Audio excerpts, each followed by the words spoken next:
Marie Miller says she's listening to the BTS in the concert in the meantime. Y'all waiting for me. I am early, yet I am late. I was supposed to be here at 7. Then I said, well, let me switch it to 8. But I'm here at 7:30. So surprise. Hello, everybody. Hello, everybody watching this on the replay. Watching this on the replay. Thank you all the people out there. My name is Kiki. My channel is Nomadic Kitty, where I discuss K-pop and the K-pop industry. I usually do one live stream. On the weekends, usually on Saturdays, but this time I am back on Sunday nights to do a special live stream. Look at my knot blinking in and out. I got, what do y'all call it? Namsock?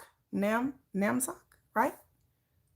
Namsock is here. I give everybody a little time to gather in because I know people probably got the alert and was like, wait a minute. She said 8 o'clock. I have a new phone, you guys. I have a new Samsung flip phone. Like it's the Samsung phone that folds. It's a fold, not flip phone, a fold phone. And so like I have to get the settings correct and things. And I finally figured out how to put my backgrounds back on. Hello, Gemini. I finally figured it out. I'm like, I finally figured it out. Yay. So y'all may see my knot go in and out, but we'll see. That's just hot nature. This is going to be a Q&A stream. I have questions on this is my old phone, by the way, y'all, that I used to record everything on. So, and I have a list of questions. This is the QA stream. If you guys have a question for me, you can go ahead and put it in the comments. I do have a preset list of questions that people have asked me over the past couple of months and down to the recent. It could be questions, of course, about K-pop, about the industry, things of my opinions, things of what I heard. I'll try to answer it as much as I can, if I can. And just personal questions, anything, I'll try to answer it. I'm doing laundry and I hear my washer. You may hear my washing machine going haywire in the background. Look, my knot is disappearing. Oh, what? You have the Fold 8 Ultra? Yeah, so do I, Lisa. Yeah. So y'all will see. So I'm trying to get used to this, this situation. I may have to adjust the lighting a little bit, but I'm just gonna adjust things a little bit. And so you guys just sit back, relax, and get hunkered down, get your drink. Why did this just brighten like this? Holy crap. What is happening? Okay. That was just weird. That was weird. That's weird. That's suspicious. It's like Cardi B. That's weird. That's suspicious. But we just say hello to the spirits. All suddenly everything just got really bright. Well, hello to those in the beyond, the great beyond that may be on here. You're welcome. I got food and I got laundry, y'all. So I just give a minute for people to gather around here before I begin. I'm trying to eat a little bit, y'all. I just ran home. Like I just got home not too long ago. But hey, Lakia, hey Lisa, Rita LaBelle is here. And we're gonna begin soon. Again, I have a set of questions. Let me queue up my questions. I'm tired. I haven't eaten nothing all day, y'all. It's just live it how you live it, get it how you get it today. That's how my life is all the time. Let me try to find my questions. Okay, I have some of them. You love the background? Let me move out the way. Oh yeah, oh yeah, yes. Nam sock. Is that what y'all? That's what they call? Got some Nam sock lovers in the house, including me. We always showing support. I saw that that J-Hope went live. I didn't get a chance to watch his live, so but I know he went live. I didn't get a chance to watch it because I was busy. Today is just another busy day. Today is cleaning day in my house. It's laundry day, cleaning day. It's everything day. Like the house needs to be clean. Everything needs to be ready for Monday for school. So my kids are doing laundry. You hear them like talking in the background because the laundry room is like right outside my door. I gotta take care of myself. I'm trying. I'm just tired today. I'm just tired this past week, but I'm going to try to log into work. Where's my work computer? My work computer's not here. But after this live stream, I'm going to try to log into work and look around at work. My real job, my government job. Oh, you missed it too? Mm. Mm-hmm. I missed it. But that's fine. Hello. Hello, hello, hello. Hello, everybody. Welcome. We're just waiting for everybody to kind of gather in. We're going to give y'all a couple more minutes to gather in while we talk about these Q&A. This Q&A is going to be interesting. It's going to be interesting. If you guys got any questions, let it fire, let it rip. Are you getting ready for your concert this week? I'm so excited. Every time someone's like, I'm going to concert week, I'm like, yeah. I was so excited. I have all my videos being released this week. So make sure y'all don't miss my concert vlogs, my concert recap, my Army anniversary, all that. That is coming up. I don't know why I keep disappearing. Maybe I need to stand. Maybe I need to wait. Hold on. Maybe I need to be this way. Maybe I need to. let me lean on you, Hobie. Hey. Yeah, now I'm Jen. His full face is not showing. I'm like, I wish it was, but I couldn't. I don't know how to get the picture in the front. Like I have a new phone, so I haven't figured it out yet, y'all. Me and the new phone are fighting. Like I'm always like, what is this? What is that? Because it's like a lot more fancier than this phone. Like this is my old phone. This is an old phone. This is an old phone. Oh, you're nervous? I'm so nervous. Concert letdown. I haven't had that. After the concert, I was ready to go to sleep. Like right after the concert, when I got home, I was ready. I was having concert. I'm tired and I'm sick. What is my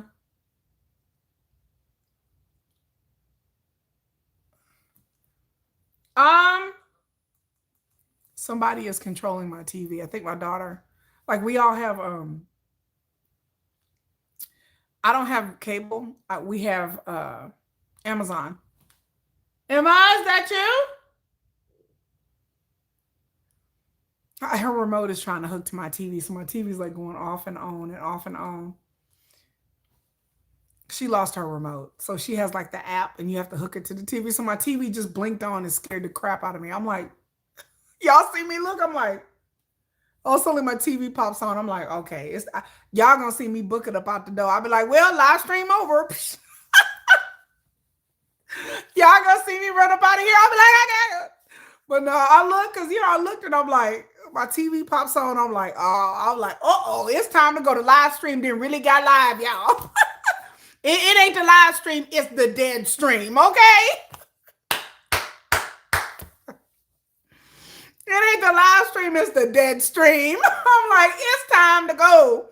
Pack my ish. I'll be in the car, y'all. I start seeing my TV flashing. I'm like, shucky ducky. It's time to get up out of here. I'll be like, well, gotta go. I'll be like, I'll be hard. I'll be like, bloop, live stream over. Child. So yeah, it's my daughter. She's like, I'm trying to do the TV, Mom. All right. Yeah, I'll be the first one to get up out of here. I ain't no ghost hunter. I don't mess around with ghosts. I don't do that. I'm terrified, y'all. Terrified of ghosts, y'all. Like even me talking about it makes me scared. I don't have people that be really into like. I don't watch horror movies either. I end up having like frightful nightmares. I don't watch horror movies. If I didn't bring that up, now y'all know something about me. I don't watch horror movies. I am chicken. I am terrified of horror movies. I have real bad nightmares. I have vivid dreams anyway. I have sleep issues that makes me have like lucid dreaming. I have night terrors. Like I've talked about it before about me having sleep paralysis. I have sleep paralysis. When I haven't slept a lot, I get sleep paralysis, and it's if you've never had sleep paralysis, I wouldn't wish that on nobody. It is one of the most frightening things that ever happened to me as an adult. I didn't have it as a child, but I have it as an adult. So I have sleep paralysis. Is where you're laying in bed and I can hear everything, but I can't move. It's like your body is stuck in between REM sleep. It is the frighteningest thing. It happened to Jennifer, like I think like a couple of months ago, And the only reason she knew what was happening is because I've told her stories and she knew what was happening. And then like when I have sleep paralysis, like you can see things out of the corner. Like I could tell on Halloween, I'm gonna tell y'all some stories. I've had sleep paralysis where I felt someone sitting in the bed next to me. I've had sleep paralysis where somebody has, or whatever, I don't know what's going on in my mind. I'll leave it up to y'all interpretation. But I've had sleep paralysis where I've been asleep and I can't move, and I've had something touch me inappropriately. And I didn't know really what to think about that. Like I didn't know, like, to have that happen to you, to be violated, and then people are like, it's your own mind. Okay, sure. So, but sleep paralysis is a real thing. It's a real medical condition. It's not like a woo-woo thing. But to have experience sleep paralysis and have people have something touch you in inappropriate places and violate you is one of the creepiest things I've ever experienced in my life. And and this happened like 6 years ago. I'll never forget it. I'll never forget. It shook me to my core. Yeah, like who shook me? You know, she talking about I tried to choke you. Oh my God. Yeah, it shook me to my core. Yeah, I've heard of people being choked. I've heard people being SA'd. I've heard all kinds of things. It never happened to me until 5 years ago, where I actually felt hands on my body in places and fingers and hand. And I was like, and you just can't do anything. You just lay there, and there's nothing you can do about it. And it was the most disconcerting thing that I had to like rethink my whole life, like for a couple of days, because it was violating. But again, I mean, what can you do? And then I have it. If I don't get enough sleep, I'll end up having all kinds of weird things. But anyway, since we got people in here, let me show you guys my cup. This is my cup, and you can't really see it. Let me see. Wait, you can't see it, but it's a light up cup. It's lit up. So this is what I got at the BTS concert. This is what I got at the concert when I ordered that $25 alcoholic drink. So it lights up, and so it's really cool. It's really cool. So yeah, when I bought an alcoholic drink, it came with this commemorative cup. So I got this at the convention. I mean the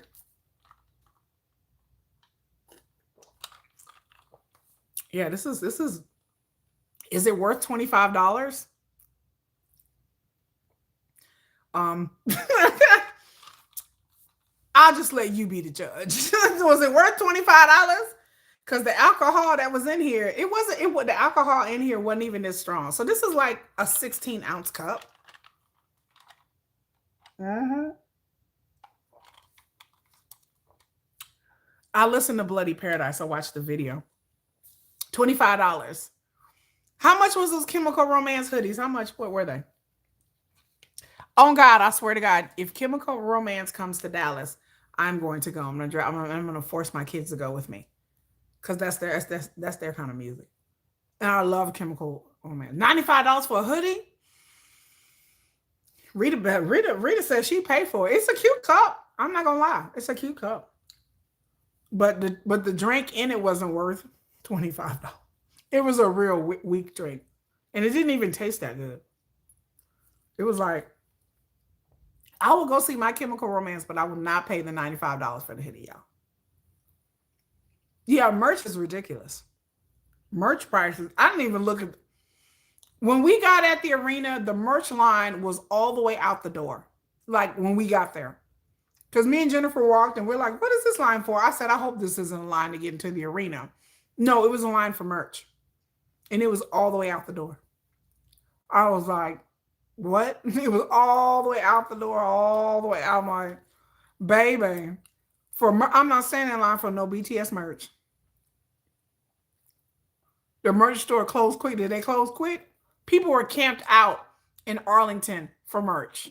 People were camped out. People literally pitched tents and they were camped outside for merch.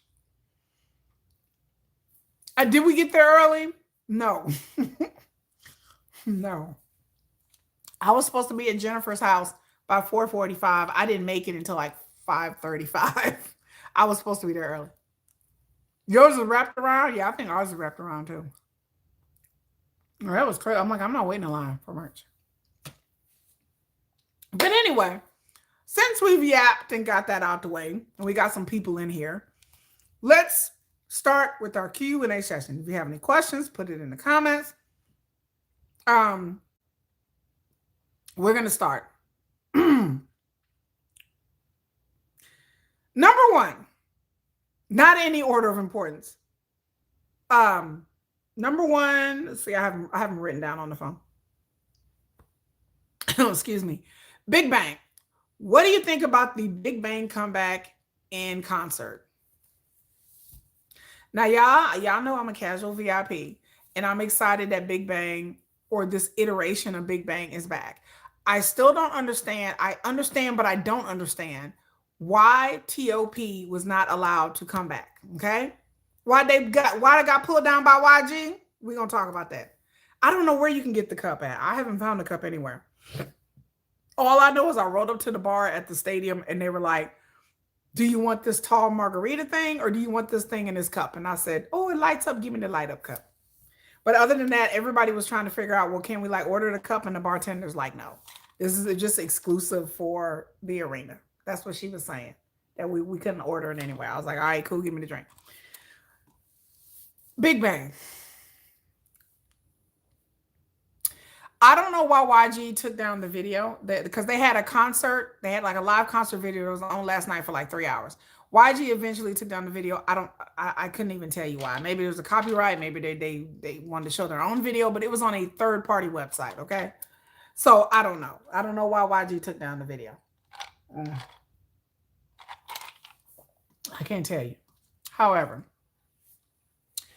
YG has banked everything on this Big Bang thing since the Blackpink ladies are out there doing their own thing, right?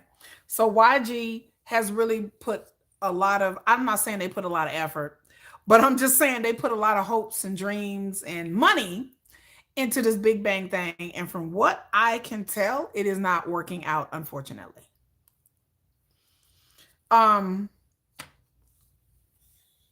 In Korean media, they have reported and talked about like how much albums they sold, because they just came out with a music video called Big. Anybody see that video? Did you hear the song? I watched the video a few times. All the guys look good. They're supposed to be coming out with a new album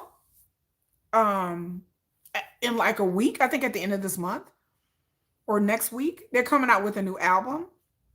But they premiered their song and music video Big. Now, the song is okay. It's just okay. Now, again, I love Big Bang. Now, y'all don't even get me started. Is Big Bang without T.O.P.? In my opinion, no. Is T.O.P. my bias? Yes. Does T.O.P. bring something to Big Bang that is missing? Yes. Do the VIPs know it deep down inside? Yes. Stop playing VIPs. Y'all know. I mean, it's not Big Bang without T.O.P., y'all. I'm sorry. It's just not. And the three of them they're looking good. They're doing interviews. They did an interview with Epic High. They've been doing variety shows, all the normal things.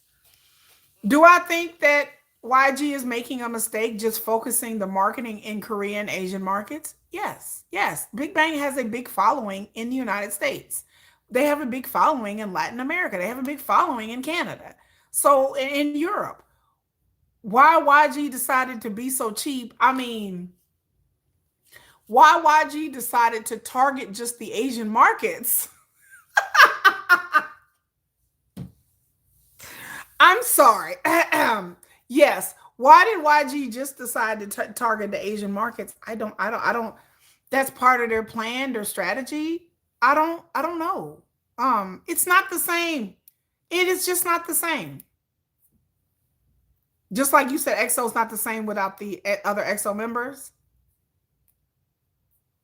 The felon was given more grace than how they treated Top. Yes. To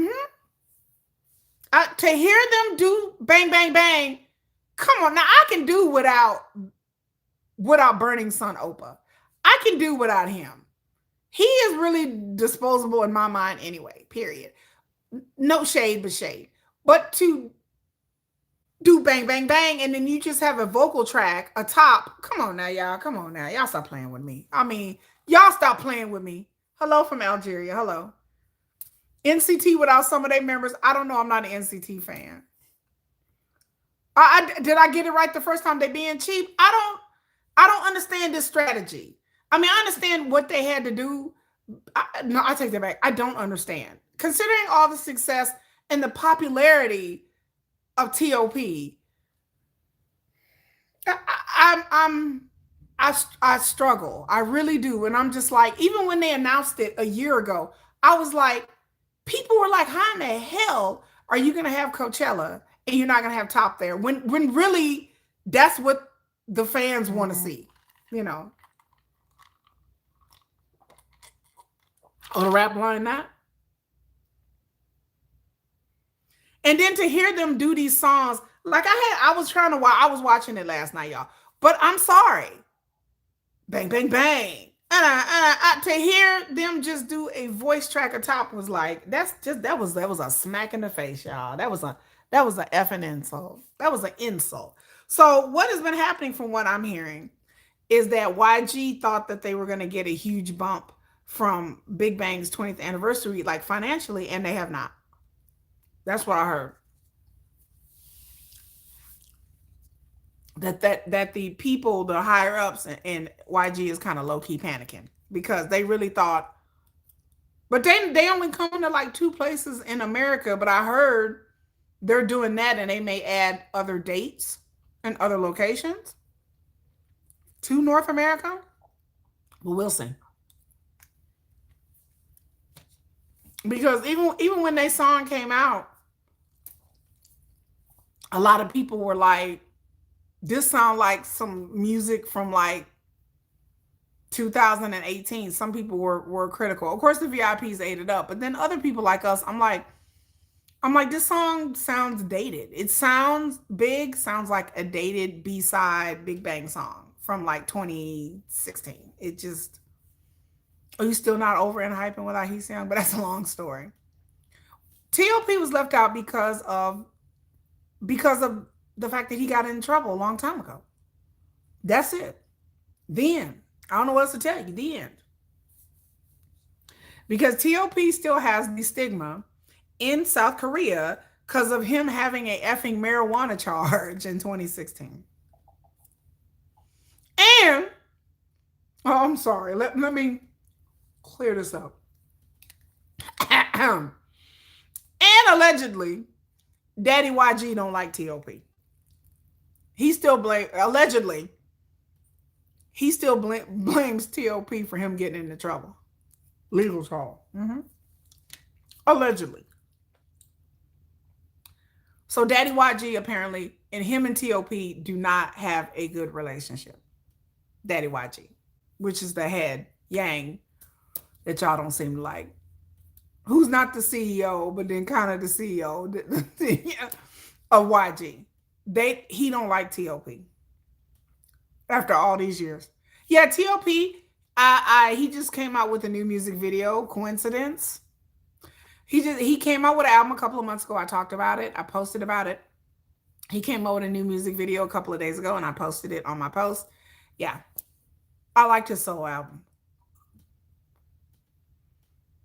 Raji and Treasure, but they don't fully support them. So yeah. Treasure, that's a whole nother story.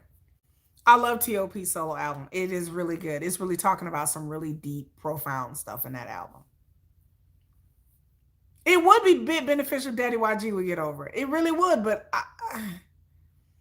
stubbornness, ego, because I don't think what TOP did in 2016, I don't think even the Korean public care about that anymore. I really don't.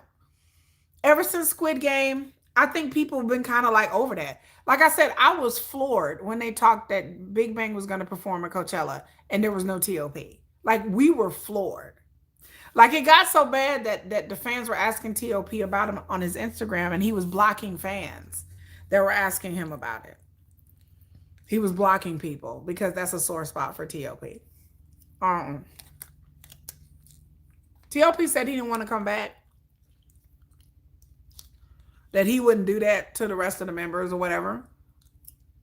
But You know, that's what he says, but you throw some money around, I think he would be persuaded. But it's just sad. Yeah, the OD in the military, that too. Yeah. It's the he got in trouble with the marijuana thing. And that whole marijuana thing, people talk about that. But there is a whole backstory behind that. He was dating, what's that trainee's name? Her name is Han Seo. What's her name? I forgot her name. But he was dating her, and she was in turn selling illegal substances to idols. And then Daddy Yang found out about it, and then she recorded Daddy Yang threatening her allegedly, but he was telling her not to tell anybody. It if you go back and look at that thing, that is a whole thing. That is a whole scandal, y'all. Beyond just TOP and his situation. It was a whole thing in YG. And I think that YG don't want to deal with nobody that had that, because it got him in trouble and everything like that. And I think he's still mad at TOP because of all that. Which I can understand, but I thought he'd be over it by now. I'm like, it's been over 10. It's been like 10 years. Like, man, you still on that? Your Chemical Romance will be in Texas September 12th. Oh, I gotta look that up. Yeah. Han So Hee. That's her name. Yep, that's her name. The infamous trainee. Mm-hmm. TOP was dating her. Baby, she's something else. That girl, she is something else. Yeah, there's a whole thing to that story, but I was surprised. So what I think about Big Bang, I'm happy to hear them back. I don't think I don't agree with YG doing their promotions and focusing their promotions just on the Asian markets, or focusing their tour just on the Asian markets. Of course, they can add more dates. I am upset there's no TOP. A lot of us are disappointed there's no TOP. Them doing the songs, it's just not the same. They can come out with a new album. I will listen to it. I will see what they're talking about in the new album. But when they go and do these classic songs, it just don't sound the same. And again, I'm not saying that because TOP is my bias, but I'm saying that because it just doesn't. G-Dragon and TOP is the yin and the yang of Big Bang to me. They make Big Bang go around. To me, Big Bang is nothing without G-Dragon and TOP. To me, they were the reasons why I like the group. That's why I like the group. So I would, like I said, if they would come to Dallas, me and Jennifer would definitely for sure go. For sure. But to hear these songs and they just have a backtrack of TOP, man, that ain't the same. I'm folding my laundry, y'all. I'm pulling a John Cook right now. I'm up here folding my laundry. Up here folding my clothes. Now, you ain't gonna see no drawers on here, y'all, so don't worry. Yeah, she did. Han So Yi, she tried to slander a lot of idols. Yeah. Yeah. Oh, did she? She said that Taeyoung bought things from her and had some sort of relationship with her. So someone said, okay, JK. Y'all ain't gonna see me up here folding no drawers. There's no drawers in here. Sorry, like JK was up there folding his CKs. I was like, is he up here folding it? When first time I saw that, I said, is he up here folding his drawers? Oh Lord. I was like, sir, why are you up here folding your drawers on a live stream? I didn't even get it. I didn't know what that meant. I was confused. I was like, is that his drawers he folding? I'm like, is he doing his laundry? JK over here doing his laundry, child. I'm like, Lord. You will see no drawers being folded up in here. No drawers will be folded up in here. Oh, you missed it? Well, we're here. JK is very open. He was up there folding his drawers. And then he was telling people how to do the drawers. He was telling people how to like wrap them and then put them so you can fit more in the drawer. I learned a lot from JK during those live streams. I was like, really, JK? I was like, that's genius. I was like, let me use that. But I'm sorry, I would have to have drawers to fold.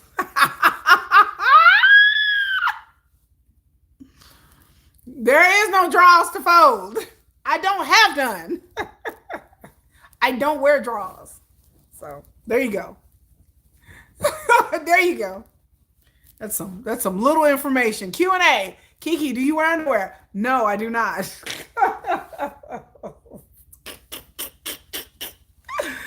Ooh, y'all like what? I'm like, yeah. You're like, oh really? No, I don't. I do not. Do not wear drawers. Sorry, y'all. I haven't worn drawers since I was 19 or 20. I used to wear drawers only on special occasions. Only once a month. Other than that, once a month and that's it. That's it. I don't be wearing no drawers. I will wear drawers once a month and that's it. Cause that's a female necessity. Other than that, no, I don't like drawers. I don't find them comfortable. I don't find them comfortable. I'm trying to sort these socks out. Ugh. So yeah, Big Bang, I wish them well. I will keep you guys informed about what happens with Big Bang, but YG really thought that they were going to be making a lot of money, and they, from what I know, that they have not, and that's kind of a disappointment. They thought they were going to make a lot of money, they have not. It's more healthy to wear, not to wear them. Yes, it is. That's what I heard too. It is. But yeah, I wish nothing but success to Big Bang. I don't know where my remote is at. Oh, here it is. My remote. Okay. Let's see. On to the next question. Have you heard? Oh, have you heard T.O.P.'s new single? I've heard the whole album. I talked about the new album when it came out. I saw his new music video, which is an animated video. What is it? What is it called? Stendhal syndrome. Like, if Big Bang would come here, I would go see them for sure. If they would come to Dallas, I would try. Me and Jennifer would try to get tickets for sure. We would be very excited. Um, Stick with the cotton ones. You'll be fine. How do we do that? Did I see the picture of Tay, Hobie, and JK shirtless? No, I did not. I missed out on that. I just think I wish Big Bang nothing but grace and love and everything like that. They looking good. Even G Dragon look good. Even though I know some of y'all on here be dogging out G Dragon. Some of y'all are like G Dragon is not cute. G Dragon is like a chameleon. Sometimes he can look like somebody's auntie, but then sometimes G Dragon, like, he can look really cute. Like, he can look like in that video big. He looking nice. Like, he looks real cute. G Dragon is such a chameleon. Like, every time I see him, like, his looks change. And I know some of you guys don't find him attractive, but I find G Dragon, there's something about him, his little sawed off self. He's so short, but that's attractive. Not an auntie, yes, auntie, yes. Yeah. What happened with Big Bang? Katina, they have a new album and they have a new song. Well, they have a new album coming out. They have a new song and a music video. They were performing live last night. And then some of the people with some of the VIPs were saying it's just not the same without T.O.P. And then also YG expected a lot for them, like, revenue wise, and so far it has not panned out for YG. That they really expected a big revenue bump, but it's still early. But I think that they were expecting like Blackpink levels for this comeback, and they have not experienced that. Okay, 9/12. You gonna go? Oh, this is your first concert with no one tagging along? Oh, okay, girl. I've never been to a concert by myself. Like, every time Jennifer is like, I can't go, then I'm like, well, I'm not going. There's no fun. I'm like, who else is supposed to drive home? Like, I have to drink and I need somebody to drive. So, but yes, Big Bang, I'm excited about their coming back, but I just think that YG has not advertised them the way that I think they should, especially in North America and Europe. Because there's a lot of North American fans, and they only have two dates in North America, like one in New York and one in LA, and I think that's it. And I think that's a little bit lackluster, and a lot of the VIPs were disappointed in America that they weren't trying to do more so far. They can add other dates, but so I heard that YG was pinning everything on this comeback, considering that Blackpink is not in your area anymore. And so Blackpink isn't the revolution. So, Blackpink members are trying to go off and do their own thing. And so they really they're pinning their hopes on Baby Monster and Big Bang, and it's just not panning out for YG. What did I tell Yoongi about Namjoon? Nothing. get an Uber if I go alone. It would be a long, I live very far away from Marina. I live about an hour. So I don't live anywhere close to an arena, you guys. I live out in the middle of the country. If you guys don't know, I live in the country. It take it to get to AT&T Stadium. It's about an hour drive for me and Jennifer. Like Jennifer lives in a small suburb. I live in even a smaller city than Jennifer does. Her city is like the big city to my little city. I think in my city, I think our population is like 7,000, maybe 8,000. You going to Chicago's concert by yourself? Never done that before? You nervous? Are you nervous, Nicole? I wouldn't be nervous like that. I'm nervous anyway because I'm a very nervous person. But I would be nervous as in, like, for me, it would kind of I don't like to drive. So I think Jennifer always drives. I don't ever drive because I don't like to drive. I find driving very stressful. And so Jennifer drives just because she knows that I'm very skittish and she don't like my driving no way on the cool. To be honest with you, Jennifer doesn't like my driving. She knows that I know it. We don't. It's no use to pretending anymore. She doesn't like my driving. Jennifer is more of a assertive driver and a faster driver than me. I take my time. I'm like, Big Bang comeback, not it. Tell my baby monster can hardly stay on the charts. That is true. And Treasure ain't doing. Oh, you don't live in Illinois? Oh, wow. Okay. Wow. Yeah, Treasure not it. Baby Monster not it. Big Bang comeback so far has been a bit disappointing for YG. So we'll see what YG gonna do. I am still, let me reiterate, let me say this before I go on to the next topic. Remember, people, YG has two groups that have not debuted, a girl group and a boy group. The girl group was supposed to debut early last year, then summer of last year, and they never did. No one's known what's happened to this girl group. I don't even know if they're alive. Okay. We have not seen it. Then they have a boy group that I heard about 4 or 5 months ago that I talked about. No one's heard anything about these groups. No one knows when they're going to debut. Nothing. So, I don't know what YG is doing. That's my question all the time. I get so frustrated with YG because they just do dumb stuff like this, Why so many groups? They love the groups. Hearts to Hearts is killing it. They're very popular in South Korea.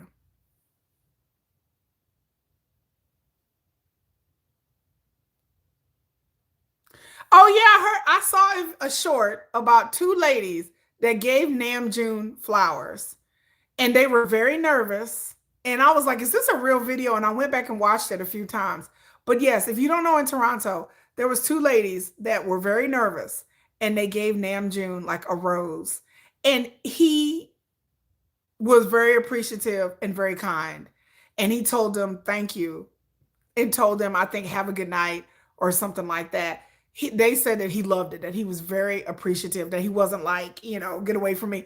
That no, that he was very receptive and kind to them. And they kind of looked and they were kind of scared. And they said that like he kind of looked at them like, what are you doing? Because they kind of were real nervous, they were shaking like, should we do this? Should we not do this? And then you get up there and you're like, okay, we got to do this. And they were really, really nervous and kind of hesitant. And apparently, like, he looked at them like, like, what do you like? I know they're trying to do something. And he was having a beer and eating food with probably with staff, and that they were terrified. They didn't want to do it, and they were trying to chicken out. But then they were like, okay, this is what we're here for. And they waited and they waited, and they were trying to wait till he got through eating with some friends or staff. They were trying to get through. He done, and they went up to him, and they were very nervous and scared, and they didn't want to bother him, but they wanted to just show like him how much they appreciated him and everything. And they said they said he smiled, he was very appreciative, he was very kind, and he was like, oh my God, thank you. Like, he was very sweet about it. So, and I would say with celebrities, I would tell people every celebrity, you have to take it on a case-by-case basis. There are celebrities that are very private and don't like people coming up to them, but there are celebrities that love it. I've known celebrities that love it. I know some celebrities that are attention hoes. Like if they go somewhere and people ain't looking at them, they mad. So I tell everybody, just because one member of BTS may say something, it doesn't mean that all the members of BTS think the same. There are 7 people in this group, and they're each individually have their own thresholds. And so I don't, from everything that I've heard, I don't think Namjoon minds people going up to him. From everything that I've heard, she wouldn't be the only person. There are people who have, I tell people all the time, let me say this. There are people that go up to BTS members and famous people that you've never heard of because they don't put it on social media. Not everybody is a social media whore. There have been people who have went up to BTS members and got their autograph and got pictures with them, and they have never posted. They have never said anything about it. There are staff at arenas that have had encounters with BTS or whatever, and just they're not on social media, so they don't really think that it's brief things. They're not fans. When you're not a fan of a group or a person, I've met famous people that people are like, you met such and such, and I'm like, I'm not a fan of this person. So for me, it'd be, I'm a content creator. The only reason I would put it up is because I'm a content creator. But if I ran into, I'm trying to think somebody I'm not a fan of. Somebody, I'm trying to think, what's a group or somebody? If I ran into somebody, let's see, Somber. I'm not a Somber fan. I know who Somber is. I barely know what he looked like. I know he's popular.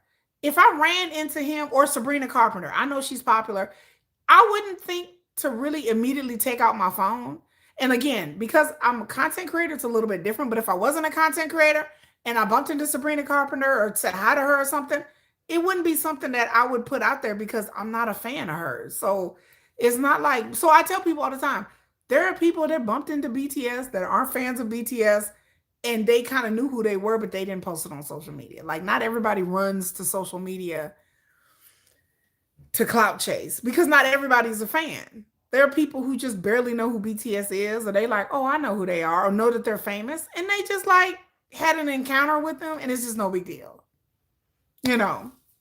So I tell people that that's the difference. Everybody thinks that everybody who encounters BTS who know that they are like some over emotional fangirl or their army. They're not. They bump into people all the time who know who they are, but they're not fans of them. So they just kind of treat them like, hey, aren't you that one guy in that one group? It's kind of like that, aren't you? Wait a minute, BTS, and then they just keep going with it because they're not a fan of them. They're not like gushing and dying because of it. So yeah, BTS come across people who recognize them a lot. I think more than what people realize. And then people just be like, oh my God, BTS. Oh, okay.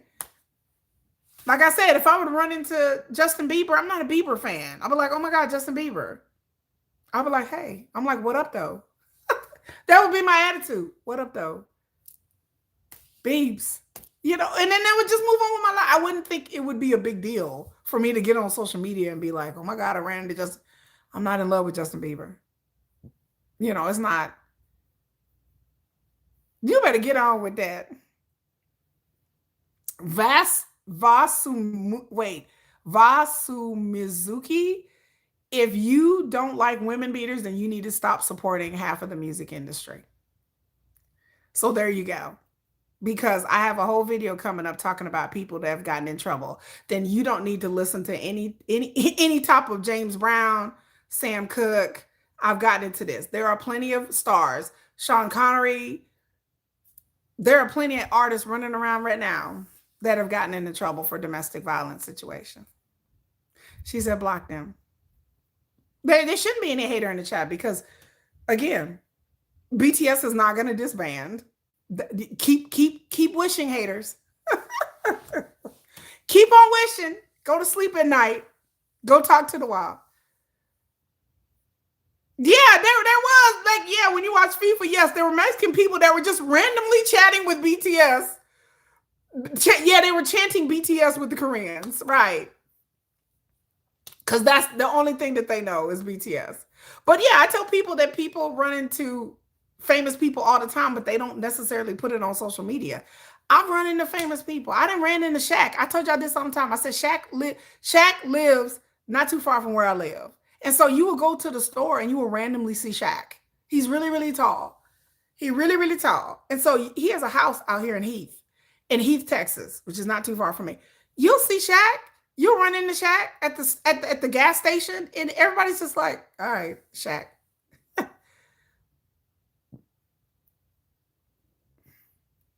Catch what hands? What are you talking about? Like you just crazy. It's just like you will see people, all kinds of people. Like living in Dallas, when I lived toward Dallas, you would see all kinds of basketball players and just people. Like you go to the club and you'll see somebody, a really tall guy, and you're like, oh, he plays for the Dallas Cowboys. You're like, okay. Like I didn't met Michael Irving of the Dallas Cowboys, Troy Aikman, but again, I'm not a Cowboy fan, so it just was like, um, yeah, Atlanta. Like whenever they have like the All Star games, people bump into famous people all day. Like when they're having the NBA All Star game in California, you bump into people all the time. Or whenever there's a Super Bowl, there's all kinds of famous people. People there to see the game. People there, NFL, NBA, everybody during the Super Bowl. So whenever Super Bowl comes to the city, there's famous people everywhere. And so you just say hi to them, you get an autograph, and a lot of people just move on with their life. They're like, oh my God, there's such and such. And that's just kind of how it goes with famous people. Ed Too Tall Jones, yes. I've met him. I've met him. Yep. Ed Too Tall Jones, yeah.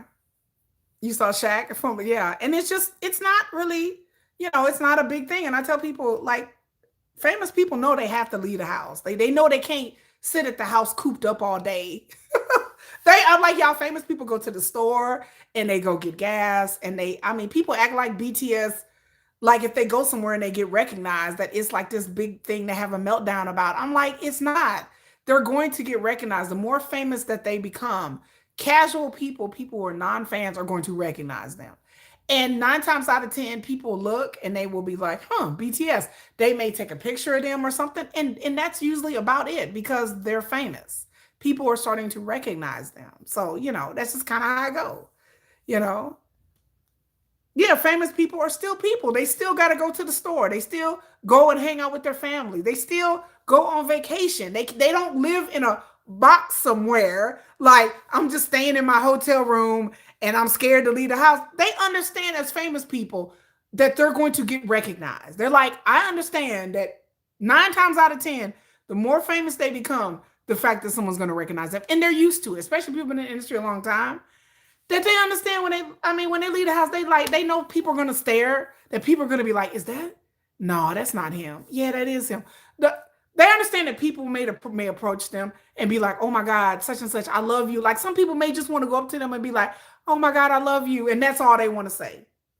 And then they be like, okay, thanks. And they understand that, like, okay, this is part of me being famous, that people are going to recognize me. People are going to take pictures. People are going to go up to me and say, I love you, or you were really good in that role, or, like that's just kind of what it goes about being famous. Like you understand that like your day might be interrupted by people, and that 9 times out of 10, people are not looking to hurt you or bother you. A lot of times they're nervous and they just want to say hi. Oh my God, hi. And that's all they want to do.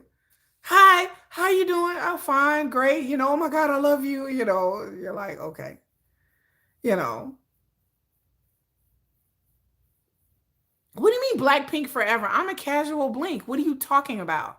If you're a Blackpink fan, that's just dumb because I'm a Blink. What are you talking about? I'm Army and also a Blink. There is no fan wars here. Blackpink have all 4 of them have gone about and lived their lives in which they should. If BTS would ever disband, ain't nobody about to cry over that either. I would love to see their solo work. If BTS would ever disband, they would still be on top individually. So nobody cares about that.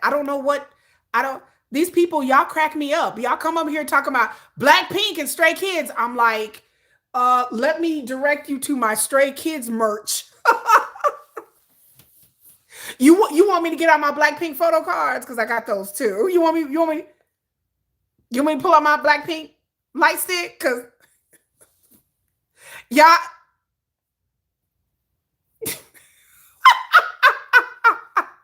I was like, you in the wrong place. Okay, that's fine. I will support Jungkook too. What are you again, I'm still confused. Yeah, Jungkook, all right. Yeah, I will buy his albums. I will go to his concert like I go to Jen's concert. like I would go to J-Hope's and anybody else's. Like I would go to Jenny's concert, Lisa's concert. Okay, so what's I don't know whose feelings you trying to hurt. I'm confused. Like who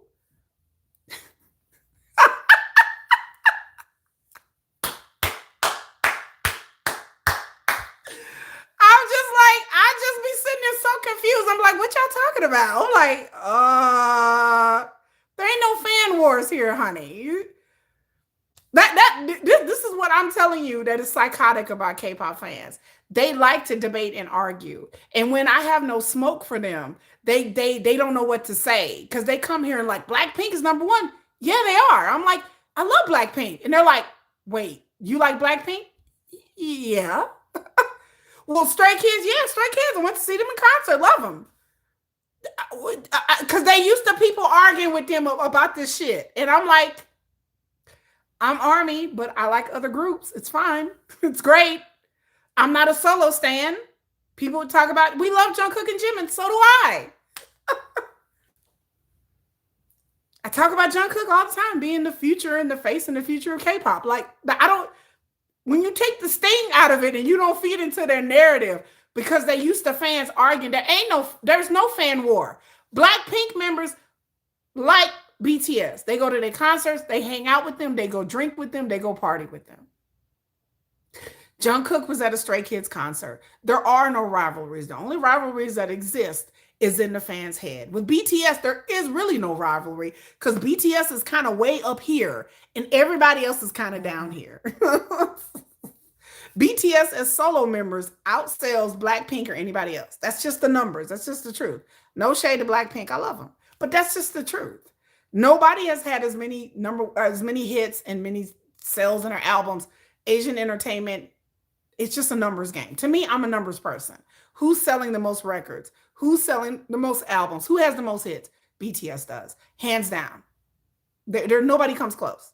BTS, Stray Kids, and Blackpink and ATEEZ are probably like the top 4. And Twice are probably like the top 5 groups that are really only like selling like that. But BTS is number 1 on all of the charts. On every single metric, BTS is number 1. And that is what it is. You know, yeah, they love each other in the industry. There's no rivalry. Cortis got a music video out today called Money and a new song. I heard about that. Let me look it up. Wait a minute. I'm gonna talk about Cortis in a minute because Cortis is on my question list. So let's head to the next question. The next question. What do you think about the Cortis concert and the controversies regarding Cortis and their concerts? Well, let me tell you, I like Cortis. I respect Cortis. I like their music. I haven't heard this Money song. I'm gonna look it up. But I have heard about the controversies regarding their concerts. In the beginning, when Cortis first started their tour, there was a bunch of upset fans because there was no video packages, like all the things that you expect in a K-pop concert. Video packages, them standing up talking about, and then they repeat saying some songs, which I've never seen any group sing a song twice, not unless it's a remix. I don't think we've even seen a remix. So Cortis made some mistakes, and the vibe that Cortis is trying to do is a more relaxed kind of vibe for their concert tours. And I don't think that their fans were prepared for that. And when you talking about Mano, what? I'm a Cat's Eye defender. I've done videos about Cat's Eye. What are you talking about? I love Cat's Eye. What? Cat's Eye and BTS are they in the same, what? Child, you sound crazy. Okay. This person's talking about Mano, BTS. I'm like, how many videos have I done defending Cat's Eye now, y'all? I love Cat's Eye. I respect Cat. I was like, this is funny. I keep going. I got some SM groups that I like too. Keep going. Let's see what other groups. Illin, I like them. LE SSERAFIM, I like them too. Keep going. Because I'm like, there's no rivalry here. There's none of that. You've met Cortis members.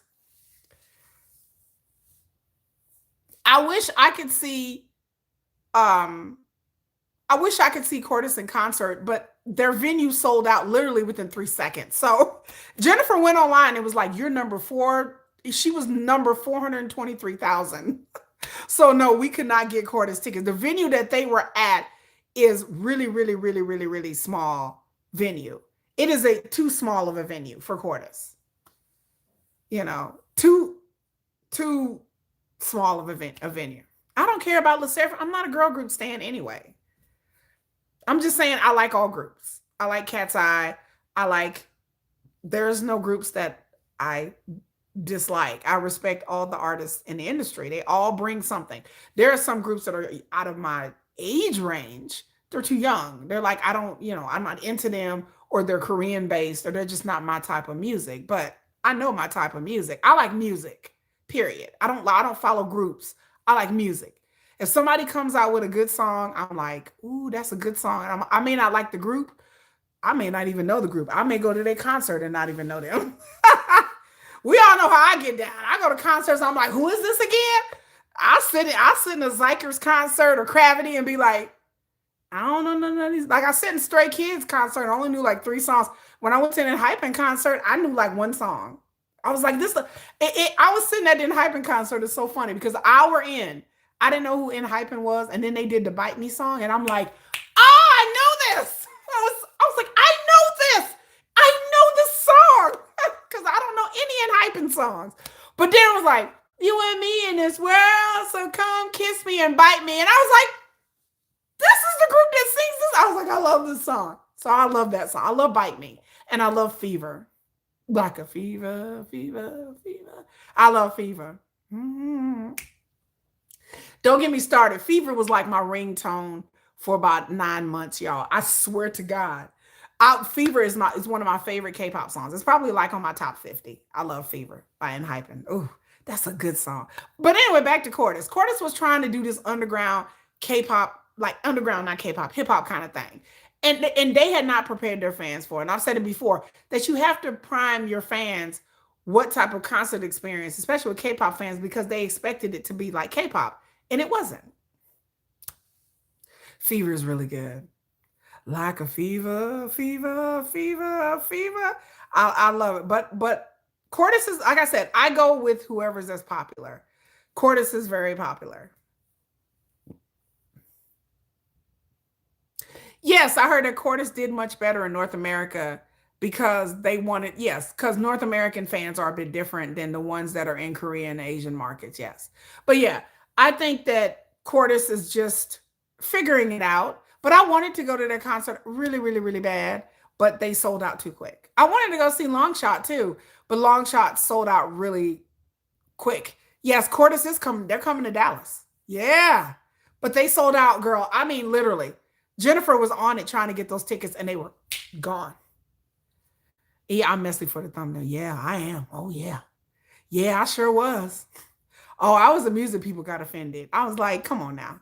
I was like, how many times I didn't say the hoe in my life.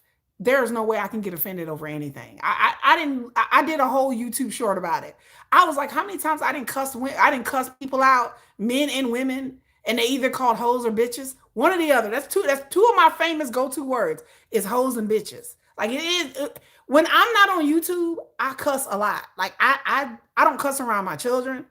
But when me and Jennifer are together, oh girl, like I have potty mouth. I'm infamously known for cussing people out. That's kind of my claim to fame. They're like, you're the profanity queen. I am. I cuss people out every day. I'm like, oh, oh my God. You didn't just hear me. I just be like, ugh.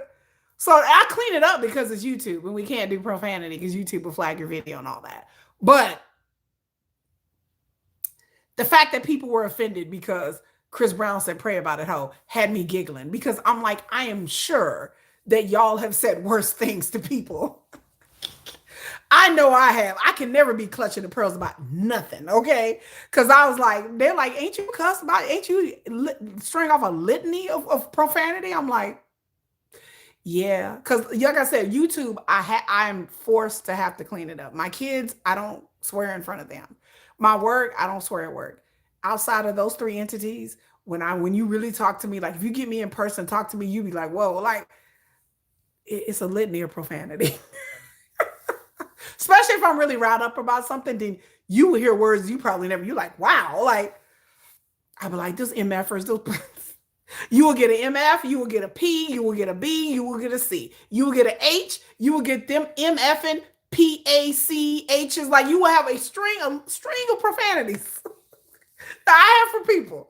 You know, like they be like, wow, like come up for air. No, you will hear a string of profanities come out of my mouth. That I don't talk like this normally. Like YouTube, um, right. Cordis did smaller venues because I guess that's the kind of feel that they were trying to have, but these venues are way too small. And hopefully next year they'll have better. But I think that Cordis made some mistakes. But I think that Cordis will eventually get it together by the next concert, and I hopefully to be there for the next concert. Somebody on to the next question. Somebody asked if you could change one thing about the K-pop industry today, if I could just snap my fingers, what would it be? The one thing I would change about the K-pop industry is the dating rule. I think if idols could date, it would change K-pop forever. I think it would change, it would make K-pop better, it would make the fandoms better, it would make the industry better, and it would have a ripple effect on the industry. So if there's one thing I could change is to have idols come out and date in the open because I want idols to be happy. I want idols to have relationships. I want power couples in the industry. Part of the appeal of the music industry or this whole celebrity thing for us in the West is couples. I love Tom Holland and Zendaya. I like their relationship. I like their love story. I like them. They're very pretty people. Um, they make a cute couple. How they met was cute. I like Taylor Swift and Travis Kelce. I don't care what anybody say. I don't wish anything bad on their relationship or them or not. I don't have to like Taylor Swift to not demonize her and wish bad things upon her. Taylor Swift ain't did shit to me, so we good. So I think being a power couple is kind of part of things in the West, and people like to see a power couple. I like Justin Bieber and what is her name, Bella Hadid or whatever, his wife, his wife, mother of his children. Like we like to see families and couples in America. As much as people try to dog out the West, we are very family friendly. We understand that idols and celebrities deserve to have families. We want to see their kids grow up and become famous. We like to see nepo babies. And I hate to say it because that means something, but there are plenty of nepo babies in Hollywood that I've watched since they were little kids, and I see them now, and I'm like, is that such and such? Is that Rumor Willis? Holy shit! You know, I saw Rumor Willis the other day, and I'm like, I remember she's a little girl. I'm like, holy crap, she's like a grown woman now. Dakota Johnson, who is Don Johnson and what, Melanie Griffith's daughter? She's a whole actress now. Like she's an actress. She's a third generation actress. I want to see generational singers and actresses grow up and be successful, and just to see how they've grown throughout the years. It's a good thing to see that people follow in their parents' footsteps or pivot into something different. And you're like, oh, that's such and such son. Oh my God, that's so cool. Like, we like to see stuff like that. In South Korea, they do not. And I have many theories behind that. But you would think with their birth rates and their marriage rates be so low that they would be pushing these conservative family values that they seem to covet so much. But they do not. And it's something that I've always found weird. And I understand parasocialism and the agencies, but I would think that, to me, the agencies are leaving money on the table. You know, every rock concert you see, they're all married with kids. Yeah, they all these rock stars, they have kids that are like 30 years old now. Their kids are like grown. Like, you know, like Eminem's daughter, Haley, she's absolutely gorgeous. And she's like in her 20s. It's like, I remember all those songs about Haley. You know, we remember all the Eminem songs he was talking about. He was fighting with Kim. Kim, come on, Kim. Get that bitch, Eminem. You know, like he was fighting with Kim about Haley, and they were in custody battles and all of that. And now Haley is like a 25-year-old, and her dad is still a thirst trap. Like, what am I supposed to do with that? I'm like, here's Haley. Oh, wow. Last time I saw her, she was like 12, 13. She's like in her 20s. Eminem's going to be a grandpa one day.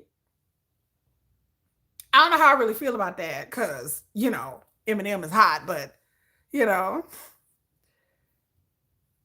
I'm just like, in the West, it's not a thing. It's like, okay, we over that. Like, we moved on. I would love to see BTS start having their own families and falling in love and raising the next generation of BTS. Like like what I actually write fan fiction about. So y'all know I write a fan fiction with addressing that very subject. And I think to people, I think it would be easier for me for BTS. It would be easier for BTS to date a Westerner, a white one.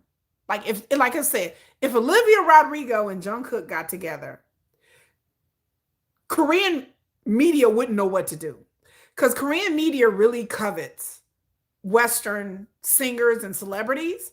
So they wouldn't want to drag Olivia Rodrigo, but then if she was married to Jungkook, they wouldn't know what to do. So it would put Korean media in a conundrum because Korean media kisses the butts of Westerners. And so if one of the BTS members would get with a Westerner, it would cause like this really weird thing that I would just I'll be cackling because they wouldn't know what to do. And then if you have a Western star, she wouldn't care about Korean media. What would she care about that? Why would she care? She has Western family, Western fans, Western media that would eat it up. Western media would eat it up. If Olivia Rodrigo and Jungkook would get together, the Western media would eat it up. They would be the Tom Holland and Zendaya of the music industry. They would eat it up all day. And then Korean media would be stuck because they would be like, well, we don't want to say anything bad about Olivia Rodrigo because she's a Westerner and they kiss Westerners' asses. So they would be stuck. They would really have to be like, okay, well, what do we do now? I would be sitting there like, okay, Western, come on, Korea, what y'all finna do, Korea? They would be stuck. Korean fans would be stuck. BTS Army would be stuck. Korean media would be stuck. Everybody be stuck except for the West. The West would be like, this is great. That would be that. Yeah, I'm like, I'll be sitting there like, what y'all finna do? Korean media wouldn't know what to do. What are they gonna do? Drag Olivia Rodrigo for what? That would make them look unhinged. There would be no reason to drag her. She has a good reputation. She seems like a nice person. She's a pretty girl. Why wouldn't she marry Jungkook? Like if they were together. I don't know what her situation. I'm not saying they are together, but I'm just saying. I thought of this scenario today because I was like, what would the Western media do? They wouldn't know what to do. I mean, the Korean media, they wouldn't know what to do. They couldn't drag them because they would be just two pretty people, really attractive, sexy people together, and nobody would know what to say or do. Now, if Jungkook would marry a Korean actress or singer, they would drag them for filth. But with a Westerner, South Korea wouldn't drag no Westerner like that. Nah, not a European one, at least. Now, if it was a black woman, yeah. But Sabrina Carpenter or Olivia Rodrigo or somebody like that, nah. They wouldn't know what to do. They would be like what can you say? Like they would just have to suck it up and just deal with it. The fans would get mad, but what are the fans gonna say? Olivia Rodrigo, her horde of fans would be like, what do you got to say? What I mean, Olivia Rodrigo would bring all her fans, and all her fans would get online and be like, this is the most wonderful thing ever, and this is great. And they would overwhelm anything that armies would have to say. They would be like, y'all are crazy. They would make them out to be unhinged. So I think, again, a public relationship in K-pop would solve a lot of ills in the industry. It would get rid of some of the parasocialism.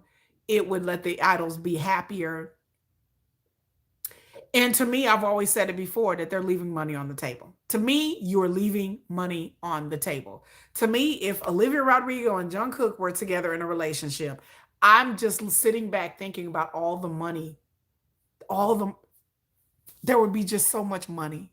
Okay. I'm just thinking about the money, just like the publicity, the money.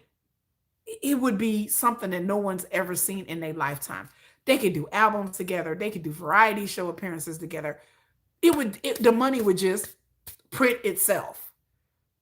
They would be the it couple, like Zendaya and Tom Holland. And Zendaya and Tom Holland, honey, they talking about they making $20,000-$30,000 per photograph. It would just be money. It would just I can't believe the agencies are how greedy that they are, that they haven't even figured out how to concoct a relationship. I don't care if I had to make up a fake relationship. I'm like, okay, look, y'all two are gonna be together and we gonna figure it out. Because it's just money. It's real money. It's money that the industry is leaving on the table to have this be a thing. Because if that was a thing and they were a power couple and they both were in the industry, it would just be, yeah, Olivia Rodrigo with John Cook. I just use that as an example. Yeah, the day is going to come where the BTS members are going to get married. Or it's going to come out that they're dating someone and it's going to be not a rumor, not fan delulu, but it's going to be a real person. And one of the members are going to be like, I'm sick of hiding and I just want to be with the person I'm with. And they're going to either accidentally get found out or the person's going to announce it. That, look, we're tired of sneaking around. This is the person I'm with. We've been together for a while. We're going to get married. It is what it is. And then that's it. And then everybody's just going to be forced to have to get over it. But whether it's, if they marry like a regular person and somebody not in the industry, then nothing never changes. What I want is a power couple in the industry. I want a very visible couple. I want them doing publicity. I want them doing interviews. I want a very visible couple. This is what the industry needs to see that it is possible. And both of them are going to have to love each other very much. And they're going to have to weather the storm together. And they're going to have to be like, well, we're just going to deal with this. And they're just going to deal with it. And it's going to have to be, like I said, somebody that's going to be untouchable. Like their career is going to be untouchable.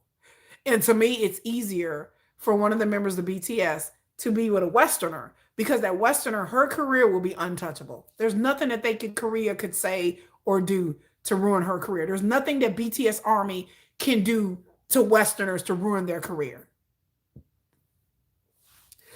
All these BTS Army people mad at Chris Brown. I said, what are y'all doing? Y'all can't do anything to Chris Brown's career. Y'all can't do not a damn thing to Chris Brown's career. Nothing. Nothing.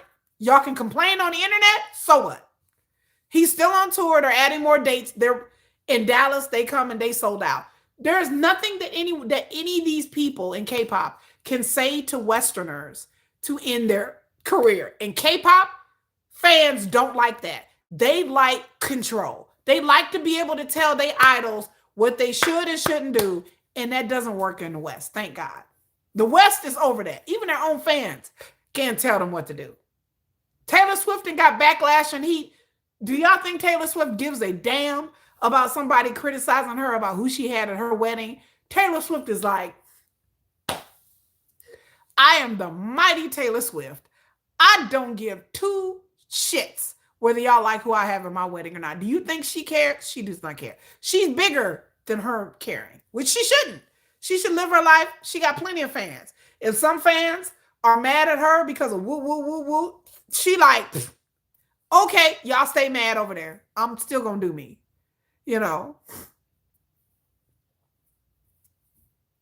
Right. Yeah, Taylor Swift going to be Taylor Swift.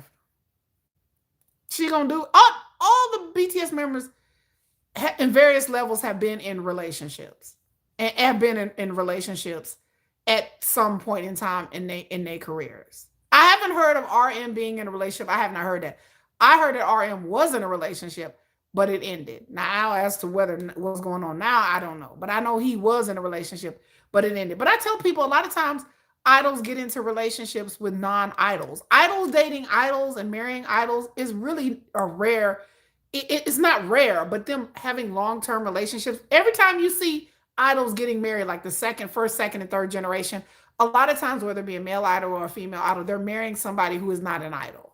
Idols marrying each other is not a common thing. It's not as common as people think it is, because it's hard to have a relationship, especially a long-term one, with somebody in the industry because of the scheduling and the privacy and all of that. It's hard to have a serious relationship. Now, if you're talking about hookups, That's a different story. You talking about situationships? That's a different story.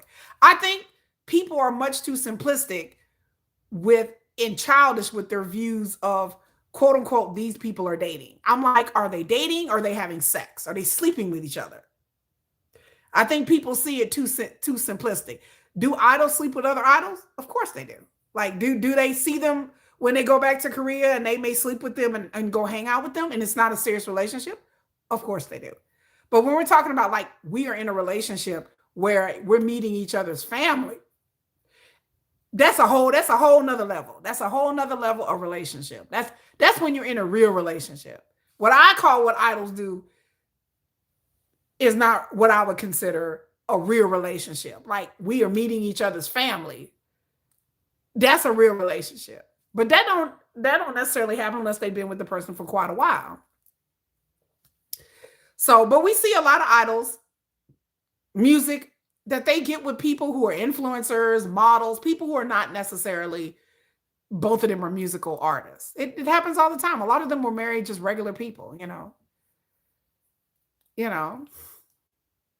I will say it. I'll put it out there. But BTS members, they can date whoever they. The idea that they're not dating or fucking is weird to me. Like I'm just telling you. And again, the way that fans talk about them dating, I'm like, that's not what I would call it. To me, especially dating Korean men, you're not dating a Korean man. You're not really their girlfriend until you're meeting their family, until you're meeting their friends, until you are known. Running around, running around with somebody in secret, to me, that's not dating. To me, that's not a relationship. Running around with somebody in secret, and it's a secret relationship, and you are not introduced to each other's family.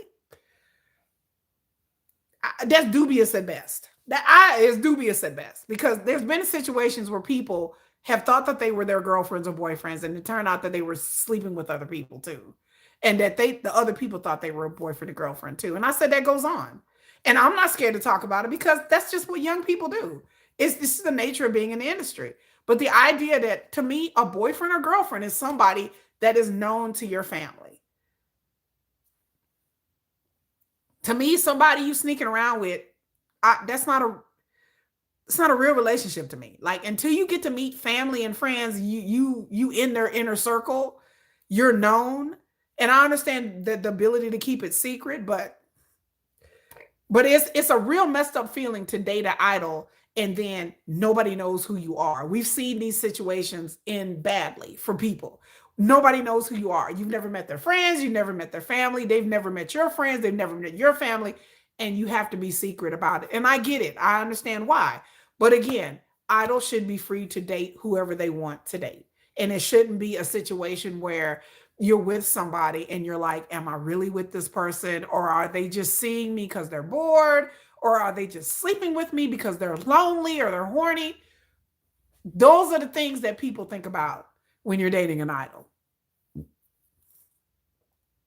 They would be fun, you know. Yeah, that would be fun. It would be fun to hang out with. And like I said, I for somebody, I know somebody who dated an idol, and these are the things that she had to think about, you know. Yeah, and that's what she had to think about because when somebody I know was dating an idol, and this person is still active, this is an idol, okay? This is a third generation idol, not a BTS member, but she dated an idol off and on for a while. But the situation was, it was kind of like a situationship. It wasn't, again, it is hard to be with somebody for anybody, especially in Korean society, especially a Korean woman, to be with somebody and you are not known, you not introduced to their family and friends. It's a hard thing to be with somebody and you're like, am I really part of this person's life or I'm just here for the shits and the giggles? And she couldn't deal with it no more. So she had to end it. They mutually ended because to her, that wasn't a real relationship. It was just kind of like, it was cool being with him and he bought her gifts and he took her places. But it was just the secrecy that eats at people. Like, but his group mates, family did not know that they were dating. And I told people that's something I couldn't do. Who wants to be in a relationship with somebody where you can't express, you can't have pictures of this person. Y'all, you go to events, you gotta go, your man can't go with you. Who wants to live a life like that? That doesn't sound like any fun. When my friend was describing this, I was like, that don't sound like fun. Because it's like you're a hidden person. I want to go to an event and have my man with me. If I see my man on TV at an event, I'm like, damn, I wish I could be there. Like, they're going on tour. I want to go on tour with my man. I want to be there. Not saying it ain't happened, it has, but I want to be there. Yeah, you can meet their family and friends, but a lot of the people don't introduce them to the family and friends unless they're with the person for quite a while. But it is a hard thing because the more people know about your relationship, the more there's a chance that somebody's going to leak it or say something just by accident, not vindictively, but just by accident. But to be in a relationship with somebody and I can't be hugged up with you. I got to have an Instagram account and I got to have a secret account and they have a secret account. And that is a lot for a person to do. That is a lot. A lot. And then if the fans even think y'all are together, they're going to come for you. They're going to be in your DMs. They're going to dox you. All these things are going to happen, And so that is a hard thing. That is something, again, that is psychologically tough because, again, I couldn't do it. When I'm with somebody, I want to be able to be on Instagram hugged up with this person. I want to be able to not meet somebody at night and not sneak over their house and they sneaking over my house. I want to be able to go on vacation with my man. I want to be going to go to a restaurant and I don't want to be in a private room and I got to put a mask on and a hoodie. And I want to be with my man. I want everybody to know I don't want other women hitting on my man while he's trying to figure out how I can let this chick know that I'm not interested and let them down easy. That is a hard thing to do. Yeah. Thank you, Ty Williams. I will not date a man that I'm not meeting their friends and their family and I'm not involved in their life. It is a separation. It's I have a life with you and I'm dating you, but then I have this other life. That's not a relationship. And I told my friend that. I said, girl, that's not a relationship. A relationship is we are involved in each other's lives. When you're dating a Westerner, if you go to a premiere, they're going to bring their girlfriend with them. If they go to the Grammys, they're going to bring their partner with them. I'm not sitting at home going, okay. And then when they're on tour, you're like, okay, I don't know who's hitting on this person. I don't know what other women that are accosting this person because it happens, but they can't really tell a complete stranger, okay, well, I have a girlfriend. They have to kind of finesse their way out of it. That is a messed up situation to put him in and me in. It is a lot of jealousy and possessiveness back and forth because you're really stuck in a situation where you're hidden. It's like, I don't want to be hidden. I don't want to be with somebody. I've been in that situation. So I'm telling you, it sucks. I've been in that situation where I was hidden. And that's not a good feeling. That's not a good feeling for your relationship to be with somebody and be like, well, you're the girlfriend, but you have to be on the low. You got to have a lot of trust. And it's hard to trust somebody who's rich and famous and handsome. Yeah. Some people don't want to be in the eye. They just want to be in the background. But it's hard to be with somebody where they can't even admit that they're in a relationship. You can be in a relationship and there's stars that everybody know that they're in a relationship with a regular person. They know that they're married. They know that they're engaged. They wear an engagement ring. They talk about, oh, my girlfriend. Like you got to do interviews and you can't even mention you even have a girl. I'm like, they ain't got to know who I am, but at least be like, or people will ask stars, are you dating someone? Yeah, I'm dating someone. You don't have to say the person's name, but it's just the idea that like, okay, yeah, I'm dating someone. I'm really happy right now. You hear famous people say it all the time. They don't have to say who they're dating, or they'll put things, I'm in love with somebody, or they'll, do stuff like that. And you're like, okay, I feel like I'm part of their lives. But again, for somebody who has been in this situation, and I have dated someone where I was a ghost girl. I keep telling y'all that song, Ghost Girl.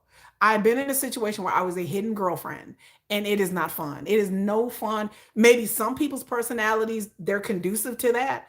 But to me, to be with somebody and your life is here and their life is there is not it doesn't, it may work for other people, it don't work for me. I want our lives to be together. We don't have to live together. We don't have to be up underneath each other, but I want to be acknowledged. I want to be free. If I want to pop over my man's house real quick, hey, I'm coming over. I want to see you right now. Can I come over? Well, sure, I'm not doing anything. Come on over. You can't really do that. Like, wait a minute.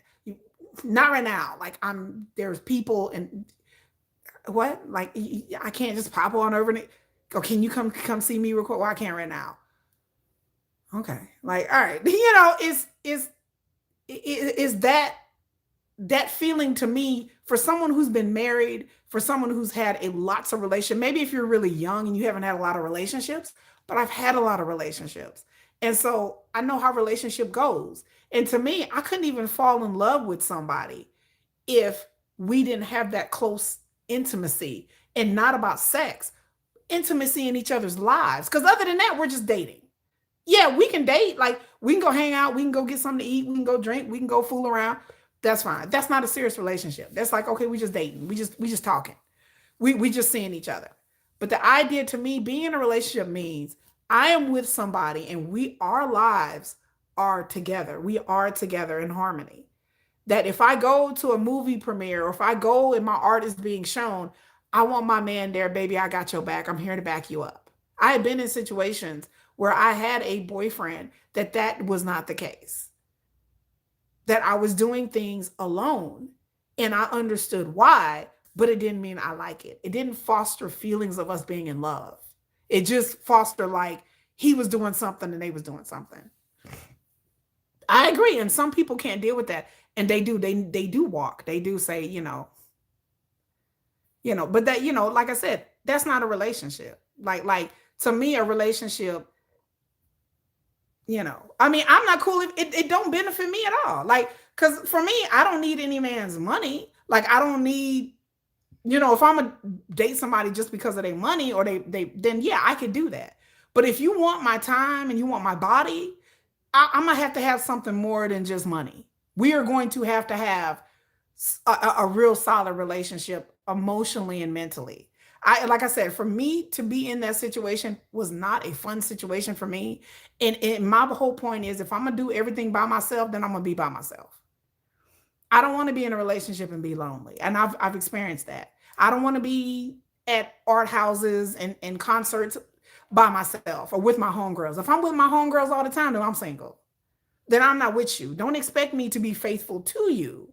But I dealt with a situation where I was in a committed relationship, and it's not like I could go out and date other people, but I was going to clubs and parties and art museums and vacations with my friends, with my female friends, not with my man. So I'm just like, and how are you my man? And my friends are like, how is that your man? He wasn't my man at the end of the day. He wasn't. Because your man is y'all are supposed to be doing, you go and hang out with your friends and you have a relationship with them. But then here they are with their man. And then you're just sitting there like, they're like, where's don't you have a boyfriend? Yeah. Like, where is he at? I couldn't make it, just, and they looking at you like, oh, okay. Well, it just seems like he never makes it. Yeah, I know. And I understood why. But it was, I don't want to be in a relationship where I'm lonely and I'm with, you don't have to be in the public eye. I just want to do things with the person that I'm with. We don't have to be in the public eye. For me personally, we don't have to be a power couple, but I want to be able to be with my man. I want him to be able to support me in the things that I find important. If I have an art gallery showing, I want him to be there. That's what you do as normal things as a normal couple. You're there to help back that person up, Yes, both parties have, you understand that you have to make, yes, a man will claim you, but cheaters never claim you. Thank you. Because I don't know if you out there with somebody else. That's just how, and that's how it goes in K-pop as well. And again, what is a relationship? To me, relationship is not about me doing things by myself. If I'm going to do shit by myself, then I'm going to be by myself. I'm going to be by myself and be fucking somebody else. That's how I look at it. That's what I told my ex. If you are not there, then I'm gonna get somebody else to be there. That's just how it goes. What am I being faithful to? What would you be faithful? What are you being faithful to? Somebody that's not there? You don't have to be out in the public. This applies to just regular people that I've seen in relationships where their man is never there. Their man is never there to support them, or their girlfriend is never there. I'm like, so how is this a relationship? If y'all are not supporting each other and he is not calling you, he is not texting you, he is not coming seeing you, then what is the relationship based on? There has to be something. You can't just, well, we're just going to have phone calls and video chats all day. I guess to me, that's not a real relationship. I want this person with I need you here. I like to do mundane shit. When I go to the gym, I like to have okay, honey, I'm going to the gym. You want to go? You want to come with me? Yeah, sure, I'm coming.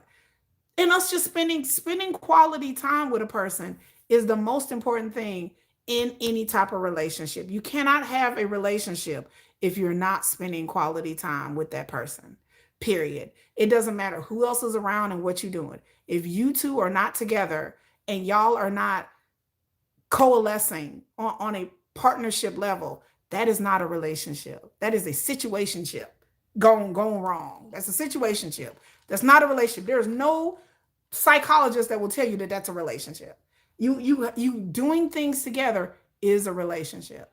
Being there for each other is a relationship. You don't need a third party. You don't need to be out in the public, but you have to be with that person on a mental and an emotional level. And to me, there are people out there that kind of skip over this, but that's part of being a human being, is relating to each other and being with each other. It's not just, oh, I'll see you when I see you, you know.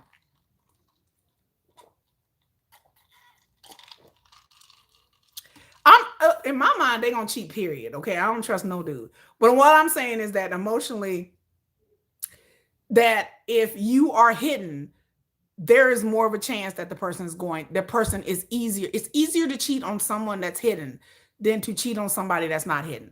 When you have your boyfriend or girlfriend all over your Facebook, I'm not saying people can't cheat. I've cheated. It doesn't matter. But I'm just saying that if you are hidden, it's easier for them to maneuver to do that, because men are kind of dumb like that. But it's easier to do it. It's easier to do it when you pretend you don't have a girlfriend or a boyfriend.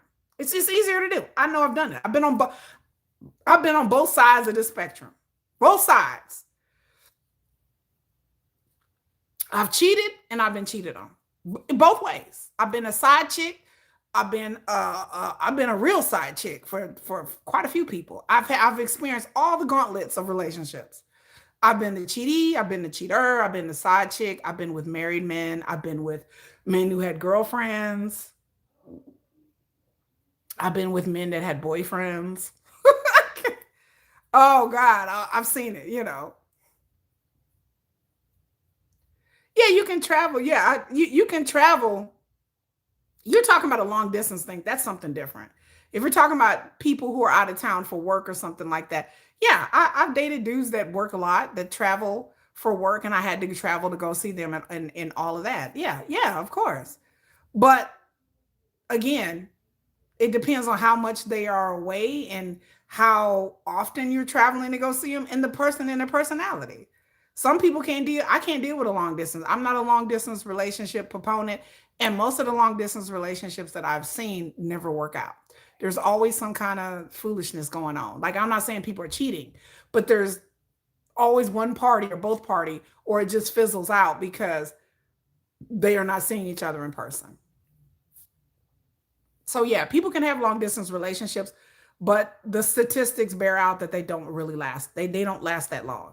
Usually people have long distance relationships and they're making moves like, I'm going to move closer to you, or my job assignment's going to end in a year. It's not a permanent long distance thing. It's like eventually things are going to be more settled. Either they have to move to you or you have to move where they're at. But if you start to become seriously, you have to start making some decisions. And then if you're too busy, then you shouldn't you shouldn't be in a relationship. If it's that to the situation where you're too busy and you can't see anybody. Again, that's not a relationship. You can see somebody, they can visit you, you can fly to go see them, and we just hanging out and we having a good time.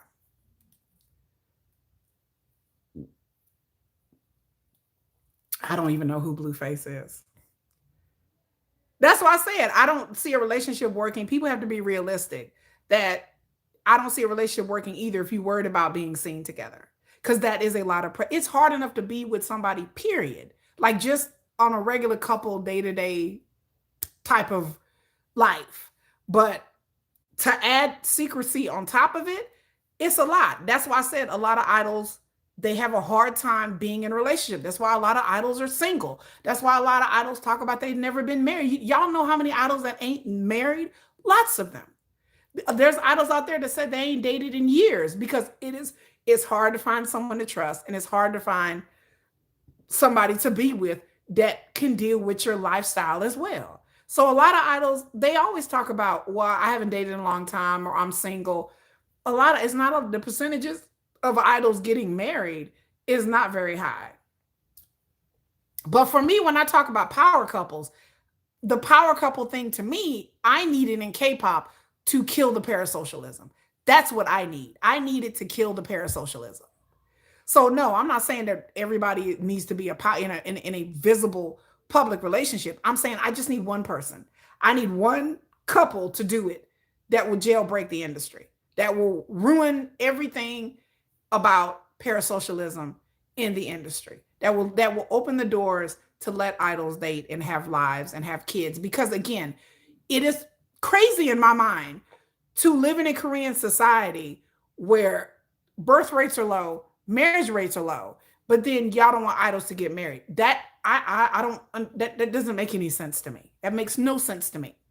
It's like people don't want idols to be happy. I've noticed a lot of that. Not just in South Korea and their fans, but just period. It's like there's this thing where you don't want idols to be happy. They can be famous, they can be pretty, they can be rich, they can be good looking, but we don't want them to have too much. And I think to me, in my mind, having a relationship and having children, for some people, is too far because they don't want idols to be happy. You know, idols can be in a relationship. They can. I'm not saying that. Well, who is saying that no idols can be in, are in relationships right now? What I'm saying is that it's hard for them to be in a relationship when you have to be in a secret relationship. That's what I'm saying. I'm saying that it is not fair that they should have the relationship secrets, but idols, yes, idols are currently in relationships, but it is very hard. It's hard to find somebody, especially a regular person, who is going to deal with that. Look at the situation with the guy from ATs that he was, what's his name? You know, that I did a video about, but he was with this girl for 9 years, ever since they were like high school. And she was in the hospital because she tried to cut her wrists and all this shit. She was on social media dropping dimes. She was on social media dry snitching. She was like, you don't want to be with me and blah, blah, blah, blah, blah. I'm like, Lord have mercy. She was all upset because they had been in a relationship a long time. They met each other's family, but she was upset because people were doxing her and she was on social media dropping hints. All of that thing I did a video about. That is the danger of having a secretive relationship. This young lady, obviously, who knows what was happening between their relationship. So there's no one to blame. But I feel bad for her and I feel bad for him because it is a no-win situation for her to be hidden. And she was angry that she was hidden. So she loved this dude, obviously, but she was angry because his fans was bothering her. And she was online dropping hints where she shouldn't be. And this is kind of what people kind of do sometimes because they get frustrated. And I'm saying that this should not even be a thing. In an ideal world, she could have had a relationship with the guy from ATs and everything would have been fine. And I think if she was allowed to have a relationship with him, maybe she wouldn't have flipped out, maybe she would have. But I'm just saying that I think a lot of her issues with that particular case, she was upset because she was tired of being hidden for 9 years. She was tired of having pictures of a hand holding her motherfucking hand, and that's it. And it's not and again, for people to act like that's unreasonable, it's not. For somebody who's young, it's not. She's 20-something years old. She like, well, damn, I would just want a normal relationship. And so they should have just broke up, ideally. She should have just went on with her life. He should have went on with his life, ideally. But I'm just saying that that's an example of There's so many examples of idols who are getting in fucked up situations with people, and these people ruining their careers. Like the thing when I talked about the guy from Extraordinary Heroes, that he was dating somebody for 2 weeks, and then she released cacao messages and voicemails, like we were talking about last night. And I did a video about. Then we talked about the actor, where the actor he's dating an influencer, and she's online posting messages and saying that he forced her to get an abortion. All of these things wouldn't exist. The blackmailing, there's tons of blackmailing in the industry. All of these things wouldn't exist if people were just allowed to date. The thing with Kim Sarang and Kim Soo-young, why is that a big deal? Because people aren't allowed to date. So if we took all of that away, people wouldn't be online like, here's a message, and I was secretly dating him, and he told me to get an abortion. People would just be like, oh, that's nice. If they were allowed to date, it would take all of that off the table. People wouldn't be blackmailing people, and I'm going to release these messages if you don't pay me some money, because that happens a lot. The thing with Song Do-won, if Jimin and Song Do-won were allowed to date, we wouldn't have what we had with her trying to drop dimes and ruin Jimin's career. Him and Song Do-won could have dated. He could have came out and said, oh, we're not together anymore. And then she would have went about her life, and he would have went about her life. What you're getting into now is a situation where people are blackmailing idols. You're getting into situations where people are posting videos and cacao messages saying, I used to date this person, and now I'm going to ruin your career. If you took all of that away, if idols could date, we wouldn't have a lot of that. Yeah, there are always going to be some nutters, but we wouldn't have that. We wouldn't have the Song Do-won situation, period. The girl with the ATs, we don't know. She talking about she didn't respect her dude. We don't know what happened. How can you sit there and say that? We don't know what went on in their relationship, period. They were together for 9 years. So to sit there and say that she didn't respect this ATs guy, we don't know what he was doing. We don't know what kind of relationship they have. We don't know what happened. I'm not taking her word for it or his word for it, because at the end of the day, it's their business. But the point of my point is that the idea of being in a relationship with somebody that's secretive and hidden is emotionally and mentally cruel and unnecessary. It is not the natural state of being in a relationship. Anybody that act like this is just normal things, this is not a normal thing. When you take a regular person who is not in the idol business, and they're dating someone who is an idol, the idea that this is somehow magically going to work itself out, when 9 times out of 10, it ends up somebody having hurt feelings and somebody upset about somebody. There are idols out there that have had people release videos and pictures of them when they're naked, when they were dating, and tried to ruin their career. There was an idol, a female idol, a long time ago, that this dude that she was dating released, y'all probably know her name, I don't know her name, released videos and pictures of her that when they were together that he took of her. So idols have to be prepared for that. Idols, it shouldn't be that way. It shouldn't be the situation where it is. You would end the parasocialism if people were allowed to date. People wouldn't be out blackmailing people and trying to ruin people's careers. They're out here trying to ruin people's careers, y'all. Like these ex-boyfriends, ex-girlfriends are out here dropping dimes like the CIA, y'all. They out here dry snitching on people left and right, left and right. Yeah, she wanted to be recognized thank you, Shelly, by the world. That's the difference. She was tired of being hidden. Yeah, Guhara in her situation. Yes. With the ATs dude, she didn't want to be recognized by her man. They knew she wanted to be recognized by the world, and she was tired of fans. Ailey, that's her name. That's the girl's name. That the man released, that her ex-boyfriend released videos and pictures of her that they had taken together, like they were in a relationship, But it happens a lot, yes, because the only reason that these ex-boyfriends or girlfriends have leverage is because they know if they come forward, they're going to ruin a person's career. I'm not saying they shouldn't be. I said one person should. I said one. I'm not saying that everybody should broadcast, but when they decide to get married, it's up to them. I said I just want one couple. I want one couple to break it open, just one, because you will jailbreak it. You will jailbreak it. I'm saying it's up to the individual couples and people whether they want to announce their relationship or not. But the way it is in K-pop now, where if you have a relationship and ruin your career, that is my point. That shouldn't be a career ender. You shouldn't have people being, hi, I was in a relationship with somebody. Now I'm going to end your career. It shouldn't be that way. It should be, oh, they was in a relationship. Oh, they had a bad breakup.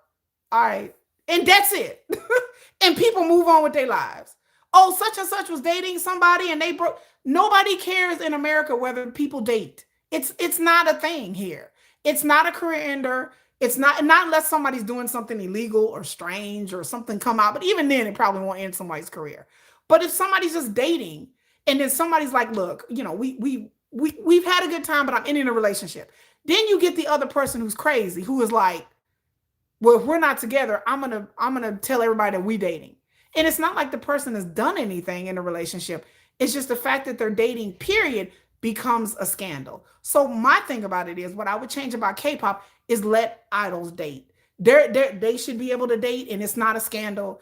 And it only takes one couple to jailbreak all of this, to come out and be like, we're out and proud. That's it. Once they do that, then other couples will come forward and be like, yeah, well, me, out for the past 7 years, I've been dating such and such, or I've been dating this person. That's it. But they can't even say they even dating anybody. You know, they can't even say they're dating anybody. Yes, Jungkook, let's go. You know, they can't say that they dating anybody.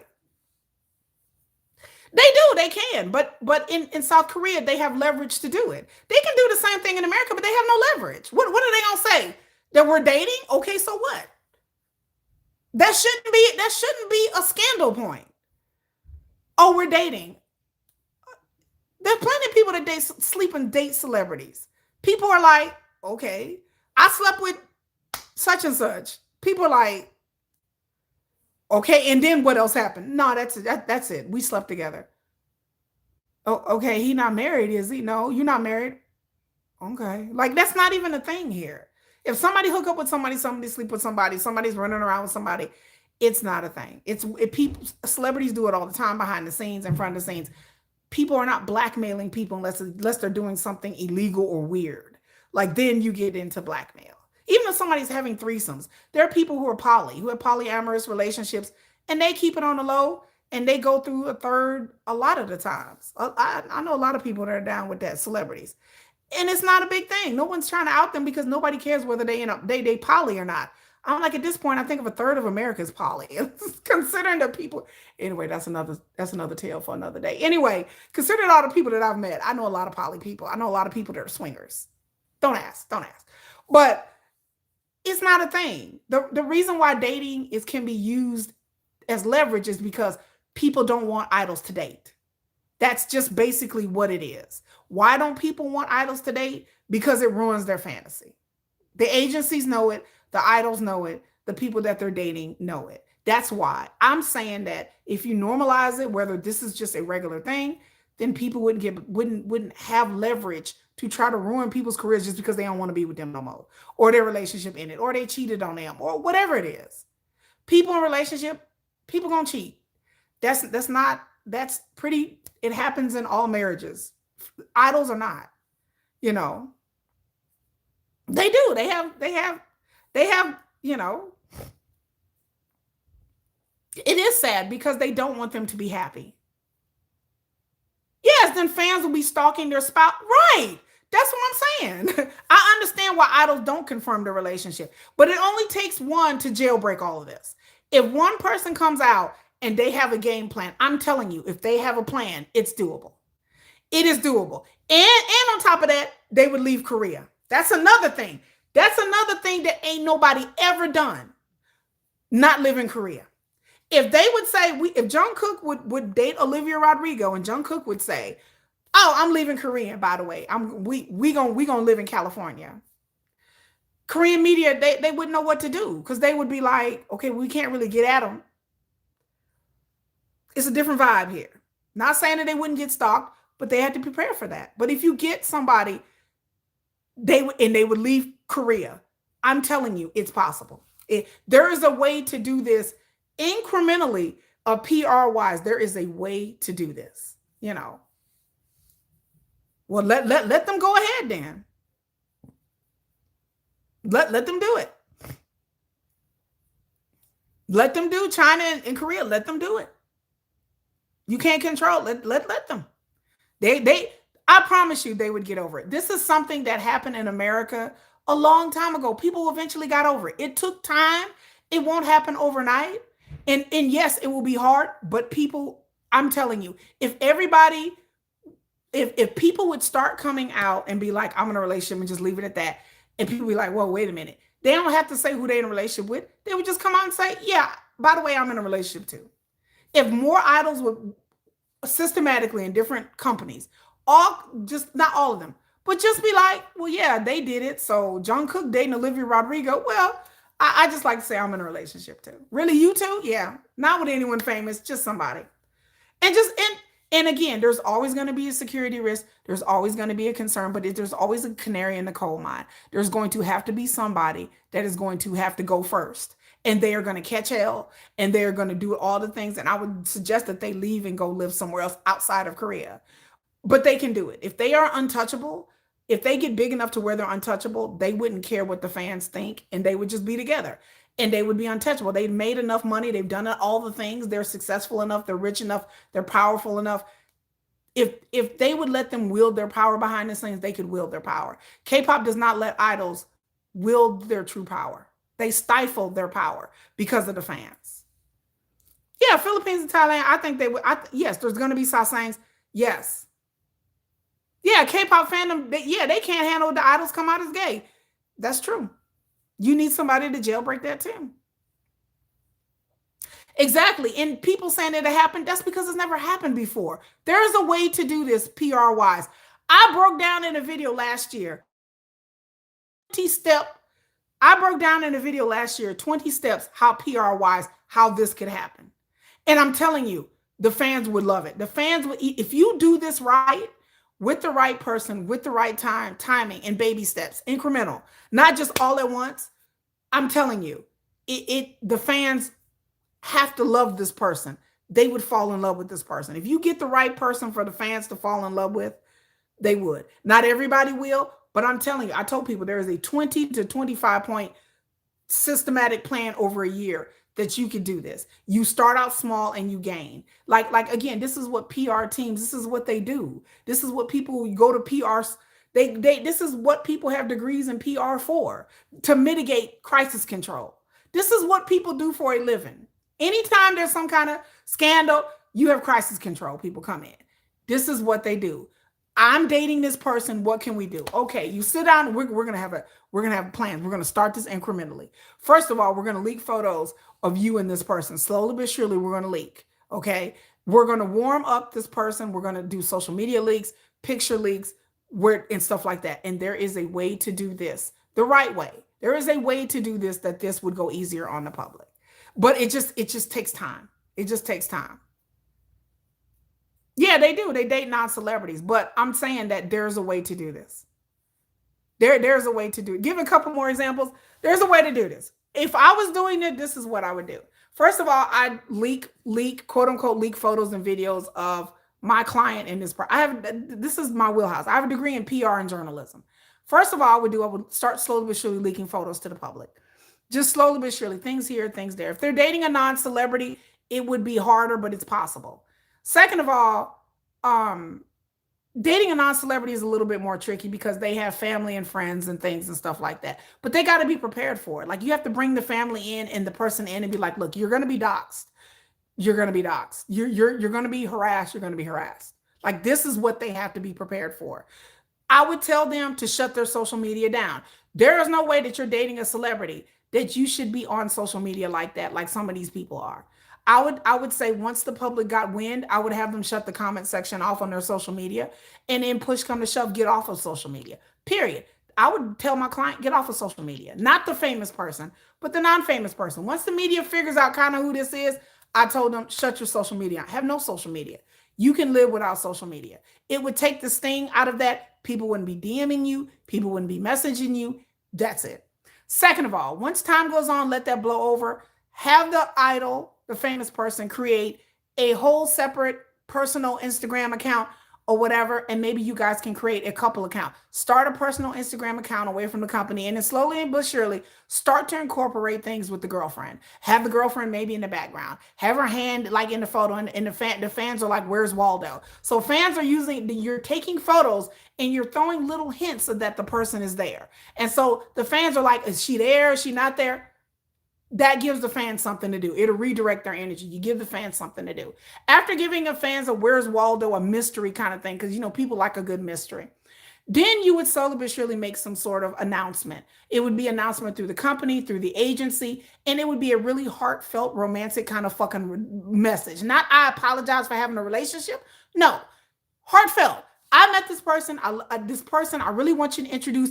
And where idols fuck up, they don't introduce this person to the public.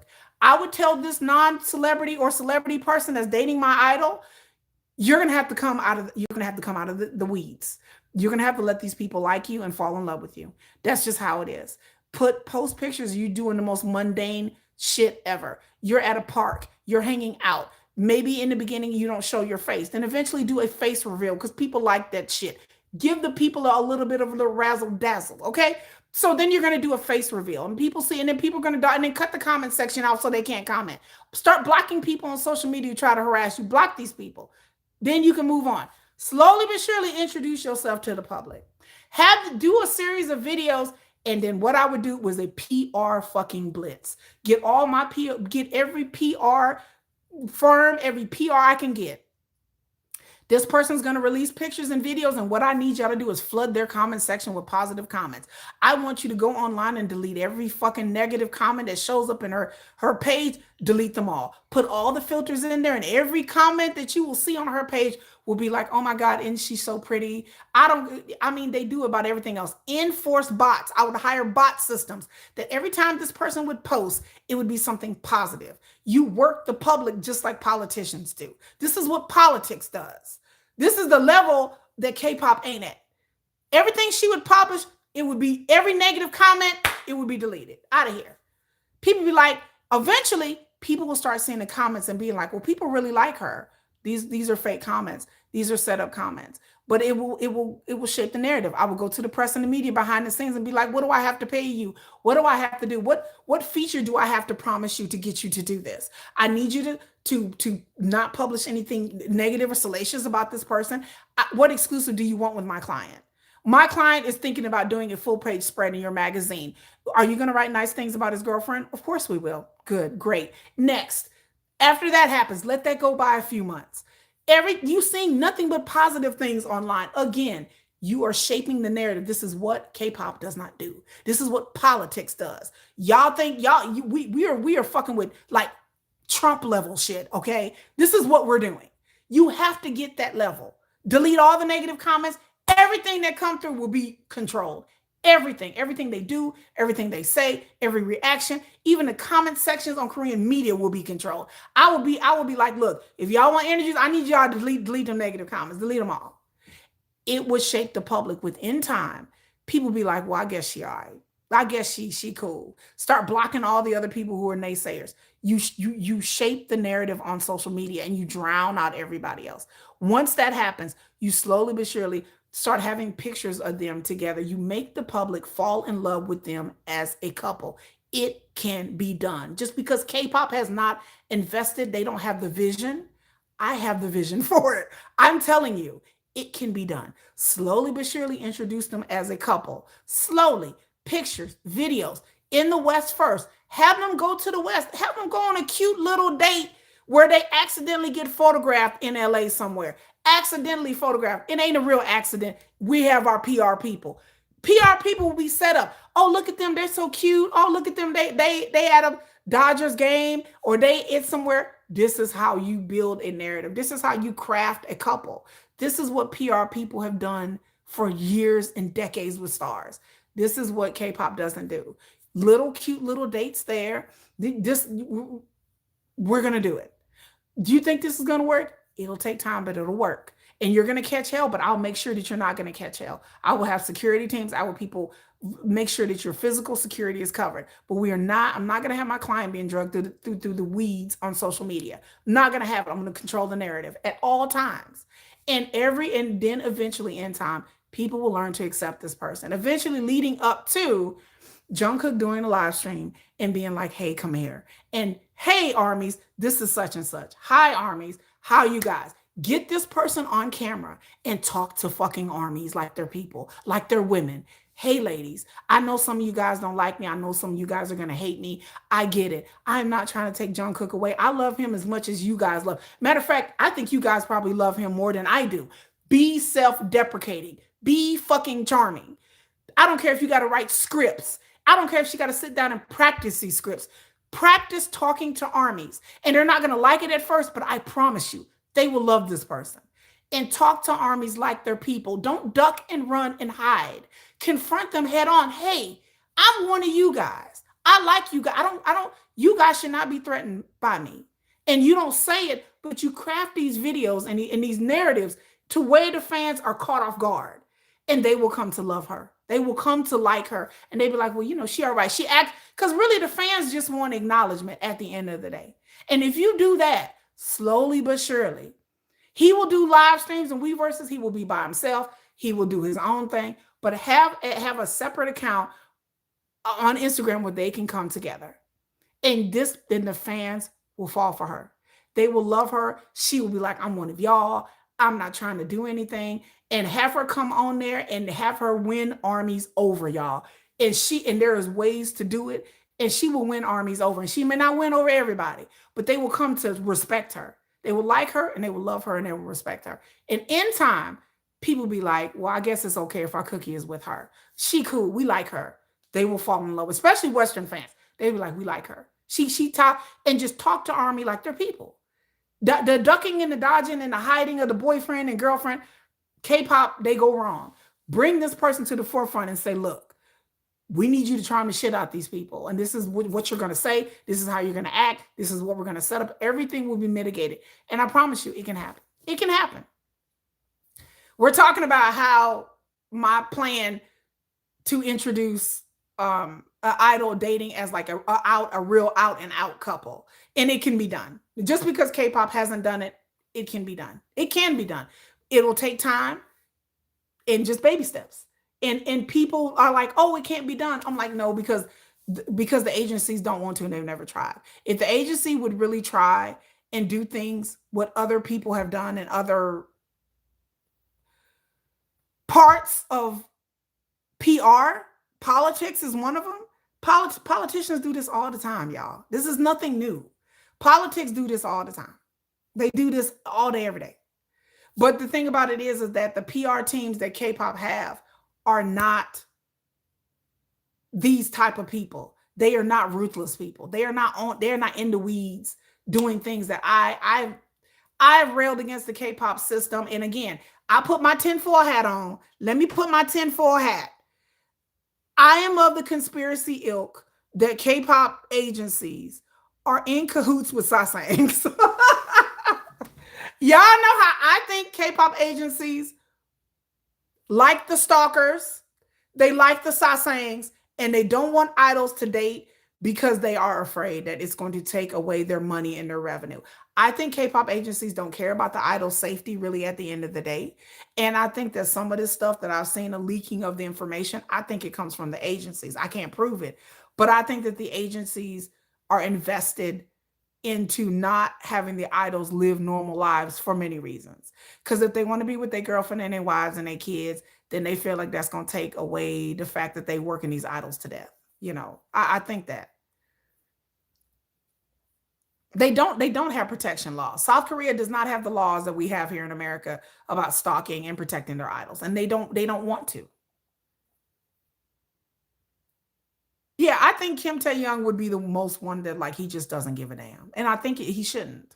And yes, and I think if Kim Tae-young fell in love with somebody, out of all the members of BTS, I think he would be the one that would just be like, I'm getting married and I don't give a damn what y'all say. I'm in love and that's it. You know. They're already security guards in South Korea that make me so mad. I don't know who these people are, but I'm just like, these aren't, I look at them, I'm like, those ain't even security guards. Who are these people? These people ain't security guards. I'm like, what is this? Again, I never thought it'd be a day that I would believe it, But I'm telling you, the things that I've seen within the past 6 to 7 months have me believing that the agency is in cahoots with stalkers and sasaengs. I'm sorry. That's how I feel. I die on the hill. I understand that my friends in the industry are like, no, that's not true. But I just feel like there is some truth to that.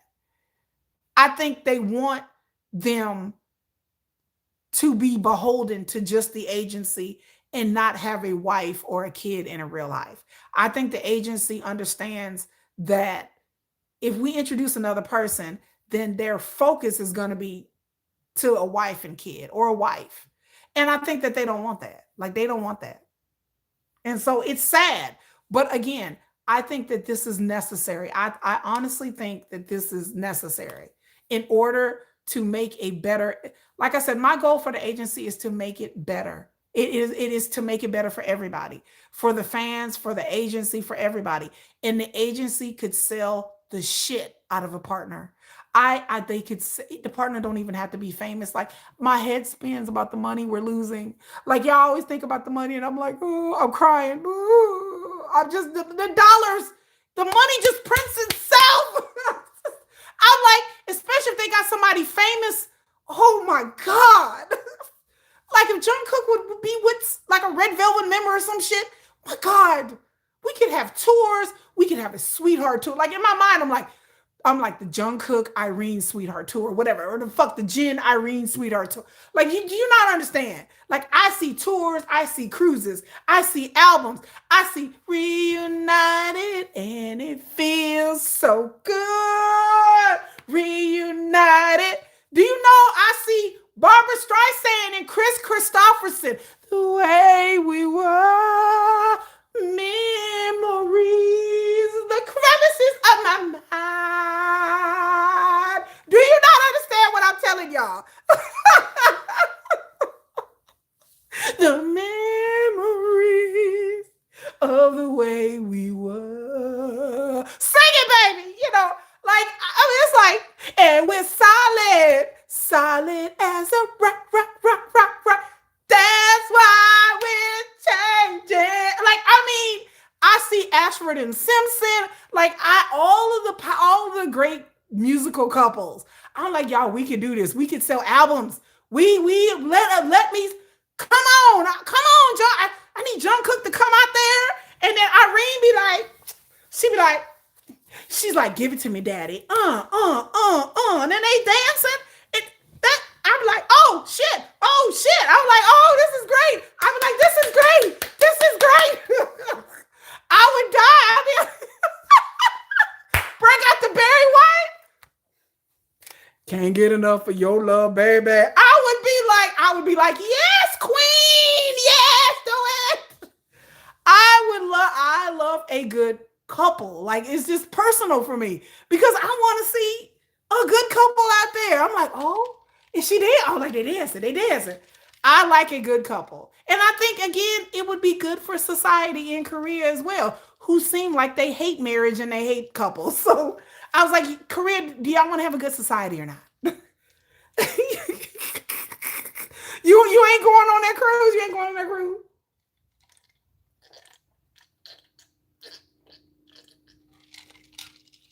I'm telling you, I want to see some couples dancing. I want to see JK in a tuxedo and his woman. I pick on JK because I don't know, it's the person that comes to mind. But I would love to see a tuxedo and then his girl, and they would just be like the it couple of the world. Like, they would literally dominate the world. Like, it would be money. There would be money everywhere. Like, it would just be money. Like, we could market them separately or as a couple or together, music videos, tours.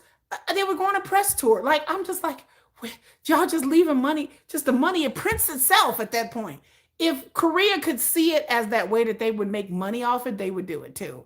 But America, like I said, people in old Hollywood back in the 30s and 40s, they were like, okay, we can make money them being a couple.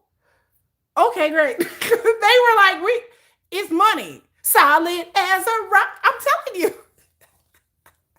Koreans aren't married, Ty. That's the thing about it is. They not. Marriage rates is low. Birth rates are low. Koreans aren't marrying. And I think that's Korean society to me needs an exorcism. I don't know. They need prayers. We need some prayer warriors. We need some candles. Like to me, the whole society needs a exorcism. Like people, I watched the video last night, and she's like, I don't know what Korean society needs. She's like, I don't know if they need Jesus. I don't know if they need an exorcism. I don't know what it is. But there are toxic things in every society. But the shit around marriage and birth and couples in Korea is for me, other people find other things more toxic, but for me that is one of the most confusing conundrums in South Korean society. Birth rates are low, marriage rates are low, but then y'all don't want people to get married. You would think with birth rates and marriage rates being low, with so many lonely people, I don't know how many videos I have to repost about Koreans being lonely, that the Koreans are not dating, okay? That Koreans are not having sex. You would think with all of these things going on, these sexually frustrated, pent up people who are lonely, you would think that they would influx their whole system with just marriages. Just everybody get, besides these K dramas that are unrealistic. I mean, realistic depictions of people being married. You would think that they would want real people, real, not K dramas, real people being married and having real couples as examples for the youth, for the society. But they don't do that. It is one of the most paradoxical things that no one's ever really given me an answer for.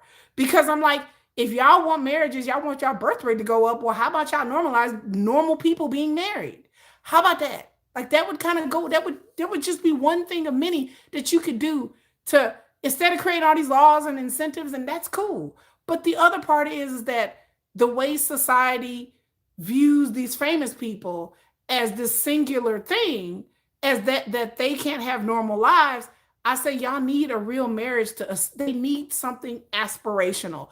I don't see a lot of aspirational marriages and couples in South Korean media and in their society for real people. Not again, not K dramas, okay? Because those ain't real people. That's just fictional characters, you know.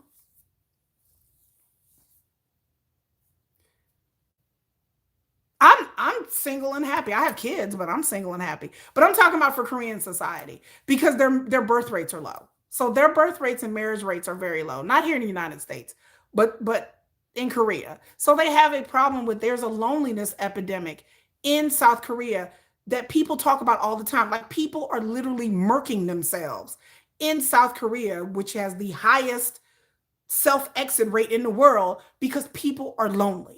And I'm like, but y'all continue to be lonely because y'all push this loneliness thing and you take it too far. I was like, why don't y'all dial that shit back a little bit and push being married? Why don't y'all try to do that? Like, well, not a monetary incentive, but a social incentive. There is, to me in South Korea, there's no social incentive for people to get married. It's a social incentive to be by yourself. I mean, there's economic factors. It's hard to have children and get married when you don't have a place to live, when you don't have a stable job, when inflation is really high. All of those economic factors all go into it. But for me, I think about the societal issues in how people see other people who are married. And to me, for a lot of Koreans that I talk to, it's not aspirational. They don't want to get married. They're like, oh, I don't want to get married. Da, da, da, da, da. And I'm thinking if you guys had high profile marriages, then people would be like, because they idolize celebrities. So to me, if y'all already idolize celebrities, having high profile couples would go a long way for people wanting to pattern their lives after these celebrities. They want to do everything else. They want to have plastic surgery. They want to look like these idols. They want to dress like these idols. They want to fuck these idols, like all of this. I'm like, y'all want to do all this shit with these idols except be married like the idols. That's weird to me. That's strange. I'm just like, but like, shouldn't y'all have high profile couples? Then everybody would aspire to that instead of plastic surgery and plastic surgery. They want to live these idols' lives, but I'm like, why would y'all emulate idols when idols ain't married? Y'all want to be not married? Like, why? I've not gotten an explanation. That it's just it's paradoxical. You want higher birth rates and you don't want people to be lonely, but then you want idols to be lonely. Somebody help me understand that. Help me understand. I don't understand. I just don't understand why being single is like this thing for idols, and then people want to aspire to be idols. They always say Yoongi married got kids. I don't think Yoongi I wouldn't say Yoongi was with kids. The parasocial craziness, yeah, it has, but it has to be broken. But people act like the industry, like the parasocialism that comes with the industry, cannot be stopped. It can be stopped. People in America have stopped it. We had parasocialism in our media and our celebrity, and we stopped that. People just stopped it. Like the agencies and the labels and the movies, they did away with that slowly but surely. And it can be done. People act like this can't be done. It can be done. It has to be done, but on the agency levels first. They have to get on board with it for. Yes, it's crabs in the bucket mentality. Yes, they don't want the idols to be happy. I said it before, Denise. I'm telling you, they don't want idols to be happy at the end of the day. They want the idols to be lonely and miserable because they're lonely and miserable. I've been sitting there watching videos about parasocialism. People who are in parasocialism and don't want idols today, they want idols to be as miserable as they are. I would say that there's nothing pure about Yoongi. I think Yoongi has a partner for a while. Yeah, it is. It's crazy and out of hand. They don't want idols to date. And to me, it is dehumanizing to deny a person's happiness, whatever it is that they want in their life as a human being, because as human beings, we all are human beings. Human beings have needs and wants and desires and good days and bad days and everything that comes in between of being a human being, goods and bads and highs and lows. And they don't want idols to be human. They want to dehumanize idols to make them be something crazy. So yeah, that's my long about answer.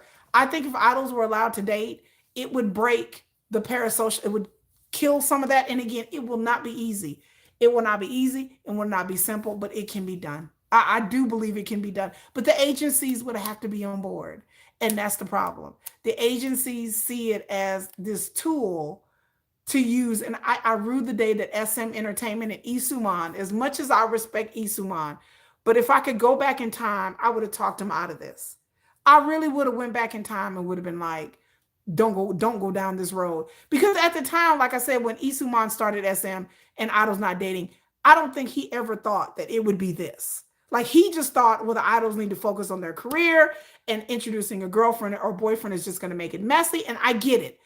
He couldn't predict that we would be here. I don't think Isuman would ever think that it was spiraled into this. That he just thought, I'm protecting the idol, I'm protecting their reputation, I'm protecting their career, so they won't be mired with gold diggers and all kinds of stuff. I think that I want to believe that Isuman's will was good. And then of course it was good for the company as well. But the way things have morphed and changed over the years, this has spiraled out of control than what it first started as. It started one thing, and then now 2026, it's gotten worse because of social media, because of the loneliness epidemic in all of our societies, because of online, because of algorithms and all this shit. Nobody could have predicted that. Even Isuman, he had no idea that his ideas would be so grotesque now. That, what he thought was protecting the idols was just protecting the idols. And that's what he thought. And so I can't totally blame him because he didn't know that it was going to be like this. Nobody really knew back then. They just thought, well, we were just protecting.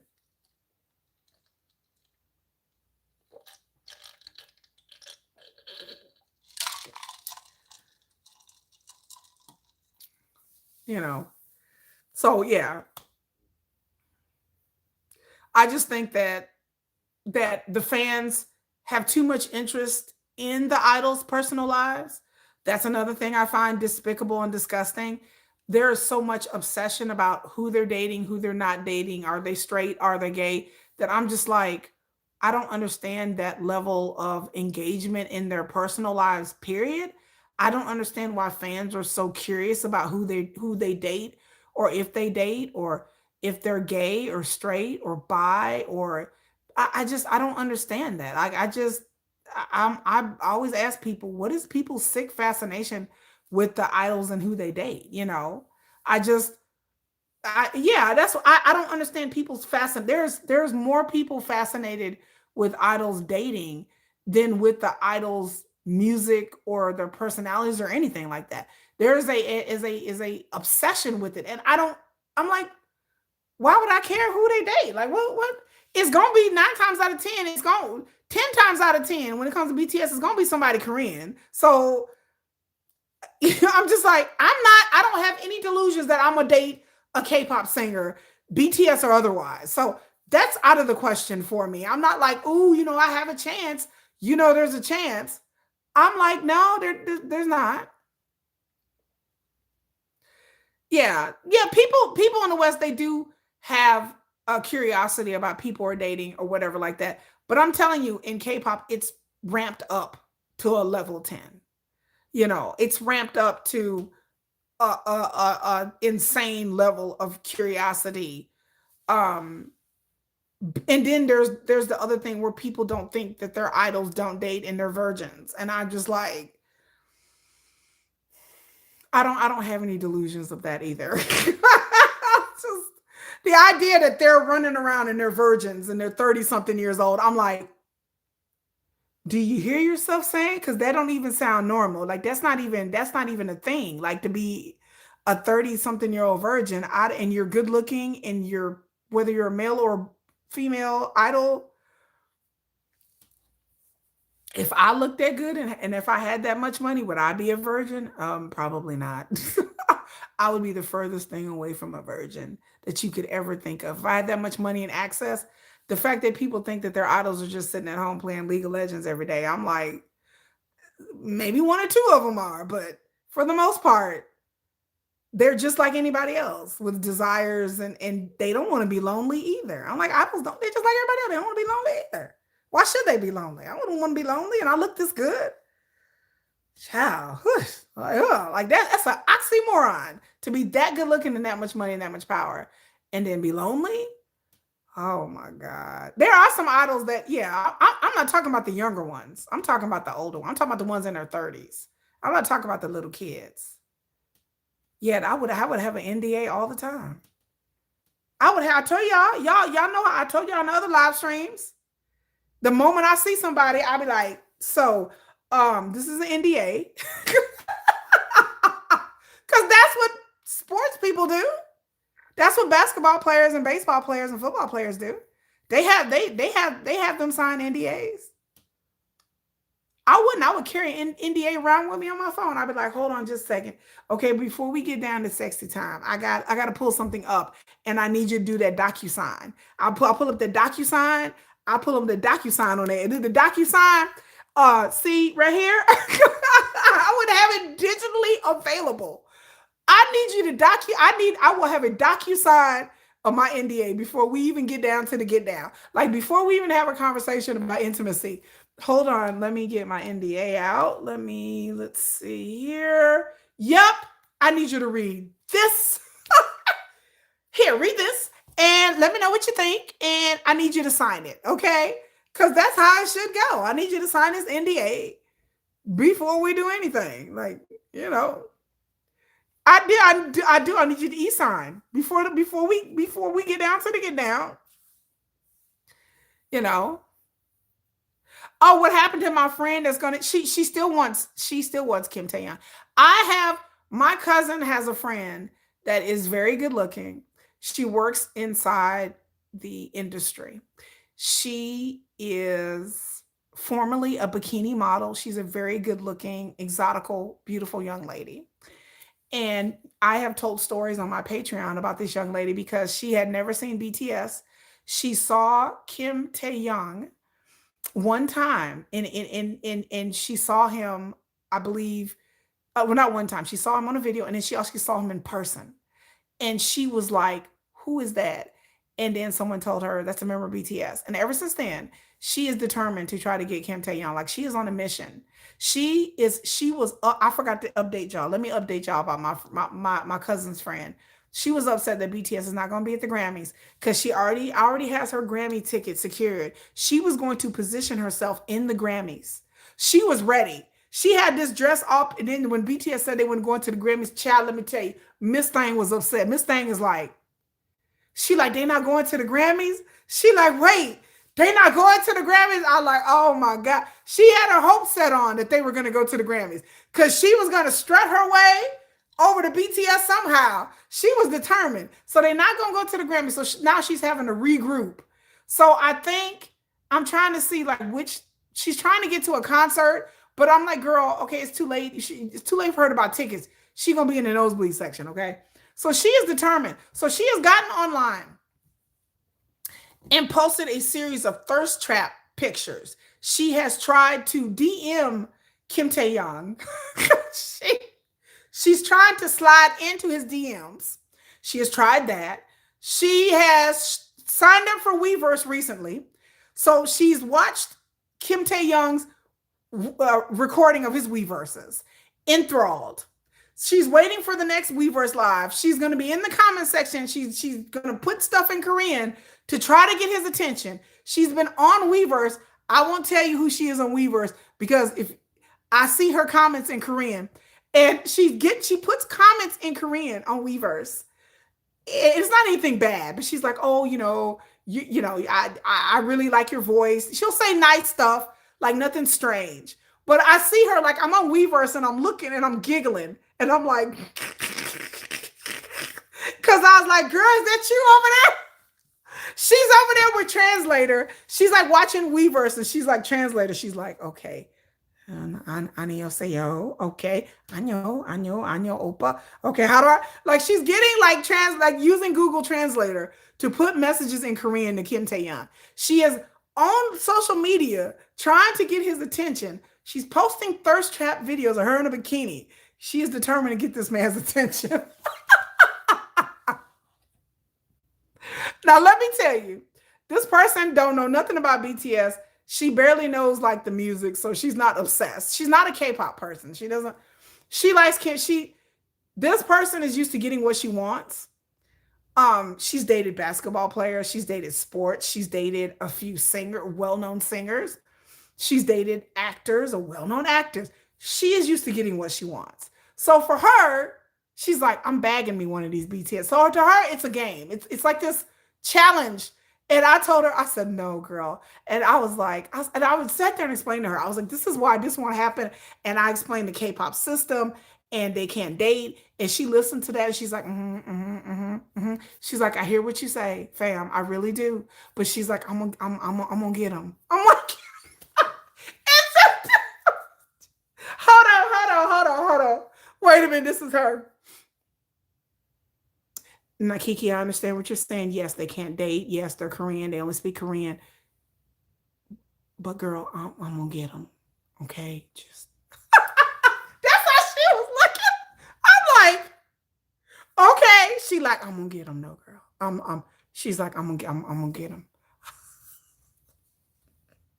I told her, I said, you sound like a delusional fangirl. I'm going to get them. Okay?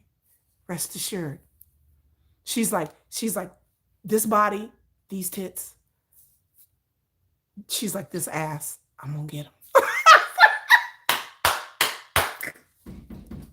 That was a quote. I said, what? I said what now? She said, these here. She's like, I paid a lot of money for this. I said, okay. This is a lot. I didn't pay all this money to not get me a K-pop singer. I said, maybe Stray Kids. No. She's like, I want to go at the top. I said, I don't. She's like, I'm going to start here and possibly work my way down. But if I'm going to get one, I'm going to go all the way to the top. Like the way she talks is like this. Like she talks like she's doing, I'm going to go all the way to the top. And if I'm going to get one of BTS, I'm going to get the best one. And I hear that Kim Tae-young is the best one. Like I watched his videos and he has a whole fan base. And I'm gonna get him. I'm getting me one. I said it's not like it's a toy, girl. I don't care. She's like, if it's not him, what's that other one? I said, oh God. She's like, the other one that's popular. I said, which one? She's like, the one with the blonde hair. I like him too. I said, no, not Jim. And she's like, if I can't get this V1, I'm going to get the blonde one. I said, girl, this not Pokemon cards. What the fuck?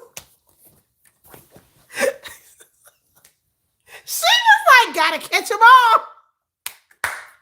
I'm like, girl, this ain't, they're not Pokemon cards. She's like, I understand that, but that's not the point. I was like, well, why are you talking about them like they Pokemon? They're not Pokemon cards. I understand they're human beings, but I'm gonna get me one. I was like, so she talks about BTS like she's gonna get her one, like it's a car or a Pokemon cards or. And then the way she be looking be so serious, like it just be so matter of fact about it. That it had me. Oh my God. She was my bias is sugar. She told me I didn't pay all this money for this. Do you think I didn't got all of this fillers and all of this and it's not gonna get me a K-pop singer? I have had basketball players and actors. I'm like, I say, yes, you have. Yes. Yeah. I have been the mistress of stars. I was like, okay, girl, you got a point. I didn't do all this for nothing. I'm like, to be denied by a K-pop singer. Okay. So to her, it's like a personal affront to her. She's like, I've had the cream of the crop and I want this one. I was like, well, maybe I can introduce you some. No, she don't care about no other groups. She's like, no, BTS. She's going straight for the top. She's like, straight to the top, baby. Number one. I'm going straight to the top. I said, oh my God. And then she like, it's so if to her, if it ain't Kim Tae-young, then Jim is going to come quietly. She's like, one of them are going to come.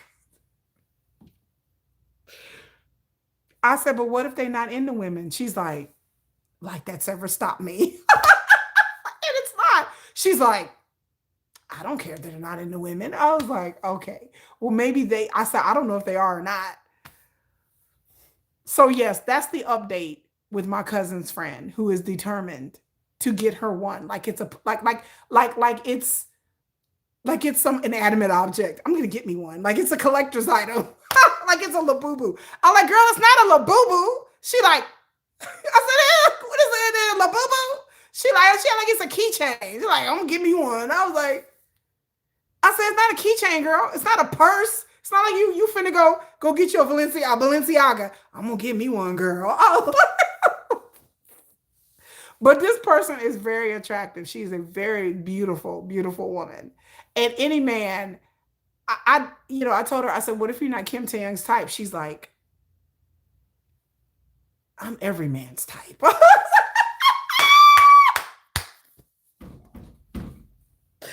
I said, the ego is insane. I said, girl, you nuts. The ego is crazy. She's like, what are you talking about?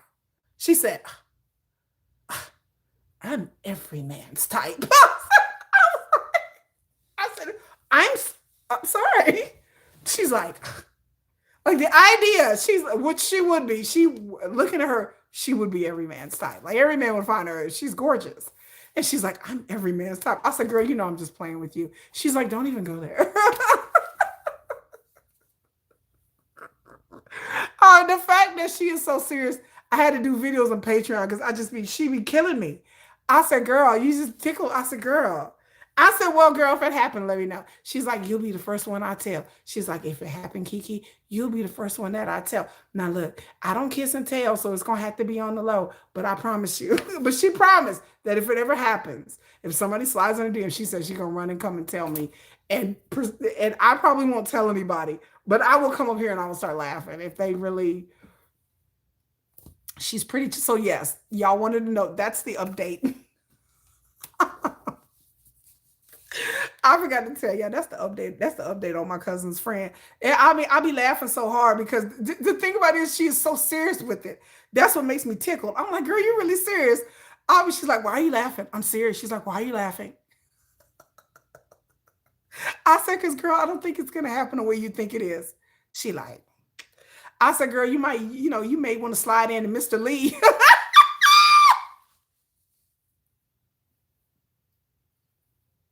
I said, you may want to get with Mr. Lee.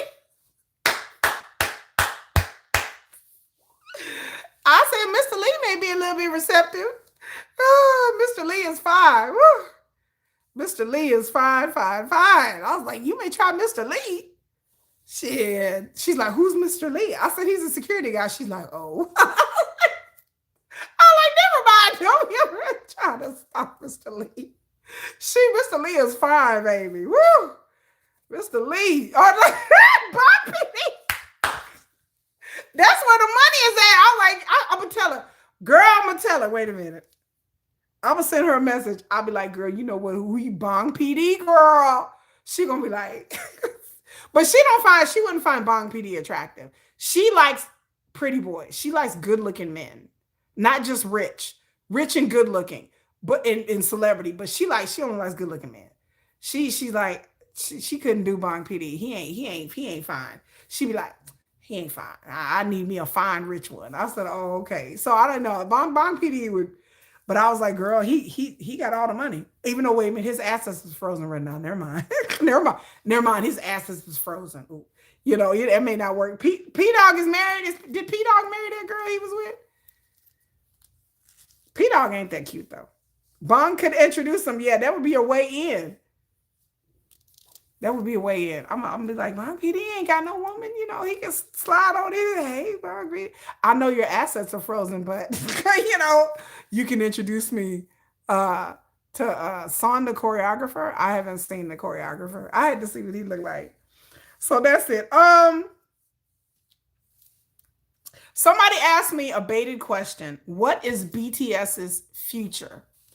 So people ask what I think about BTS's future after the concert, after the tour, after Adadang, after everything has died down.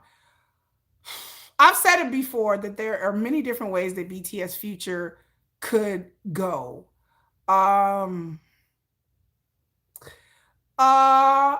think that BTS could go rest for a little bit after the tour. This tour is going to be almost a year tour, very grueling. So I think that BTS could go rest a little bit, just give them a couple of months off. I would hope that they would give them a couple of months off to really go rest and catch their bearings and just decompress from the tour. But this is K-pop we're talking about. So, no, I'm just kidding. I mean, but it's K-pop we're talking about. So they will get a little rest. I don't know how much rest. Hopefully, I could deal with BTS taking off of 6 months and I would be happy. I would love for BTS to go and decompress and enjoy themselves, go on vacation, relax, nurse their knees and their backs and their necks and everything like that, and do whatever they want to do for 6 months because they've deserved all of the rest that they want. They have been nonstop since they got out the military. And I know that could not be hard. I know some of them probably haven't acclimated to being back home in a really mentally healthy way. I did not agree with the members coming back from the military so quickly and jumping into things. I didn't think that was mentally healthy at all. And I've voiced my displeasure about BTS coming back and doing song camp and falling in. I disagree with that a lot. I think that for some members, they could do that, but I think for some other members that was not healthy. And so they need a timeout. They've been nonstop. Speaking of nonstop, did y'all see that video when they did the FIFA? People were freaking out because I'm like, y'all, this is a K-pop idols. This is their schedule. Like they literally were sitting in meetings telling them, okay, we need you to get on the plane at 2:30. We need you to be ready at 2:30. The plane's going to be here at 3. The call time starts at 7:45. You got to sleep on the plane for about a couple of hours and be ready. We need you to be ready by 8. People were freaking out like, what in the hell? This is their schedule, y'all. This is the life that they lead. People were jaws dropped. They were amazed that they were literally going to get maybe 3 hours of sleep before rehearsing and practicing. And you could tell that they looked exhausted. When they got off that plane, they was like, okay, you know, Jimin's face when he heard the schedule. Yes, poor Jimin's face just dropped. You know, he was just like, okay. They did. And you could tell what they were rehearsing and things and stuff like that.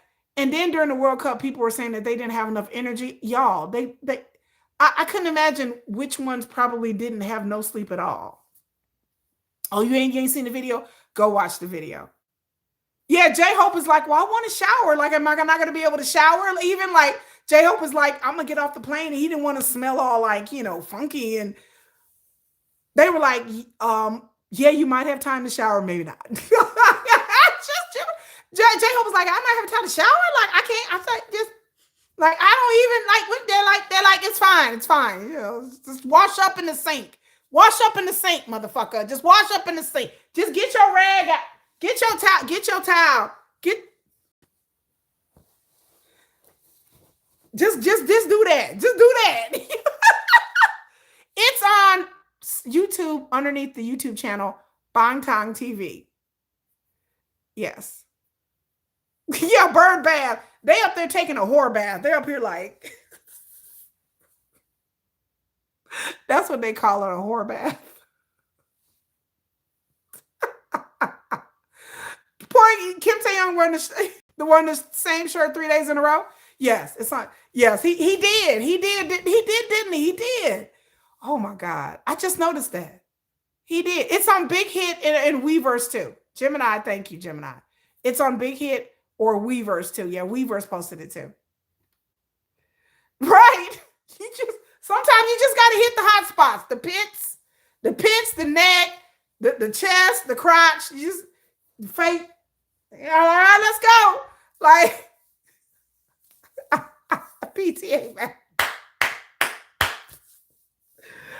People were freaking out that this is what they had to do, that they looked very worn out, very tired.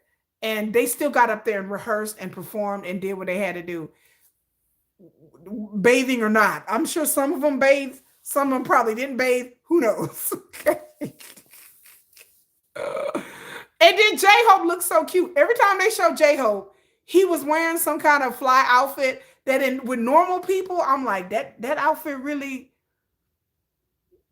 All right, J-Hope. Like every time I see J-Hope, what he wears normally wouldn't work. Like I would see somebody else wearing that and I'll be like, that's awful. But when J-Hope wear it, I'm just like, well, you know, that kind of works. It works. It just works. I don't know how it works, but it just works for him. It looks good on J-Hope. Yeah, they had just performed in Paris and then they got on a plane. Like they look like we are ragged and we are tired. When you don't get enough sleep and then they were on the plane, they were trying to eat. And, you know, when you don't eat and sleep good and you're not fully hydrated, that brings on sickness, that brings on colds, that brings on, you know, just your immune system wears down. And then they get to be susceptible to being sick, like colds and flus and stuff like that. And then your body is wearing down, you're dancing, and then you got to turn around and rehearse for FIFA and do all that, you know. A horse bath? This was a horse bath. What do we call it? I would call the kids a horse bath. But I just felt J-Hope, he always looks so stylish. It doesn't matter what he wears. He just looks so stylish. And those little Hobie legs, those legs was up there. Them Hobie legs was getting it. I said, look at Hobie in them legs, baby. Baby, them legs, them Hobie legs. Them Hobie legs, them Hobie legs like this. And they was like this. And they was like this. And then they was like this. And they was this. And they was this. I just, like, I was looking at Hobie's legs like. And then he was wearing them shorts. And he was bouncing around in them shorts. And he was like. I was like this. I was like, okay, just. What? I was mesmerized by him wearing them charcoal colored shorts. I was like, all right, Hobie, calm down. You know, I would love for them to take it easy after the tour. So what I was saying about the future of BTS, hopefully they take time, but this is K-pop. So with K-pop, who knows? Okay. But I do feel like there will be solos, that there will be solo tours, there will be solo albums, there will be solo, maybe mini albums, and then tours. And so there you go. So we will see whether there's going to be tours. But I think that there will be solo tours and solo albums for some of the members. As to what order it is, I don't know. You know, I'm hopefully they'll stagger it out a little bit. Hopefully, God, man. Oh, yeah, I'm BTS Army. So hopefully they'll have rest before they start this solo madness. I'm hoping, but I don't know. I don't. Like I said, this is K-pop. Anything's possible. It's going to be JK's time. I hope so.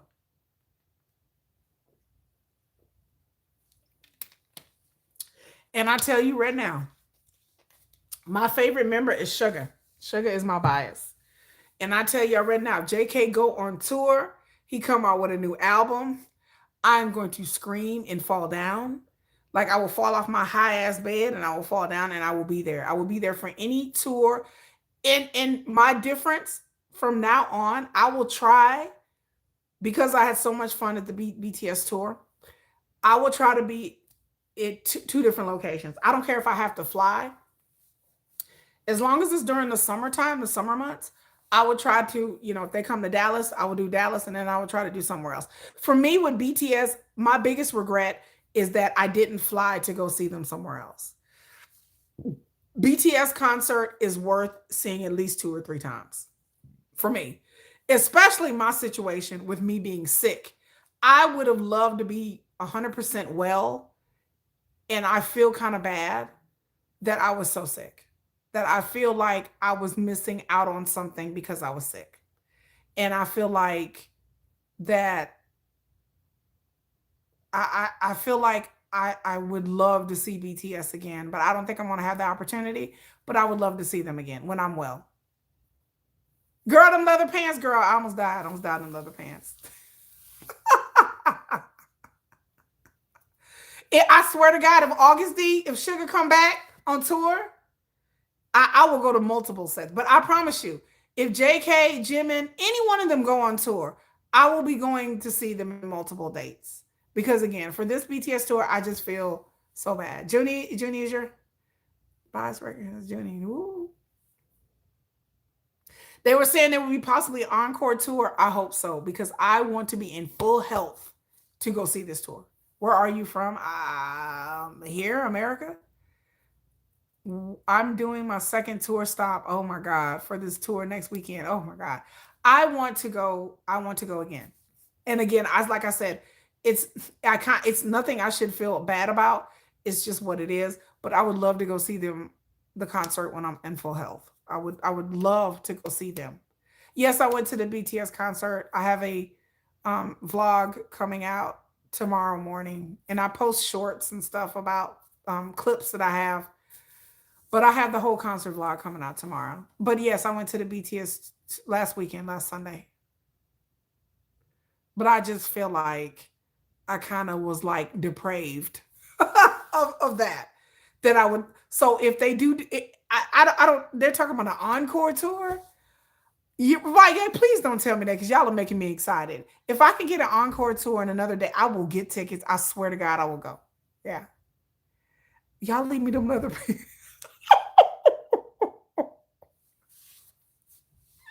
I'm trying to think. Let me look. Hold on, y'all. I'm trying to look. I just did laundry, and I'm trying to see is my leather pants in this laundry. Are my leather pants in this laundry? No, they're not. I don't think they're in the laundry. I have a whole pile of laundry I need to fold up. But I did. I went to leather pants, girl. I do. Did they do 0 o'clock? Oh my God, that's Jennifer's favorite song. You're my tear. You're my tear. That's Jennifer's. I think that's one of Jennifer's favorite BTS songs. She got me hip on that. So you got to be a baddie. I wasn't even a baddie. I just was like, but the thing about it is, I like leather pants, y'all. I know some of y'all are like, who likes leather pants? I do. I like leather pants. Like I do. I like look, okay, look, don't do me right now. Okay, so I like leather clothing, okay? If some of y'all are on my Patreon, y'all will see that I have various pictures of me wearing leather clothing. So for me to wear a leather dress or something is not really completely out of my wheelhouse, because I'm kind of a leather mama. So for me to wear leather pants, but it was a bad idea when it's 110 degrees. I wouldn't advise that, okay? When you're wearing leather and it's 110 degrees, you're going to have a bad time, okay? Don't do it. I'm trying to see is my leather pants in here, but no, they're not. I think I already washed them.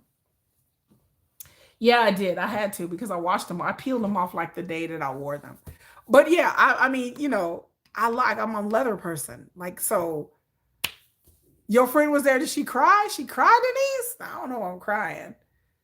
I almost cried from vomiting, but that's I'm like, But I do, if I y'all are getting me excited. If they do want to go to Encore, I want to go. If they do solos, I want to go. I've told people before that I wouldn't be surprised, even though people hate to hear it, that if BTS took a hiatus away from each other for a while. Like, I'm not saying BTS would disband or break up. I don't think that would never happen. They are too invested in things together, and I think that the BTS members do get along very well. And I do think it's a professional relationship. But I do think they enjoy each other's company when they are together. But there's 7 people, and there are some members that get along better with others that are closer than others. That's just the nature of the beast. But I think that BTS like performing together and they like each other.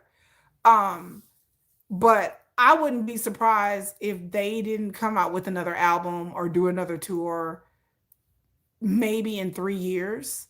Um, I don't know when their contracts are going to be up. That should be interesting. I hear that the BTS contracts is up because we don't really know. Maybe in 2030, maybe? Interesting. Interesting. Maybe 2030. I'm trying to think. Did they sign? Because there's some rumors going around saying they signed a 10-year contract, but then again, I wasn't around then. But I could see BTS members going about their way though. I could see them just being like, we're out of here, and just doing their own thing for a while. And I'm here for it. I'm like, bring on the solo tours. I'm gonna go see every one of them. I just think that that people, to me, fans feel so entitled to BTS's time and energy. And I'm like, y'all don't even know if they even gonna be around after this damn tour. While y'all up here playing, y'all making demands and y'all getting mad at J-Hope and Namjoon. And I'm like, y'all just assuming that after the tour is over that they're going to be there. They shit. Namjoon may be like, I'm done with y'all. I'm out of here. Like, I'm done with y'all.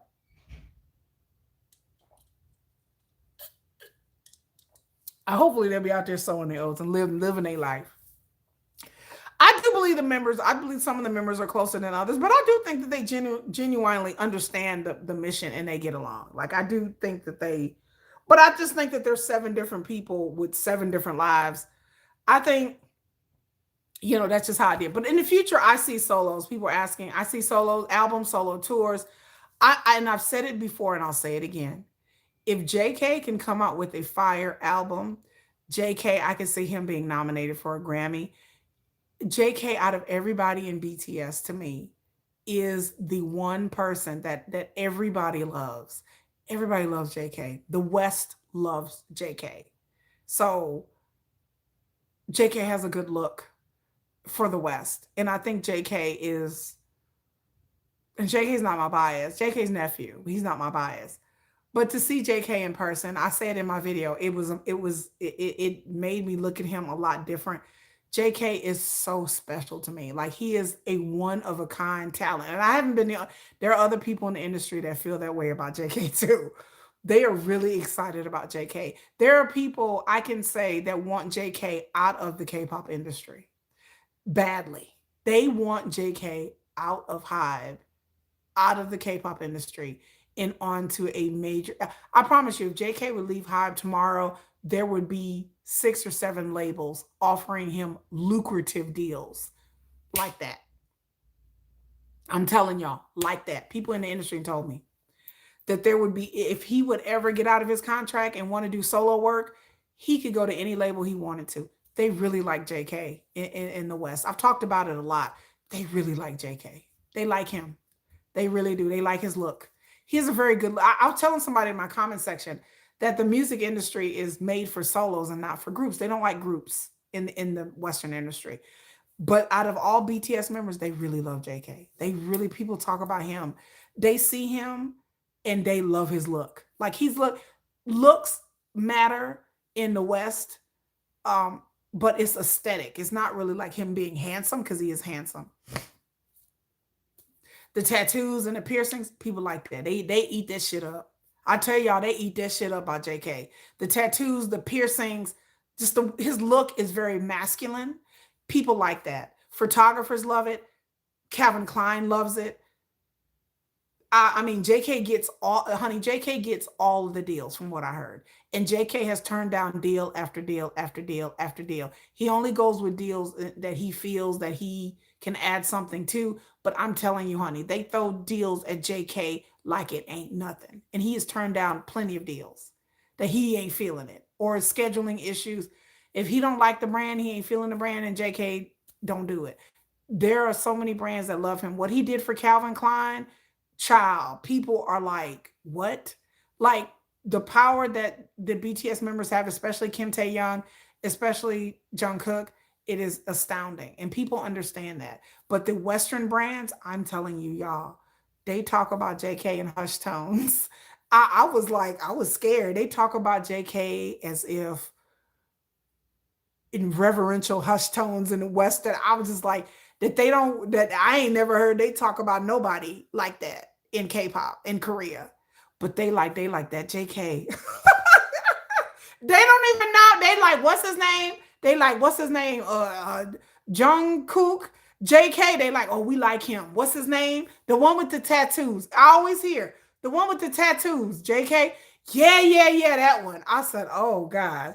I said, y'all love J. Yeah, the one with the tattoos. They talk about him like, I'm telling y'all, like he's the next, he's the thing that people are waiting for. Like people are really waiting for JK to come out swinging. If he comes up with an album, I'm telling y'all, people love. There's something about JK that people love, that people just go crazy over. He is the moneymaker. How did it feel doing the fan chant and mic drop? I love the fan chant. I love when they did mic drop at the concert. Yeah, that's what I'm saying. Yes. They JK is not. JK, if he position the right people around him, he is primed for the Western market. They like his look. And JK, I think on the cool wants to be free. I think there's things that JK wants to do that he is hashtag free JK. I've said this a lot. When he did that Weverse Live and he was up there crying and talking about there's things that he want to say, but he can't say. And he was looking and I was like, he wants to be free. JK wants to be out of this industry, just like the Blackpink members do. And the Blackpink members, they can't run from the industry completely because they have contracts. But the Blackpink members saw the writing on the wall a long time ago with YG.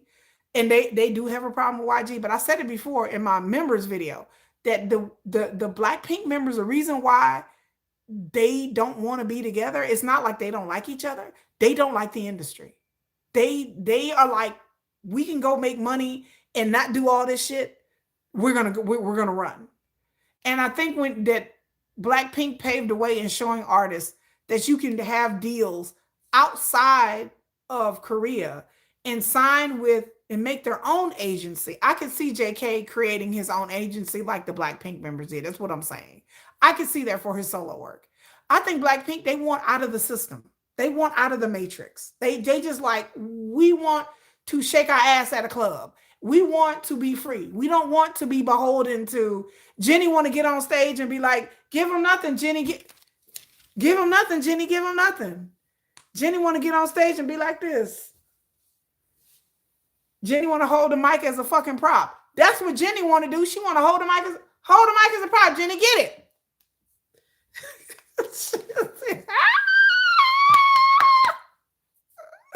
JK is no stupid. He been in the industry since he was 14. He's been in the industry since he was 14. Give him nothing, Jenny. Give him nothing. Go, Jenny. Go, Jenny. She holding the mic. Yeah, she danced with the mic. Girl, get it. Girl, dance with that mic. She like, uh-oh. She like, go, Mike. Go, Mike. She like showing the mic. Uh-oh, look at it. Look at the mic dancing, girl. She like, I'm like, Jenny, what you doing, girl? Lisa, yeah, she was on that show, what was it? The White Lotus show. Yeah. Go, Jenny. Go, Jenny. Go, Jenny. Give him nothing, Jenny. Give him nothing. Just don't give him nothing, girl. She like, that's my girl though, Jenny. She up there looking pretty. She on stage. She ain't singing. She's barely, she lip syncing. She like, She like, ah, hell. Okay, I'm done with the mic, y'all. Let's go, girls. I like, go, Jenny. I said, Jenny, give him nothing. Jenny, give him nothing. Give him nothing. Eat him up, Jenny. Let me stop. Let me leave Jenny alone. But we all know Jenny. Do y'all know Jenny be on that stage? Girl, she be giving them nothing, girl. Nothing. JK would, yes, for sure, learn more English. He wants to. He said it in a Rolling Stone interview that he wants to learn more English.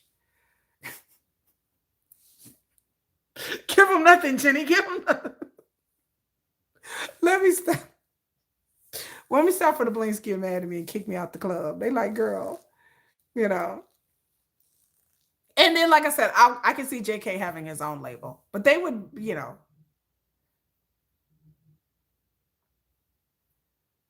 Tell me she may have a shot at Jimin.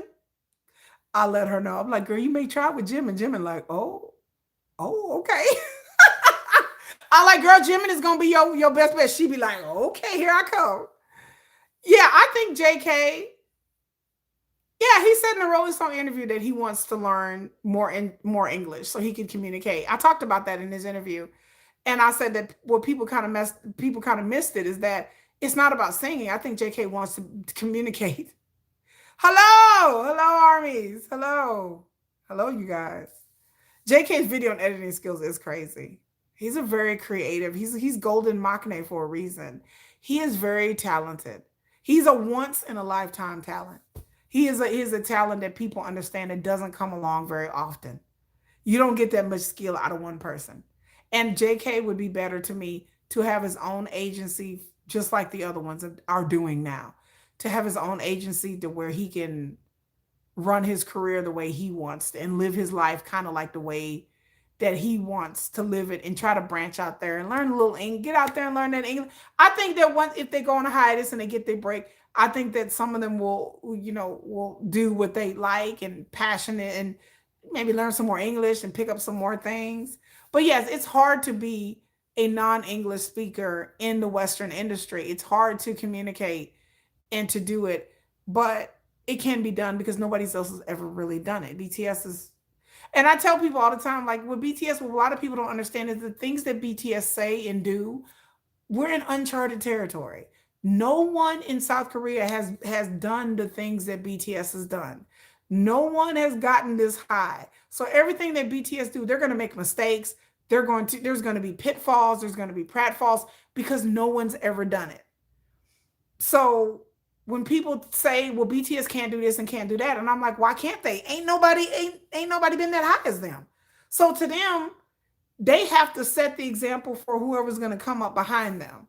BTS right now are paving the way for artists behind them. So whatever they do, they're going to leave a legacy, whether it be good or bad or positive or negative. And people got to understand that with BTS, there is no limit. I feel BTS, there is no limit to what they want to do because no one's ever done it. There's no pattern for whatever that they want to do. If they want to leave HYBE, they can leave HYBE. Who is saying they're not going to be successful? No one's been this successful in South Korea. If they want to start their own agency, they can do it.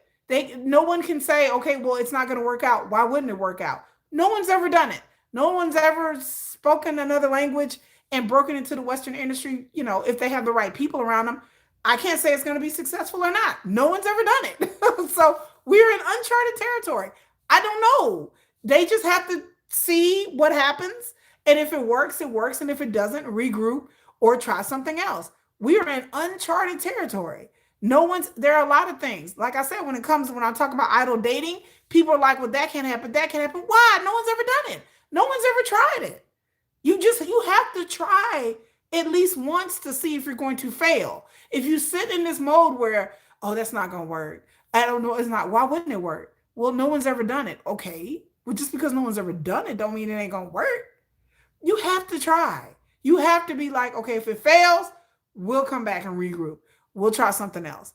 But the idea that like BTS is supposed to sit in this box and not try and do things that other groups have never done.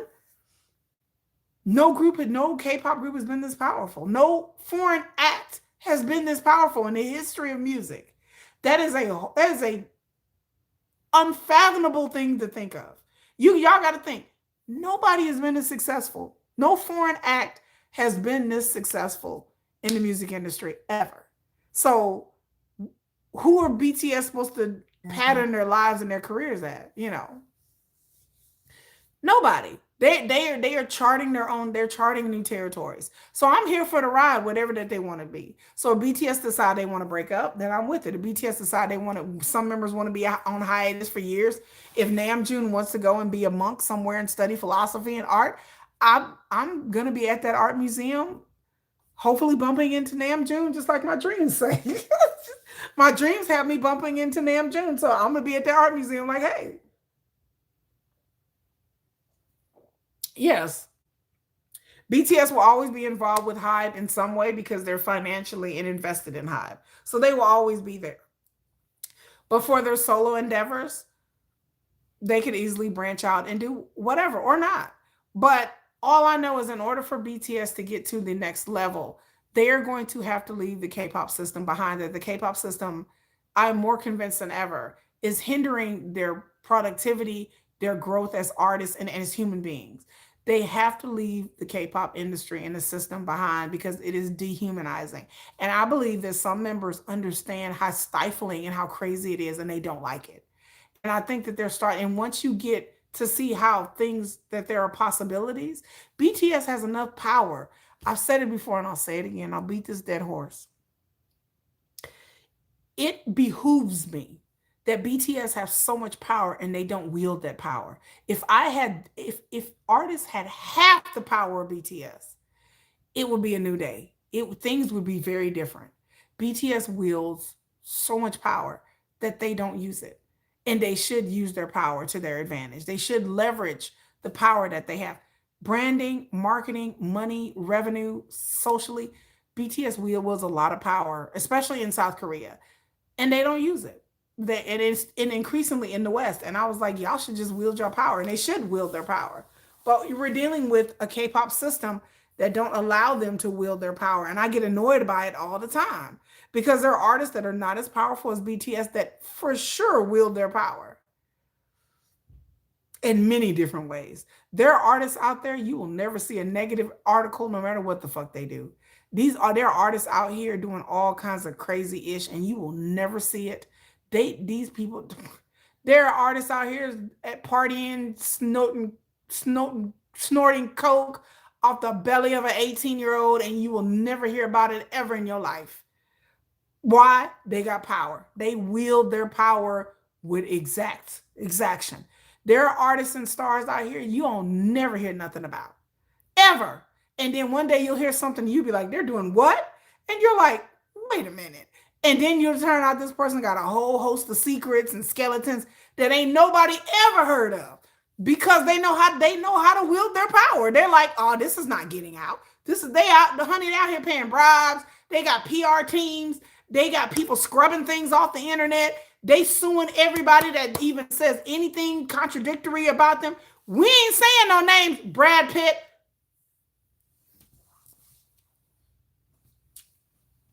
Let me get my laundry. We ain't saying no names, Brad Pitt.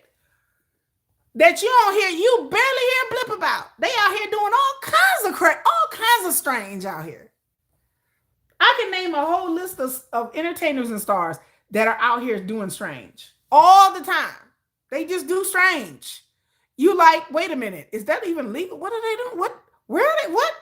I'm like, why haven't I never heard of this? They like, girl, because they got it on lock. Ain't nobody gonna say nothing. Baby, when they talk about the industry mafia, they ain't lying. There is an industry mafia in the West. There are just some idols and some stars that you just never hear anything about ever. But they out here doing stuff because they have it on lock. They pay tons and tons of money for lawyers and PR teams to scrub it.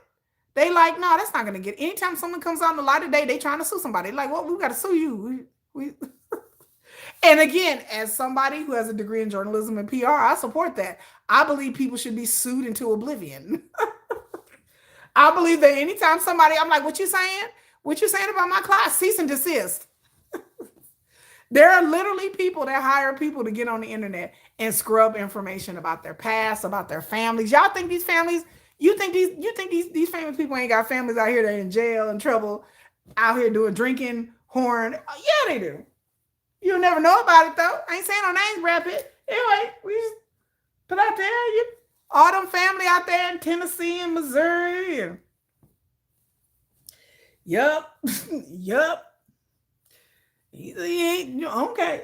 Incarcerated people. Anyway, you never know about it because they scrub it. They like we ain't having that. It just doesn't see the light of day. And they pay off people and media outlets and they do whatever they have to do. That's what people have been doing since the dawn of time.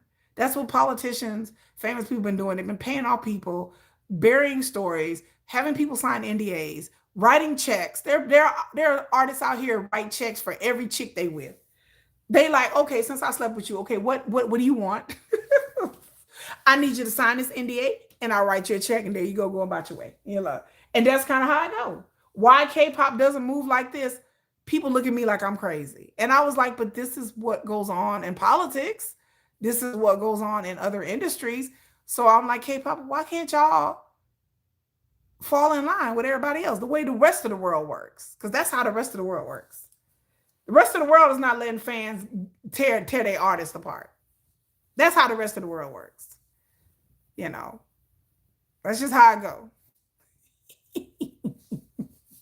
She talking about, wait a minute, Brad Pitt did what? Hold up. Brad Pitt got a whole list of a whole closet full of skeletons. I've talked about Brad Pitt before, about him. He's an actor that has a good reputation, and is because he spent a lot of time cultivating the narrative of his life and his reputation. Brad Pitt spends a lot of money to scrub things off the internet, and anybody who talks about certain things about his past, it don't get seen a lot today. Brad Pitt has family and friends in Missouri and Tennessee and all over, a huge family. You don't ever hear nothing about his family and his relatives, about them being in prison and drinking. You don't hear about that. He didn't disavow himself from that side of the family, and you don't hear nothing about that because he has good PR people, good lawyers, things that he's done and not done, women that he's dated and slept with, that he has them sign NDAs. He's like, you're not going to come forward on me and ruin my reputation. And so there you go. And I'm not mad at it, but I'm just like, I don't understand why K-pop, especially with a group like BTS, don't move like that. Because they could if they wanted to. And I tell people, they could if they wanted to. All of this parasocial shit could end tomorrow. I swear to God, on God, I tell y'all, if there were certain parameters put in place, we could end this tomorrow. We could end all of this. All of this would end. Everybody would. You can make your fans fall in line if you start doing things. One of the things I always propose is blocking people on the internet and kicking people out of fandoms. That's what I've always said. And I know that the agencies can't do this for individual people's page accounts, but I'm like, number one, Weverse is unmonitored. We've talked about this over and over again about Weverse being unmonitored. Okay. We have had these conversations over and over again about Weverse not being monitored, that it needs to be monitored. We have talked about Weverse not having a block feature where you can block people and report people. Yeah. You should be able to drop dimes on people, because I'm ready to drop dimes. I'm like, I am here to snitch, to dry snitch. I'm a snitch. Hello, number one snitch here. So I'm ready to drop dimes and snitch on people. The fact that Weverse people are allowed to just run amok and say whatever during that whole enhyping thing got me alerted to what was going on with the enhyping fandoms and how crazy they are. And they were allowed to go on Weverse and say things and do things. And I was like, why are they allowed? They don't own these platforms. We don't own these. I don't own YouTube. We don't own YouTube. The fans don't own Weverse. So to me, if you're going to run a platform like Weverse, everything should be censored. Everything should be monitored. You should have AI algorithm censorship, just like YouTube does. I can't get on YouTube and say whatever I want to say. We have a reporting system. They have AI bots to scrub things.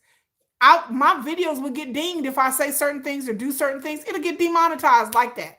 Weverse should be the same thing. Why is Weverse? Why is this the Wild Wild West of K-pop? You can just get on Weverse and just say whatever you want to say. What? Who? Jimin does. I'm like, BTS would have to put their foot down, and the company should be at their mercy. Right. Western artists are able to clock their fans without getting canceled. Yes, they will. Idols can't do that. Yeah, they should be able to do that. They should be able to do that all day. I am all for idols getting mad at fans and cussing out fans. If they want to cuss out fans, I'm all for it. Cuss them out. I'm like, go. Let's go. Let's go. Let's go. Oh, on Weverse, you're only allowed to report 1 or 2 accounts? Really? Weverse is like the wild, wild west. It is off the chain. It is off the chain. I mean, it is crazy. It's insane that you can just go on Weverse and just spam comments, say whatever. That's insane to me. I was like, there's no platform you can do that. You can do that. They should be kicked off the platform, not restricted, kicked off. They need to get off the platform. Yeah, Weverse is it's abusive. It's abusive. There is no way that a platform you should allow people to just say whatever they want to say, and then have these people that you ain't even got to have a paid membership. You can just be on there for free, just saying all kinds of really weird stuff.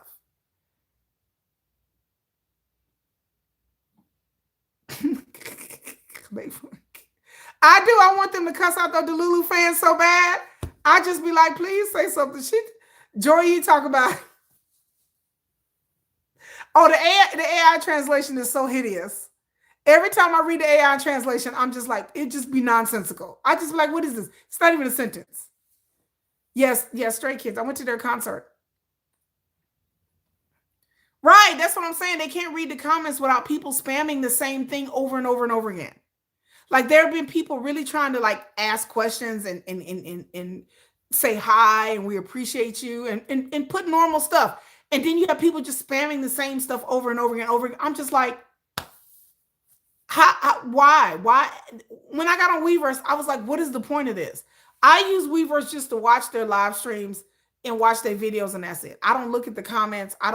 Every once in a while, I was like, let me go see what they're saying in the comments. And then I end up shutting them off because it's insane. Stray Kids concert that I went to last year, it was awesome. It was the second best concert to BTS that I've seen. Stray Kids got out there, and I have a vlog and destinations playlist. I have a Stray Kids playlist on here that you will see my concert vlog and videos that I did for Stray Kids. They were very good live. They were very good. I had so much fun. Hello. Oh, have a good day, night, you too. I love Stray Kids. They gave it their all. I know about 3 Stray Kids songs, if even that. And I enjoyed their concert a lot. It was awesome. They had a live band. Again, I have a whole playlist, Stray Kids playlist, where I put all my videos that when I went to their concert. It was the best concert I've been to until BTS. So Stray Kids is number 2. I would say ATEEZ is number 3. ATEEZ concert was really good too. I don't understand why people are trying to derail the conversation on Weverse. Shelly, I don't get it.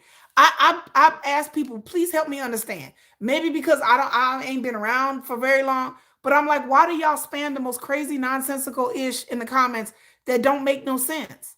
I'm just like, y'all are supposed to be. This is the time that whoever, J-Hope, Namjoon, whoever is looking at the comments, I would think y'all would want to ask questions. Y'all would want to say, congratulations, you're looking good, or I really enjoyed the concert, or I wish I was there, or I saw them. Like, I would think that y'all would want to say something productive or something that's sensical. Like, since you have this person reading the comments, I'm going to try to say something like, hey, I really appreciate you, or something like that. But no, Yoongi marry me 20 times. Okay.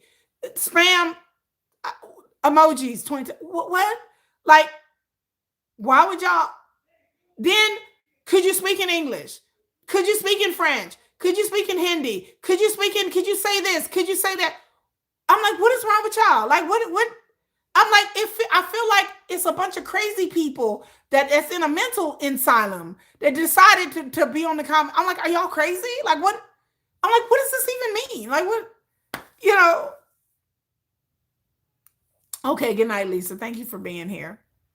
Like, it just don't make no sense. But yeah, the Yoongi married me over and over again. Okay, we get it. Like, okay, we got it. We good. Good night, everybody who's going to bed. Why do they say Yoongi married me? Oh, it's a fan thing. It's been around for a long time. I try to ask good questions too, Denise. And so it just got lost in the spam. I try to ask, like, how did you feel about being in Arlington? Or did you have any good food? Like anything. Good night. Good night, everybody. Lisa, Daphne. Junie said that the chat changed, did he?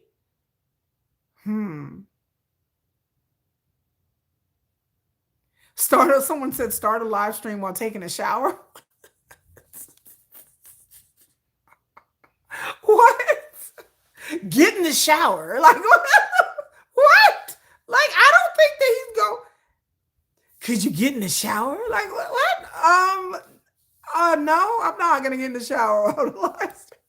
Like I can't believe fans asked that. Oh, Tay said that once that all the questions were the same. V says, I got 4% battery. He showed it. I remember when he lost him. He's like, I got 4% battery. Like my phone's about to die. I try to ask interesting questions and do interesting comments, not, emojis and spams. Can you speak in English? Can you say this? Can you say that? I'm like, why do people? I'm like, y'all sound like y'all are like 4-year-olds in the comments. The chat, it did get worse during their military enlistment. Really? I wasn't around. I mean, normal. Oh, you're saying normal army got kicked out by the crazies? Are you serious? Wow, I didn't know that. I'm learning so much today, y'all. I'm learning. I didn't know that. Like I said, I went on Weverse and I signed up for Weverse December 2024, and I didn't know what was going on. I was like, what is this? Like I didn't understand what was going on. Right, like get in bed and live stream, go shower, go sit on the toilet and live stream. What? Like y'all some freaks. y'all some nasty MFers. Go sit on the toilet. Yeah, like they're breathing hard. Like, yeah. He did one time. He was just in bed. Yeah, the questions go for so fast. Like, and on their end, they have a translator on their end. But then again, with the Weverse translator, I can't trust the translation that they're reading either because Weverse translation is horrible. So who knows what they're reading? They could be reading it going, what? And they could be confused. Oh, a bunch of people was asking J Hope to speak about the Chris Brown. I believe I can understand that. Yeah, they probably were. I'm just like, y'all stop spamming the comment section.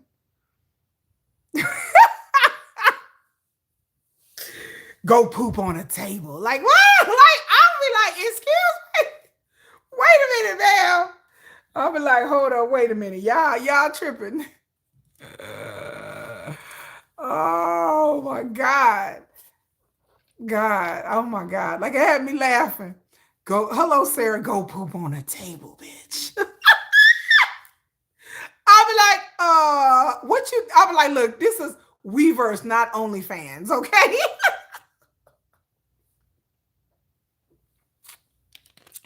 That's okay, Sarah. We're talking about Weverse right now.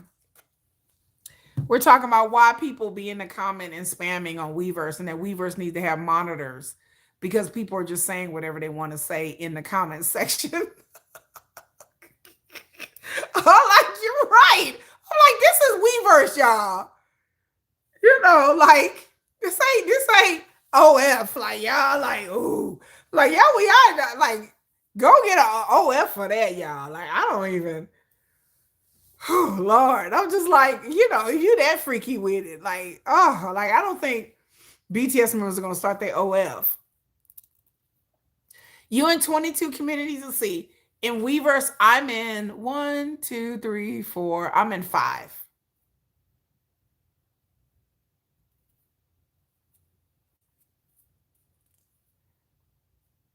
I understand that like they should, Block it because people. That's why I'm saying they need monitors because it is literally like a free for all.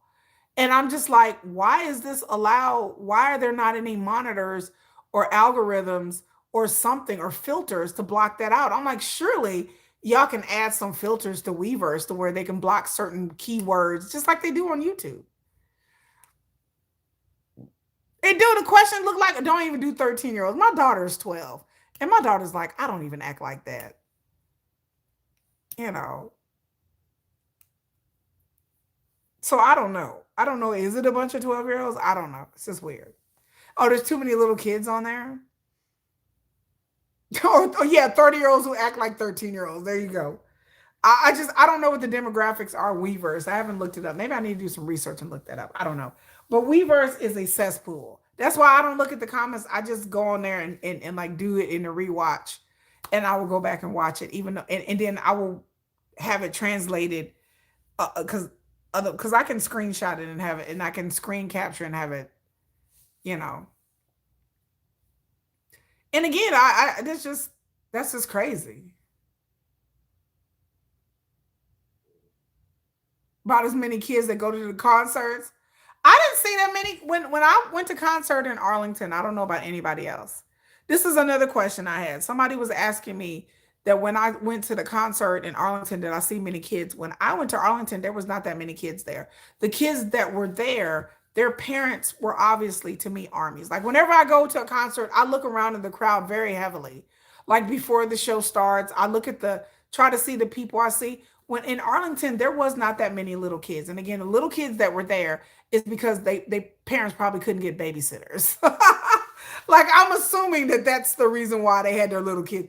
But you could clearly see that their parents were the fans there, not the little kids. So the little kids that I saw maybe were, well, I mean, I guess we need to define what's little kid. So I guess are we talking about under 18 or are we talking about under 12?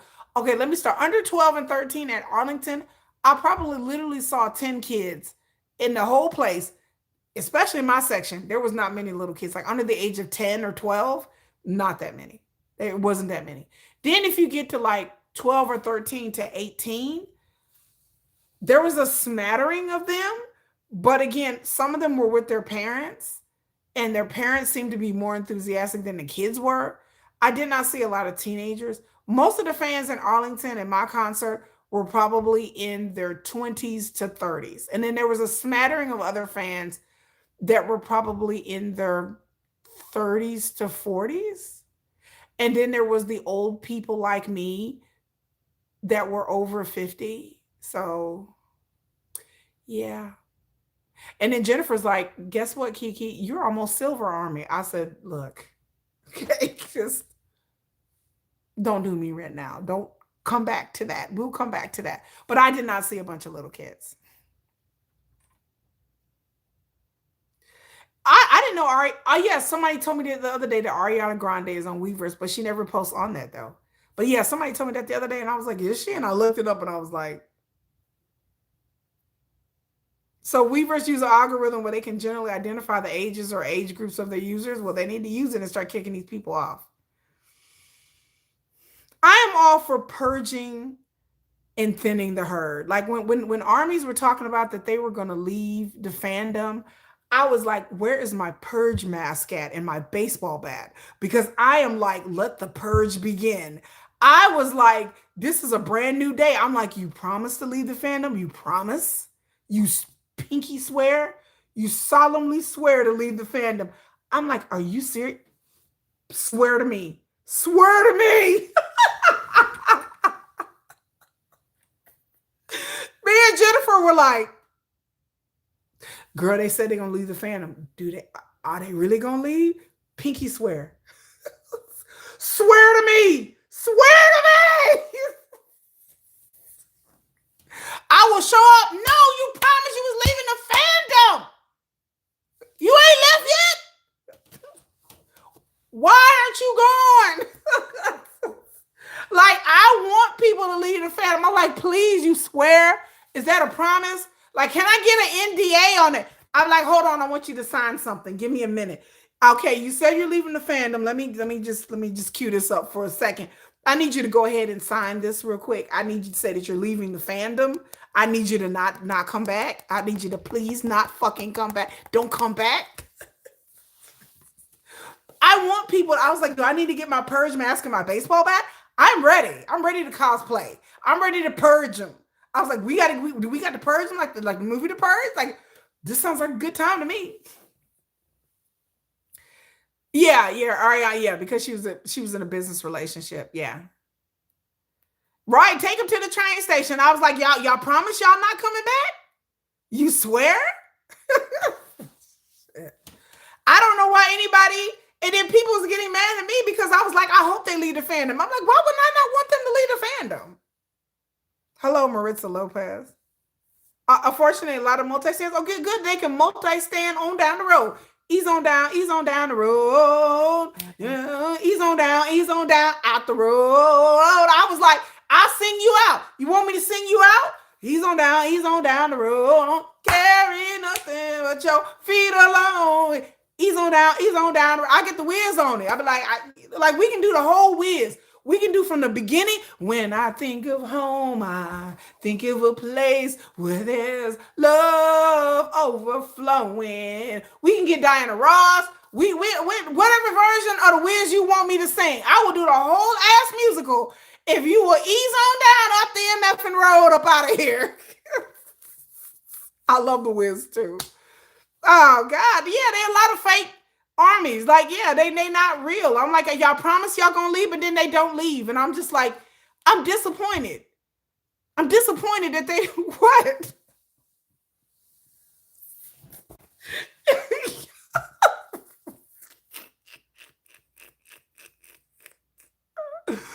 Oh my God. I've done a lot of videos, Gemini, about how this is detrimental, but I think oh my God. That's what I said. I'm like, then if y'all ain't want to go to the concert, I said, y'all gonna sell y'all tickets. There's plenty of armies out there. I didn't see no tickets on the resale in Arlington, to be honest with y'all. Me and Jennifer looked.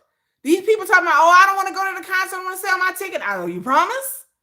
Then I'm like, let's go look at the resale. We went to look at the resale. There was no resale tickets. None. So all these people talking about they reselling tickets. Number one, they probably didn't have a ticket in the first place. Number two, they probably weren't even BTS fans.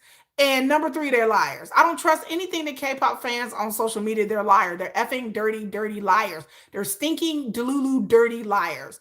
I don't know if these people are haters. These people are not even armies. So I don't want to hear it. They need to. I said, but they want to leave. Why would I have a problem with somebody leaving the fandom? Why would that ever be a problem with me? We need to thin the herd. I'm like, you know what? There need to be a culling. I'm like, there's a culling that I want to see. I will participate in the culling. Okay. I get that old school word out. Culling. We need to thin the herd. There need to be a reckoning. And I'm willing to usher in a new age. A new age of army. That we need to get rid of some of y'all. Like, some of y'all got to go. Like, I'll be like, look, we all can't make it. Okay. This is a survival situation. We all can't make it. Okay. You got to tell people, we're all not going to make it. Okay. We're just all not going to make it. Okay. Like, you're being called. Okay. Just go to another fandom, go to another group. Stray Kids, they taking in fans. ATs, they taking in applications. I mean, even, TWS, Alpha Drive 1, Cordis, gone now. Like, I'm willing to usher them on out. I'm like, are you promise you're gonna, like, people say they're gonna lead the fandom. I'm like, I don't know what reaction that people are expecting people to have, especially me. I don't know about anybody. Me. Oh, we're gonna lead the fandom. When? Like, right now? Like, what? I'm like, what are y'all? I don't know what people think that's doing. I was like, you talking to the wrong person, because I'm like, are you leaving today or tomorrow? Like, is this your last post? Are you unfollowing the members right now? Can I get a screenshot of proof? I'm online asking for screenshots. I'm like, you swear? Can I get a screenshot where you unfollow them? Can I? Like, people think that they're supposed to do something. I'm like, what is that supposed to be doing? Leave.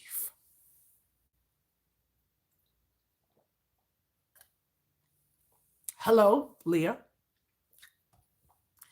I don't mind the multi-stands. I don't mind none of these people because everybody, these people participating in fan wars, and I'm just like, it literally makes no sense when the idols like each other, when they hang out with each other, they respect each other. So I'm just not understanding the point of fan wars. To me, that is a holdover from Korean society, especially as a Westerner. It doesn't really make any sense because we don't really have that. Like, there's not an equivalent in the West. We just leave people alone. Like, if you don't like certain groups, everybody like, I ain't cool. You don't like certain singers and you like other singers. In the West, people just kind of like, who cares? Like, there is no like a sense of rivalry. And I understand the origins of it. I understand. Like, did a whole video where I talked about the origins of this shit in K-pop because I wanted to know where this stuff came from. I was like, where does this all come from? And again, I tell people before, I would caution Westerners and people, especially in Europe and America, adopting Korean culture BS and trying to put this into the West on Western artists and making it make sense on a Western level. I don't mind if Koreans think certain things. Like, I disagree with it, but I feel some type of way when Westerners, especially people in America, start adopting these attitudes. And I'm just like, because it seems hypocritical because they're born and raised in the West. And they know that I can understand Koreans not understanding that because they don't understand our culture. But when I see Westerners adopting Korean K-pop culture shit, I get real agitated because to me, it's unnecessary. It's like, I want to tell them, like, no, look, y'all know Americans, we don't think that way. And now come on now, y'all. Like, yeah. I be telling Westerners all the time, I'm like, where you from? Oh, I live in India. Okay. You know, Westerns don't, we don't think like that. We don't do that. We don't do that here. Like, I just want it, but they so eager to adopt these toxic attitudes about K-pop idols that exist in Korea, which shouldn't even exist there. But I'm just like, you're American and you're okay. Like, it seems very hypocritical to me to be somebody in America and you're expecting stars in America to adopt some kind of Korean, like the way that they do it in K-pop when they're not K-pop. Like, it doesn't work. It doesn't translate over to the West. And I'm just like, we don't do that here. Like, what are y'all doing?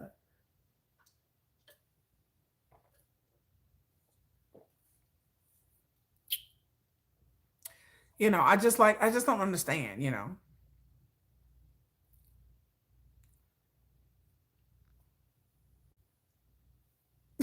Who's trying to derail the conversation? Wait a minute, hold on.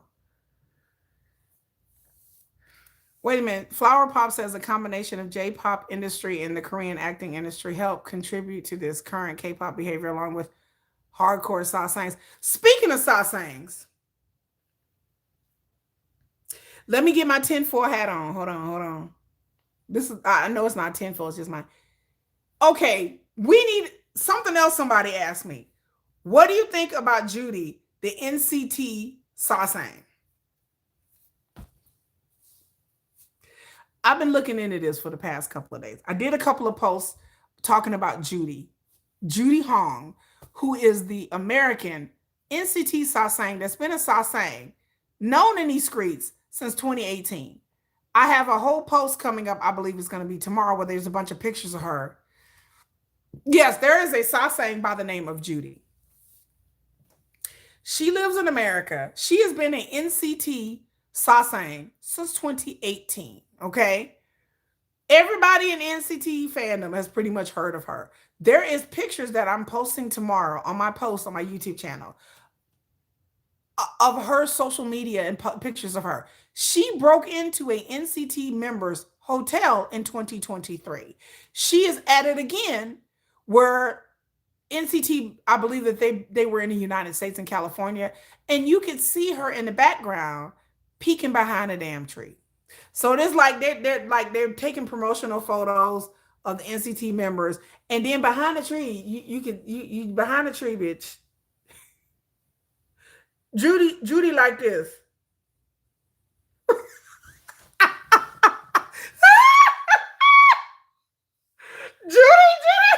Judy like this, girl. Judy behind the tree like this. I'm like, how she get in the promo? She inadvertently was in the photo. Yes, she's the one that keeps going to fan meets. Yes. They show pictures of her at the airport. Here are the NCT members. The NCT members got masks on, they got hoodies on. And then the bitch coming down the escalator. Here's Judy in the background on the escalator behind them. They just on the escalator. They at the airport reading. They on the airport on their phones. They at the airport. Hold on, y'all. Wait a minute. Hold on. Come on, Cookie, baby. Come on. They at the airport sitting waiting for the airplane. Here in the back. Here Judy in the back. Here the back, bitch. They walk into a restaurant. Here Judy over here. Here Judy in the back. I'm like, what is happening? Girl, they walking to their hotel. Here Judy.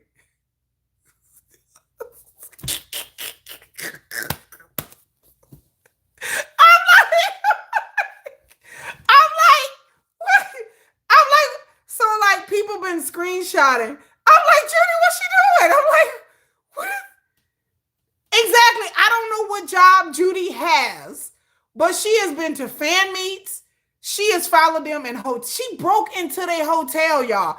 She broke into their hotel.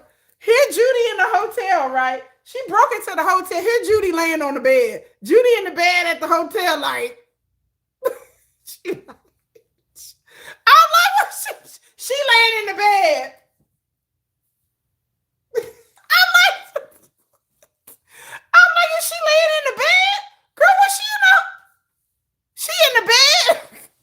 She done broke in a hotel. Yes. She didn't put trackers on their cars. There's pictures of them at restaurants, at hotels, airports. There's just Judy. There's just Judy in the background.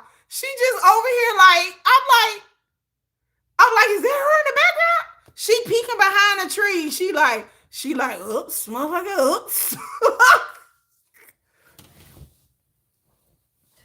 So to me, yeah, she was in the bed, girl. She broke in the hotel, in the bed, took pictures in the bed. Judy probably over there. They were talking about she was in the hotel room, going through their laundry. Judy over here sniffing their pants. Oh, yeah. NCT, motherfucker. She over there sniffing their draw. Oh, I'm like, girl, what's she doing? I'm like, she over there sniffing. I'm like, oh, hell no. So to me, people ask, what do you think about that? I'm sorry, but I have a feeling. Yeah, Judy is in there sniffing drawers, y'all. I have a feeling. She over there sniffing sweaty socks, girl. She over here with the sock, just like.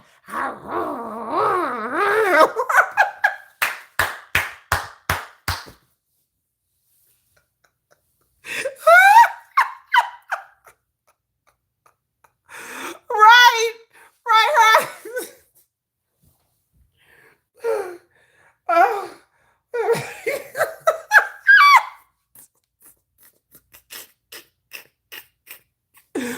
Judy over there like Lord of the Rings, like she's Sauron, or like her eye is everywhere. Like the eye of Sauron is the eye of Judy. She like, I see you in Memphis. Like,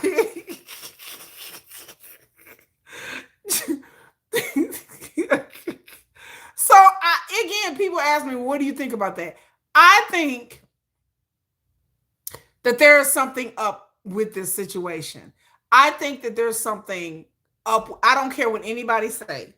This is not a normal situation. There have been sasaengs. Yes, there's stalkers, sasaengs. but the access that this lady has, she knows flight plans, she knows hotel rooms, she knows car, like it's too much. It's too much. Yeah, she over there planting cameras. I'm like, girl, and it's like I said, it's not like this is new. She's been around since 2018. Everybody in the fandom, including the members, know about her.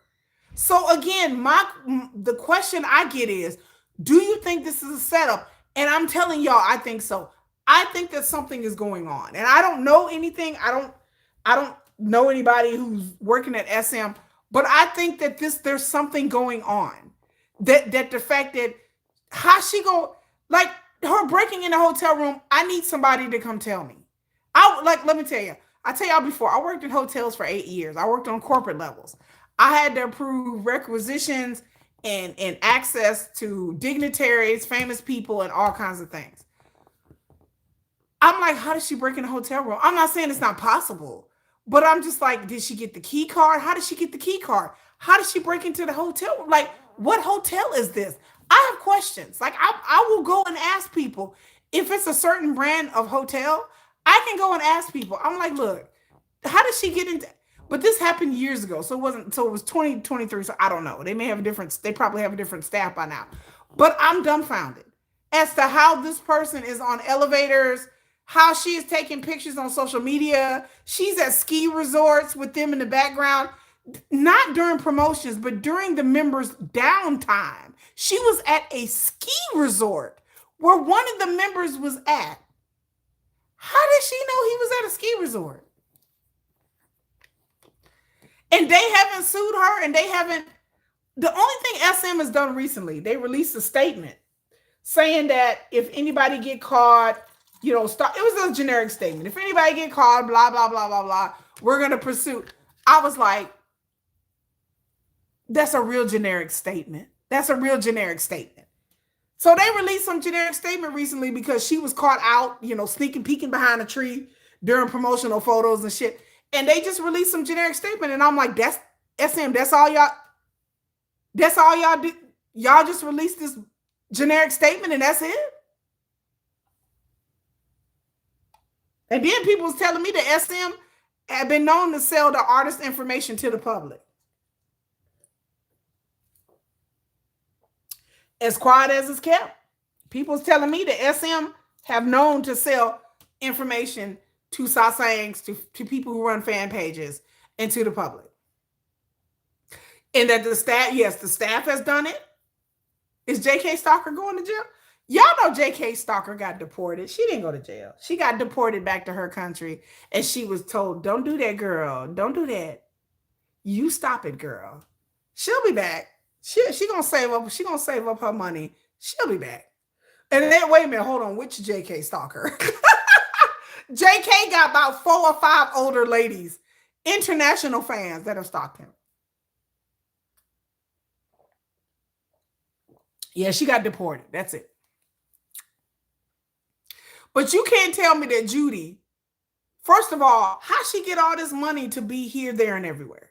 So I got some questions. I was like, what job does she have that she's been to multiple fan meets, which we know by now. I've talked about fan meets. I don't have a favorable view of fan meets, y'all.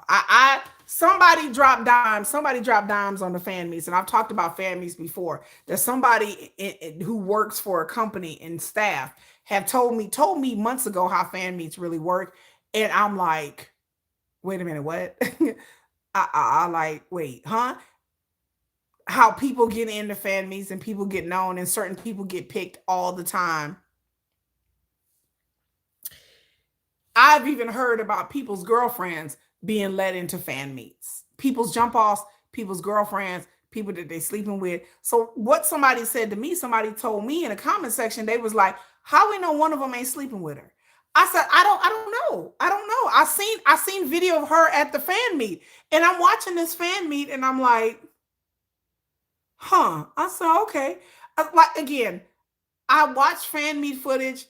I've heard about what goes down at fan meets, but I can't verify for sure if there's anything unusual I was looking at, because I don't really know. I've never been to a fan meet, of course. But I don't know. There's something there. She's been doing this for years and breaking into hotels and breaking and entering. She should have went to jail for that. And then she posts the ish online. Like she posting videos online like, yeah, I done broke into a hotel. What's up? I'm like, the fact that SM don't take you seriously, again, I said before, the agencies do not take the idols' safety seriously enough for me, whether it be Hive, SM, YG, whoever. I don't feel like that they take the idol safety serious. I've railed about this over and over again. There are things that can be done to protect your idols that I don't see agencies doing. So I don't understand, Chinese sasaengs are the worst. Lord have mercy. Yeah, and then like I said with the Judy, where did she get the money from? How is she buying all these albums to go to Fammies? Now look, now wait a minute. I told y'all about the Sasang Network. Now hold on, yeah. I came on here and I told y'all about the Sasang Network, which is a real thing. I told y'all when I read this and somebody backed this up, my jaw dropped. I did not know there is a network of Sasangs, various ones in various groups, that they pitch in money to get these Sasangs to go to fan meets, to get these Sasangs to fly places, that there is a literal network of Sasangs. Some of these are in different regions, like in China. Some of these are worldwide. I said I didn't believe it. Because when people tell me things, I don't believe them readily. But then I have found out enough information that I'm like, so I tell people when you're talking about people breaking into homes and breaking into people's dorm rooms, and there's more than one of them, like the people that broke into Cordis dorm room, and these two Chinese nationals that did it, I was like, they probably belong to a Sasang network. And as far as I'm concerned, 90% of the Sasangs are funded by other Sasangs, y'all. I can't prove it, but that's just how I feel. I may be wrong, but I feel like 90% of the Sasangs, how the hell did JK Sasang get from Brazil to Korea and stay there for a week and stalk JK? How did she get all the money to do this? And I know Brazil economy ain't it, girl. It's not it. Okay. Is she rich? There's a underground network of Sasangs that are funding other Sasangs to do Sasang shit. And I know that sounds conspiratorial. I know that sounds crazy, y'all. I know. But this is the reality. Because the math ain't mathing. The money ain't money. How do they get the money to go here and go there and go there? It is expensive to fly out of the United States, y'all. It is expensive to go to Fammies. All these albums you got to buy. How? So there's some theories. People think that Judy know people that she knows staff members or somebody inside SM. I've heard about that this goes on in all the time. I heard that this goes on. That people have relatives that want to meet the idols. Lord, I was gonna say something, but I ain't. I was gonna say something, but I don't. I'm trying to see should I say this or not.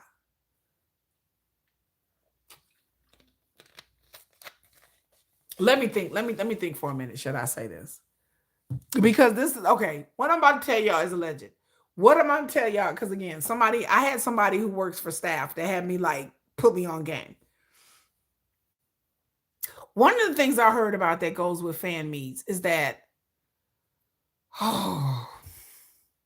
if a particular idol wants to meet a particular girl, like she may be an influencer, first of all, this is not applying to Judy. Now, Judy is a very attractive woman. If you go look up Judy could be a model. She could be a model. She could be an influencer. That's another thing I found kind of curious.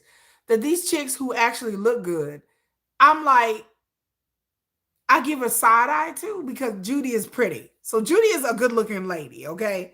She is probably in her 20s. She's good looking, okay? What I heard was, and somebody told me, that idols will find influencers and chicks online and they will be like, hey, you want to come to this fan meet and meet me, blah, blah, blah, blah, blah, blah, blah. And they will tell them what the fan meet is, when the fan meet is. And then they will ask them, okay, well, you want to apply to be in the fan meet? And they're like, sure. and then they will end up getting picked. And so to be at the fan meet because the idol wants to meet them. I've heard that's scenario number one.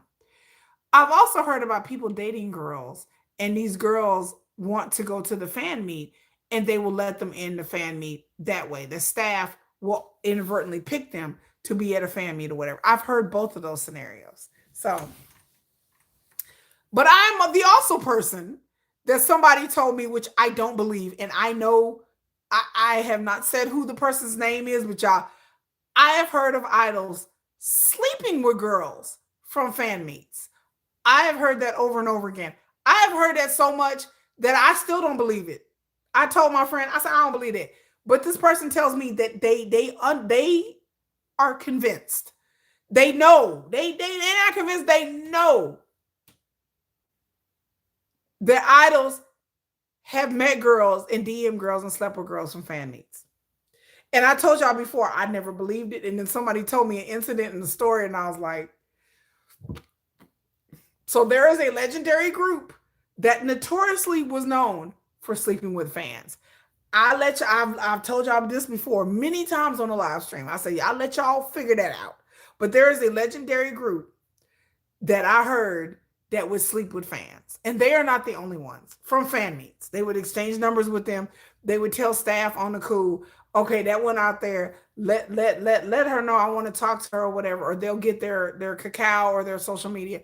I've heard this. So I don't have a very favorable view of these people that consistently go to fan meets because I feel like it's a setup. I feel like some of them are very known in these fan communities and they set them up. So I'm just letting y'all know this is what I've heard. These people have told me. They're like, oh yeah, like they so this is some of the stuff that I've heard about fan meets. So when you deal with Judy in her situation, and she's a very pretty girl, I can't help to think that she either knows somebody on staff or she knows one of the members or she has a connect or something like that. Yeah, like at a rock concert, yes, they would point girls out in the audience and be like, you come backstage.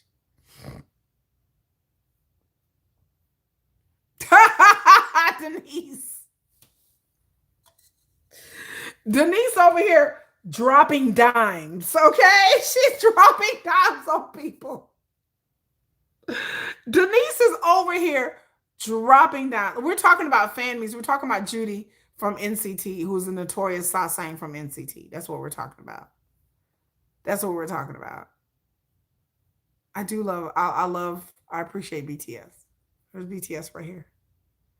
Namjoon. So yes, Denise is over here dropping dimes, y'all.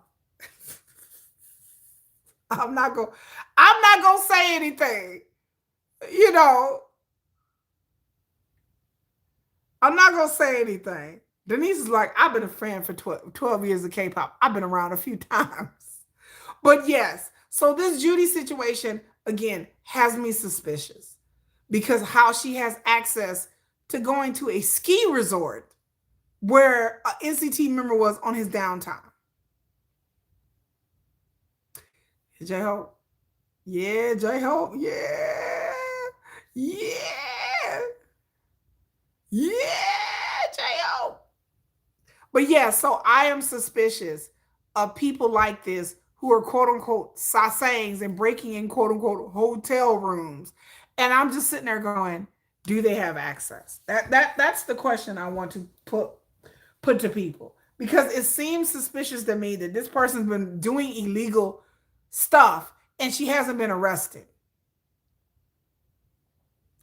And that, does she have a job? Does she, like, come on now. Is she paid to be there? I've heard all kind of rumors within the past couple of days. People are saying that she is paid to be there. She said, I used to feel whatever about rock stars hitting up groupies, but looking back, it's power imbalance. Yes. Yes, Korean entertainers. It's a power imbalance. Yes. So this Judy situation, I don't know if she knows somebody in the industry, but it is weird. It is weird. It's very strange. It's very strange. And so the more I look into it, I've never heard of this person until this week. I didn't know who she even existed. But Judy is a NCT, notoriously known NCT Sasang. She is on social media. She is on Instagram. She is not quiet about it. She even wrote a post. I have pictures posted tomorrow where I went and looked on her social media, and she has a post saying that she is a proud Sasang. Proud that she's a Sasang. So she's out. It's not like she out bold with it. She's very bold. Yes, I'm an NCT Sasang. And she hangs around other women who call themselves Sasangs of NCT and other groups. How she broke into the NCT hotel room in 2023. Allegedly, there's promotional photos that NCT members have done, and she is peeking behind a tree like a creeper. She's behind the tree like this. You see her in the background. I'm like, girl, she is at airports. She is at hotels. She is everywhere. Judy is everywhere. And I'm like, how she get everywhere? Does she not have a job? Does she not have a hobby? Like, what is this? Why is she everywhere? Your theory is if she wasn't attractive, she'd already be in jail. I agree. And then we won't get into the Cordis stalker. I've talked about the Cordis stalker all the time. She isn't attractive. There is a Cordis stalker that is a 40-something-year-old woman that will wear lingerie that has been stalking Cordis for months now. She is 40-something years old. She posts on social media. She is Korean. She has talked about taking the members' virginity. She has showed up at the High building in lingerie. She has stalked the High building waiting for Cordis to come out. She has tried to break into their dorms and their hotels. Yes, the old lady. Yes, the old lady with her boobs out. She didn't show up with lingerie, with her breasts all out. And like I told y'all before, one was facing north and the other one was facing south. I was like, girl, if you're gonna wear a top like that, can we at least have them facing the same way? Can we? One boob was this way, one boob was that way.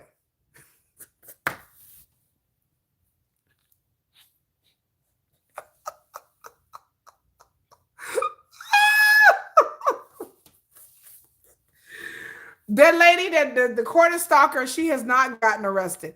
People have reported her to Hive over and over again. Yes, the Cordis stalker is an old lady, y'all. She isn't. I can't say she's old because she's younger than me. She looks like she's in her early 40s, maybe. And I'm like, people are like, do you understand that Cordis is young? They like between 17 and 20. She don't care about that. She show up with lingerie with her high ice queen with her breasticles hanging out. They was all hanging out. She wore like this little, she would show up wearing lingerie, a tube top, a tank top, because she's trying to entice them. She's trying to get her Cordis. Yeah, Cordis are babies. Yes, they're babies. She showed up wearing lingerie. When I saw that, I was like, she can't be that bad. I saw the pictures. I reposted the pictures months ago, and y'all were like, oh, it's that bad. She's wearing lingerie with no bra. She's wearing tank tops with no bra. She's wearing like little shorts, and I'm like, girl, I'm like, oh, does she have kids? Like, I don't. She's at the High building in the lobby wearing little tank tops and bras and bralettes. I'm just like, yeah, there are plenty of 40 and 50 size, especially with Cordis. I heard that there's another Sasang that's in America that she's like in her late 40s, early 50s. That's a Cordis Sasang too. And she's an American. Cordis is like, why can't we just get some 20-year-olds? You know, they're like, no, we can. Now they get creepy old ladies. You know, yeah. Cordis is like, dang, can we at least get some 20? No, Cordis brings the old ladies. I don't know why. What is about Cordis that I don't know. Maybe it's the acai. I don't know that, you know, they talking about the Chinese girl broke into Cordis dormitory. They were putting trackers on their car. They actually broke in the dormitory and Cordis wasn't even there. Like, they literally broke in for no reason.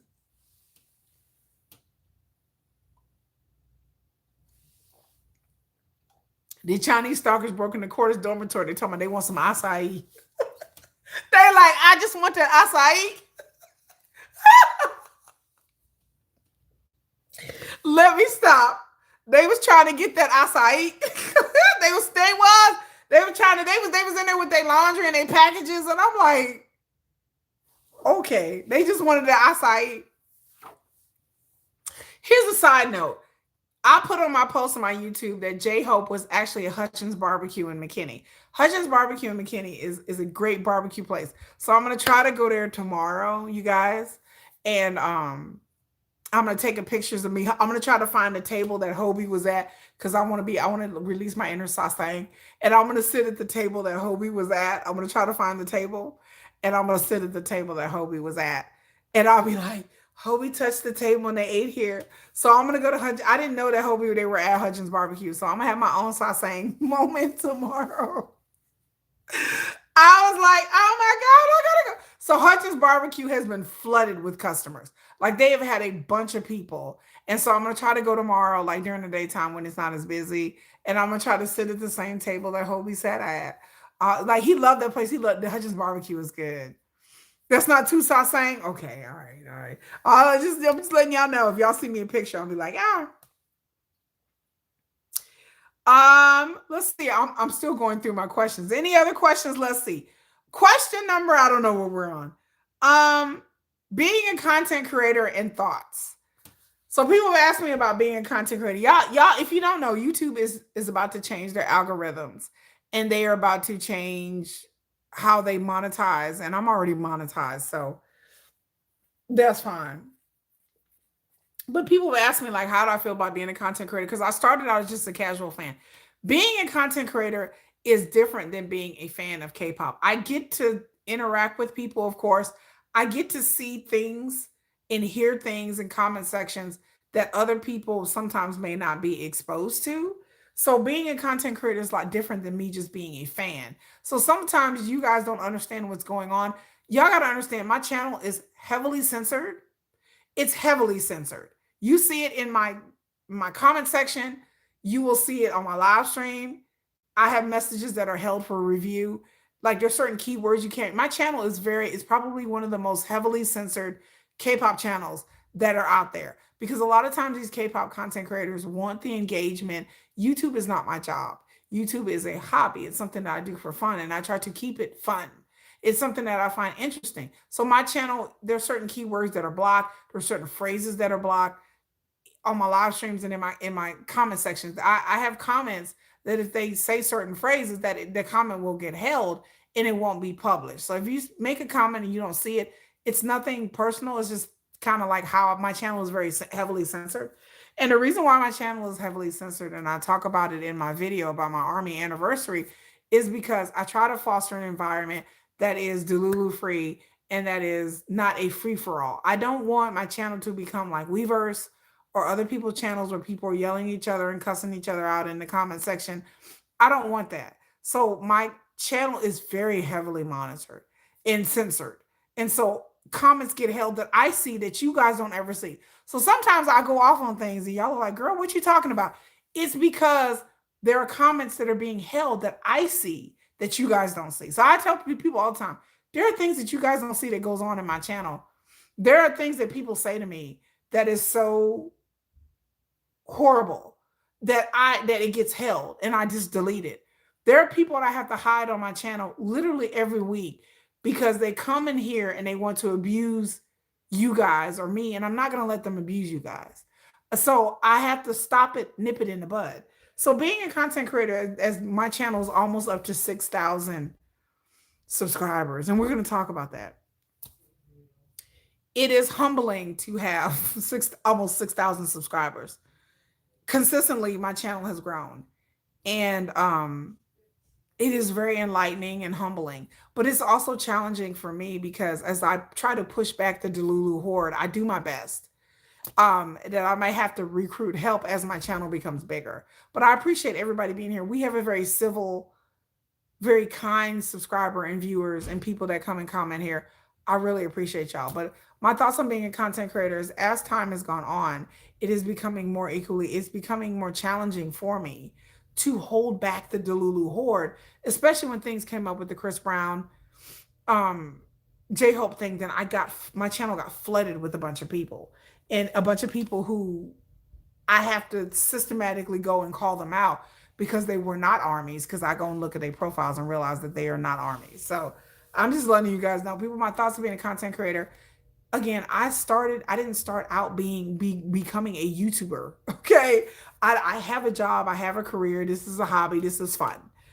I didn't start out with my goal in life being a K-pop content creator. My channel, as those of you guys know, started out as a travel information channel, not K-pop. The Yoongi situation made me get into K-pop, made me post because I was angry about the Yoongi situation. I've never felt this frustrated since the Yoongi situation. Y'all know I go off all the time because it was a situation that was so weird to me and egregious. And I was baby army. And I didn't understand what was going on. I didn't know what was happening. And so I was very angry because Suga is my bias. And the level of vitriol that I took, and to hear people say bad things about Suga when it was undeserved, it's kind of like recently is the same thing with this Chris Brown thing that I felt with the Suga thing. It's the same feelings. It's the same that has brought up these level of same comments and the same feelings. 2 years ago, people were calling for OT6. 2 years ago, people were telling Yoongi to quit. 2 years ago, there were people online telling Yoongi to self-exit himself. And I read a lot of these things, and I admit that it was very traumatic for me to read as a baby army. I didn't understand what was going on. Suga's my bias. Suga ain't never hurt nobody. He ain't never done nothing to nobody. He ain't never had no scandals, nothing. I could not understand why people were so cruel to Suga and sending the funeral wreaths. I'm surprised people ain't sent funeral wreaths to Hyde yet because of the Chris Brown thing. I just didn't understand why people were so cruel. And I still don't. I'm not a cruel person. Like, I don't have a cruel. And if you're cruel to me, you hurt my children, I'm going to come out swinging. But I'm not genuinely, innately a cruel person. I'm a fun person. And so lately I've had the same feelings that I had with the Suga thing. It's just me going, I don't understand. I don't understand. So me being a content creator has taught me a lot of things within the past couple of years that I've been doing this.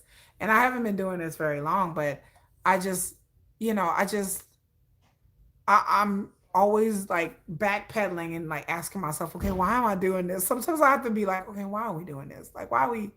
And then I realized that I do love BTS, and I do it because I love K-pop and I love BTS and I love the groups that I like, and I follow the groups, and I have to keep myself perspective of why I do what I do. It is very frustrating for me. It is very frustrating, you know. Like, it's very so frustrating. What are you talking about, Kate? Wait. Hold on. How is BTS racist? What do you mean? What are you talking about? You can't. No, wait a minute. Hold on. Hold the fuck on. You're not going to sit here and talk about BTS as racist, and you're not going to back up what you got to say. My family has been in the American music industry since the 40s and have experienced systematic racism on so many levels. So if you're going to talk about BTS as racism, you better back that shit up. You better back it up. Because calling someone a racist is a very strong statement. And if anybody knows about racism in the industry, it would probably be me, because my family has experienced it on many different levels. Many different levels. How is the whole K-pop fandom? What do you mean research? I do research all the time. What are you talking about? You must be new here. You must not seen my end. So if you're going to sit there and talk that talk, you better back it up. You better tell me what you're talking about then. Myra's, you better back that shit up. Don't come here without just kicking out superlatives. Back it up. Give me an example. Give me a link. Give me an example. I want to know. The industry is racist. The American music industry is racist. You mean to tell me my family that's been in the American music industry that ain't faced racism? You lost your mind. You lost your mind up in here. My family has faced racism in the music industry at all levels. So don't go there with me. You are talking to somebody who is not uninitiated. My family is in this damn industry right now in America. So you're going to have to back it up. Don't come into my channel bringing out superlatives. I better see some receipts. I give receipts. You don't know my channel. I talk about racism all the time. Every day, all the time. You mean to tell me my family's in the industry? You can't tell me nothing? Like who you think you talking to? I ain't no little fucking kid. Like our family been in the industry. We've been in the industry since the 40s. My family didn't face Jim Crow. My family was chased out of Mississippi. What the fuck you mean? Like my family got chased out of Mississippi because of racism. That's the reason why my family went to Michigan. What you mean? My family been in these streets. We didn't protest it. We didn't got killed. What you mean? Like, come on now. Exactly. You can't come up here and say no stupid shit like that without no receipts and no evidence. You better give me some examples or something. I know there's racism in the industry. There's racism worldwide. What you talking about? I'm a black. You mean to tell me about as a black woman, you gonna come up here and tell me about racism as a dark-skinned black woman? Okay, come on now. Like, come on. What you think I live in? I live in America. I live in Texas at that. I live in Texas, honey. Texas. When I see the Confederate flag, when I step outside my damn house. What you mean? What you talking about? Anybody come here and tell me about no racism? I'm over 50 years old. I didn't live enough of life and enough things and enough. I got kids. I live in Texas. Enough said. I'm like, I live in Confederate ass Texas, and y'all come here and tell me about some racism in the industry, and me living in Texas. Okay, like okay. And then yeah, like people talking about stuff that BTS did 10, 15 years ago. I'm like, thank you, Stray Kids, just doing it. I have to say I love Felix. Felix is Felix is my man, Felix. All you Stray Kids are like Felix. Felix and Bang Chan is my favorite. You know, just they be trying to throw strays at Bang Chan, but you know, leave him alone. Like, you know, Felix and Bang Chan is my favorites. I just have to say that sidebar. I'm like, anybody tell me about, you know, I'm like, racism. I'm like, I live in America, okay? In Texas. I live in a small town in Texas at that too. I'm like, okay. Bon Chong is amazing. He be trying to catch them strays out there.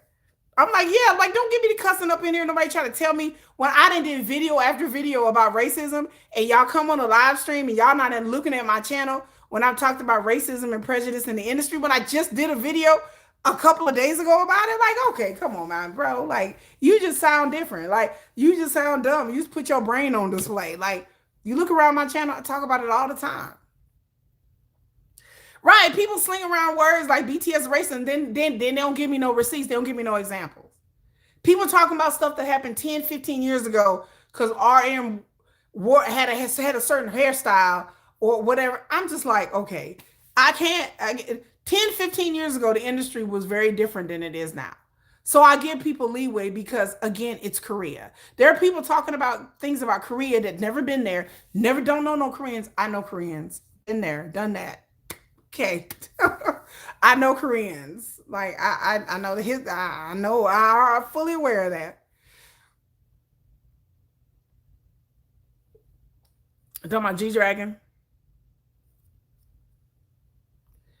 I mean, I know casually enough about G-Dragon. BTS is one of the few groups that give props to Black musicians and collaborate with them. That is very true. I've talked about that before. That other artists in the industries do not. So yeah.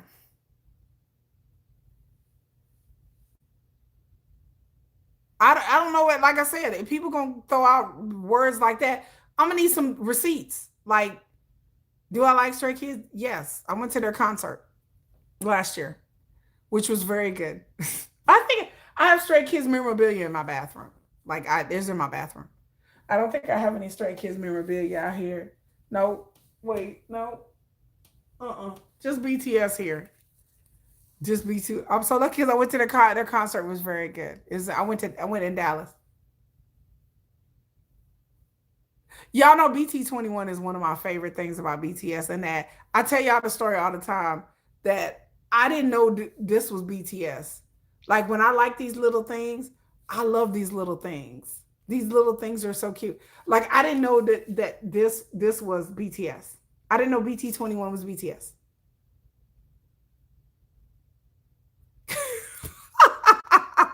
Do you like? I know. Like people are like, do you like this? I'm like, what? I had no idea. I tell y'all the story that when my daughter was 5, when my daughter's 12. When my daughter was 5, 6 years old, she liked Koya.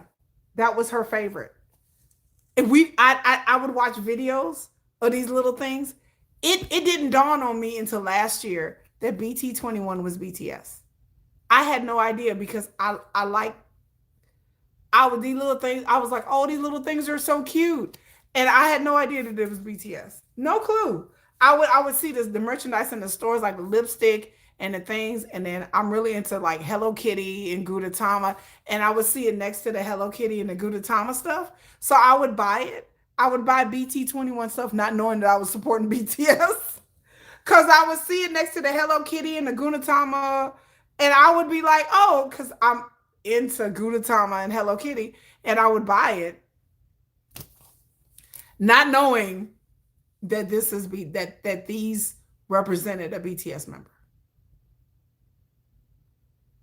Oh, my daughter doesn't like K-pop; she hates it. I did watch the video about BTS making their backstories and how they came up with the concept. Again, I watched that video last year. I was floored. I had no idea that this was BTS.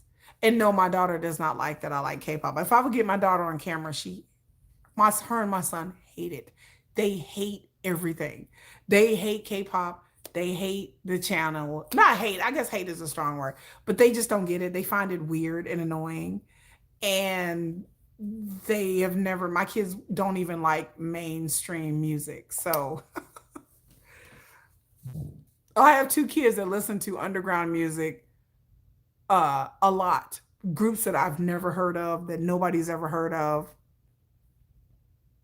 They don't like popular music. They don't like pop music. They don't like rap. They don't like R&B. They don't like.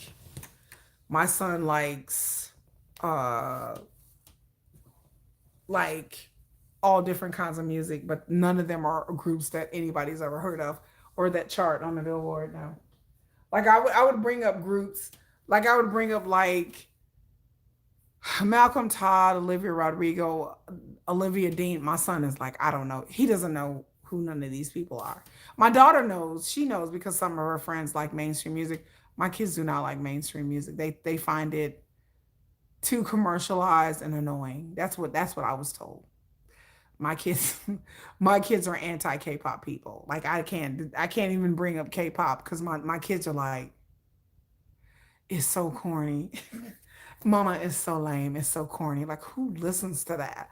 Like that's their feeling. That's their feeling about K-pop. That is the worst form of music ever. And I told y'all before that like my relatives who are musicians in the industry, they feel the same way. Like me having a K-pop channel is not a flex in my family. Like me, like all of my life, I have not been a musical person.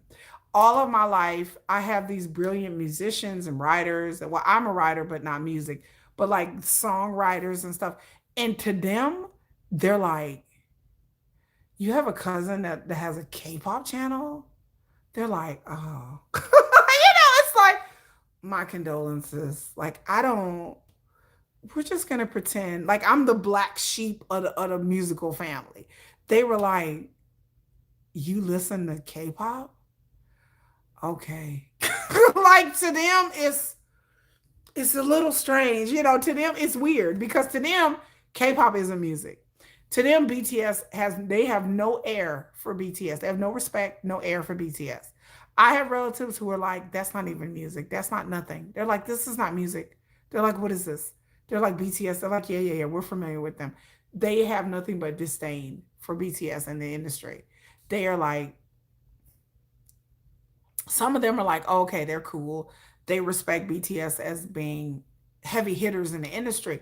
But for a lot of time, the musicians, the real musicians, they are like, that's not music. They're like, that's not a thing. And they're like, why are you?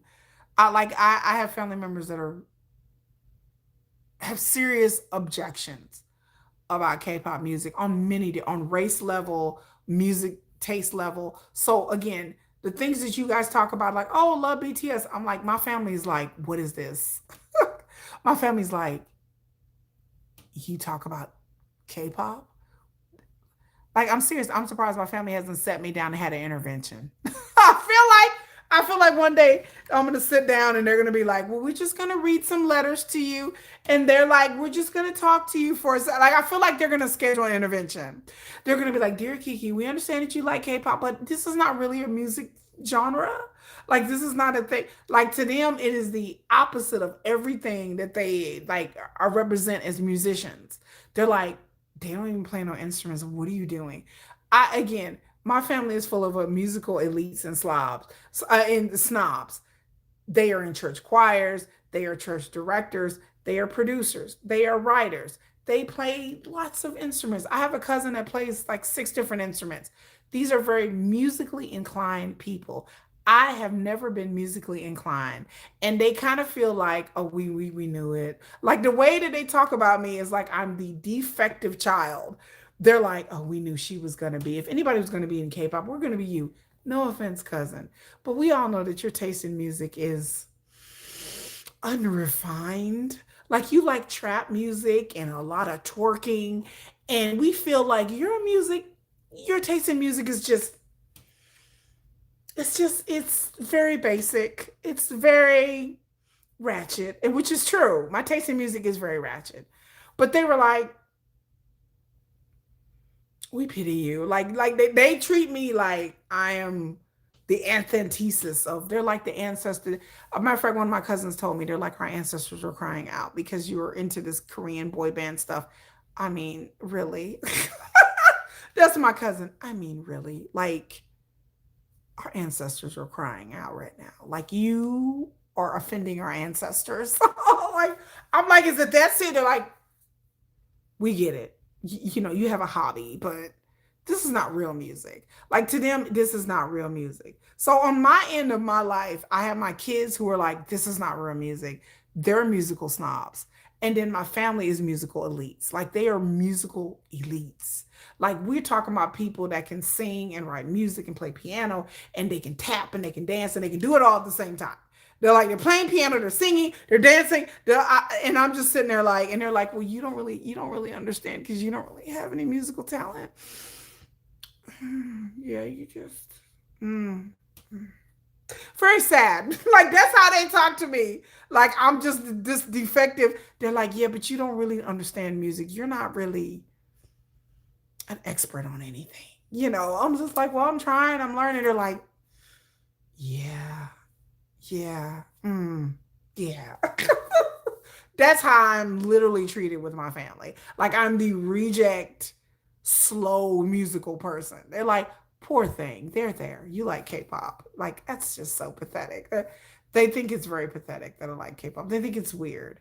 They're like, so to be in a musical family and you're not the musical person. I have other family members who are not musical, but I am artistic. They don't, you know, they were like, you can't carry a tune or dance. They're like, it's fine.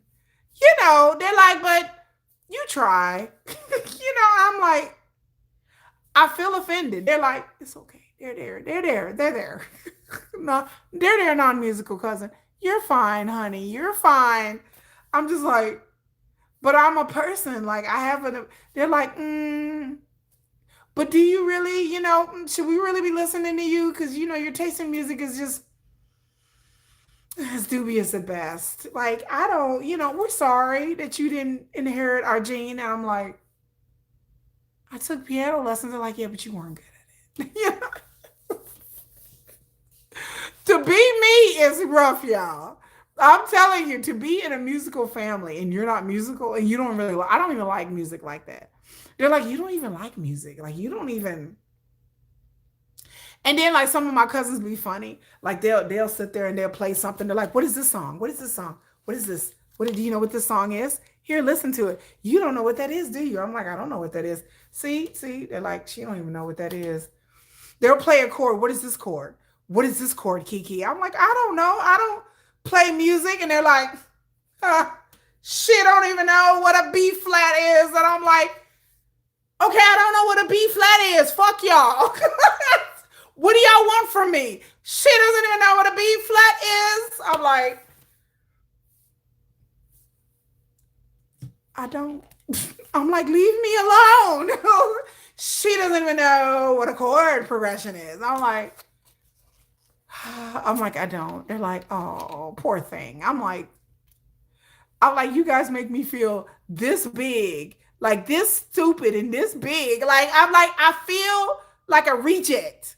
They like, oh, poor thing. Like they treat me like I'm some kind of idiot. Like, they'll talk about music and they're like, okay, we put out this song and this chord and this cadence, and they're like, oh wait, we have to speak slow for her. See, a chord is. I'm like, I know what a chord is. I know what it is. Stop talking to me like I'm fucking stupid. They're like, we just checking because you don't really know. That's how I'm made to feel stupid all the time. They're like, she don't really know what we're talking about. I'm like, I don't. They're like, okay. Well, we don't have time to really explain it to you, but it's a musical thing. You really wouldn't understand because you're not a music person.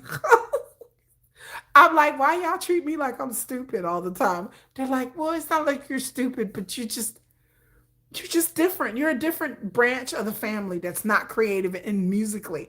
I was like, I'm creative. I write. I draw. You guys can't paint. You guys can't draw. You guys can't write. They're like, yeah, but who cares about that? I'm like, they're like, but it's not as important as music. Music is everything. Music is everything. Like you just don't get it. I was like, why y'all make me feel like I'm slow? They make me feel like I'm slow all the time. Right? I wouldn't know an A from a G. Like people are like, so this is how I'm treated. I'm treated like I'm some like slow person. She's like, you just don't get it. You just don't understand. And then my cousins be like, oh, like they'll hear a song and they'll hear something like they hear Mariah Carey and they be like, there's a hero, and then that is all that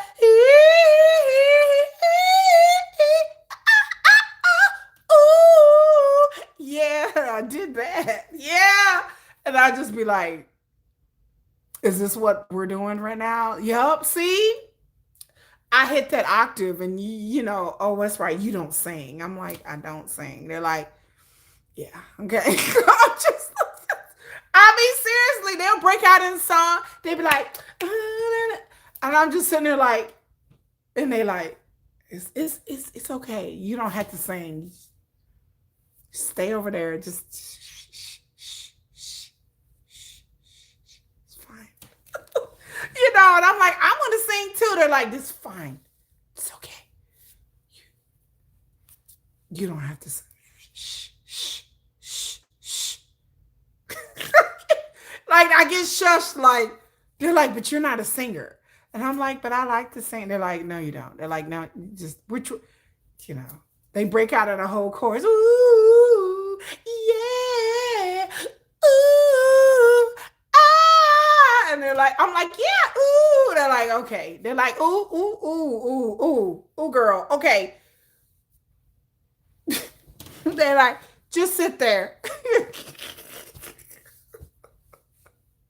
I'm telling you, to be in a musical family is not fun. I was just like, what about me? They're like,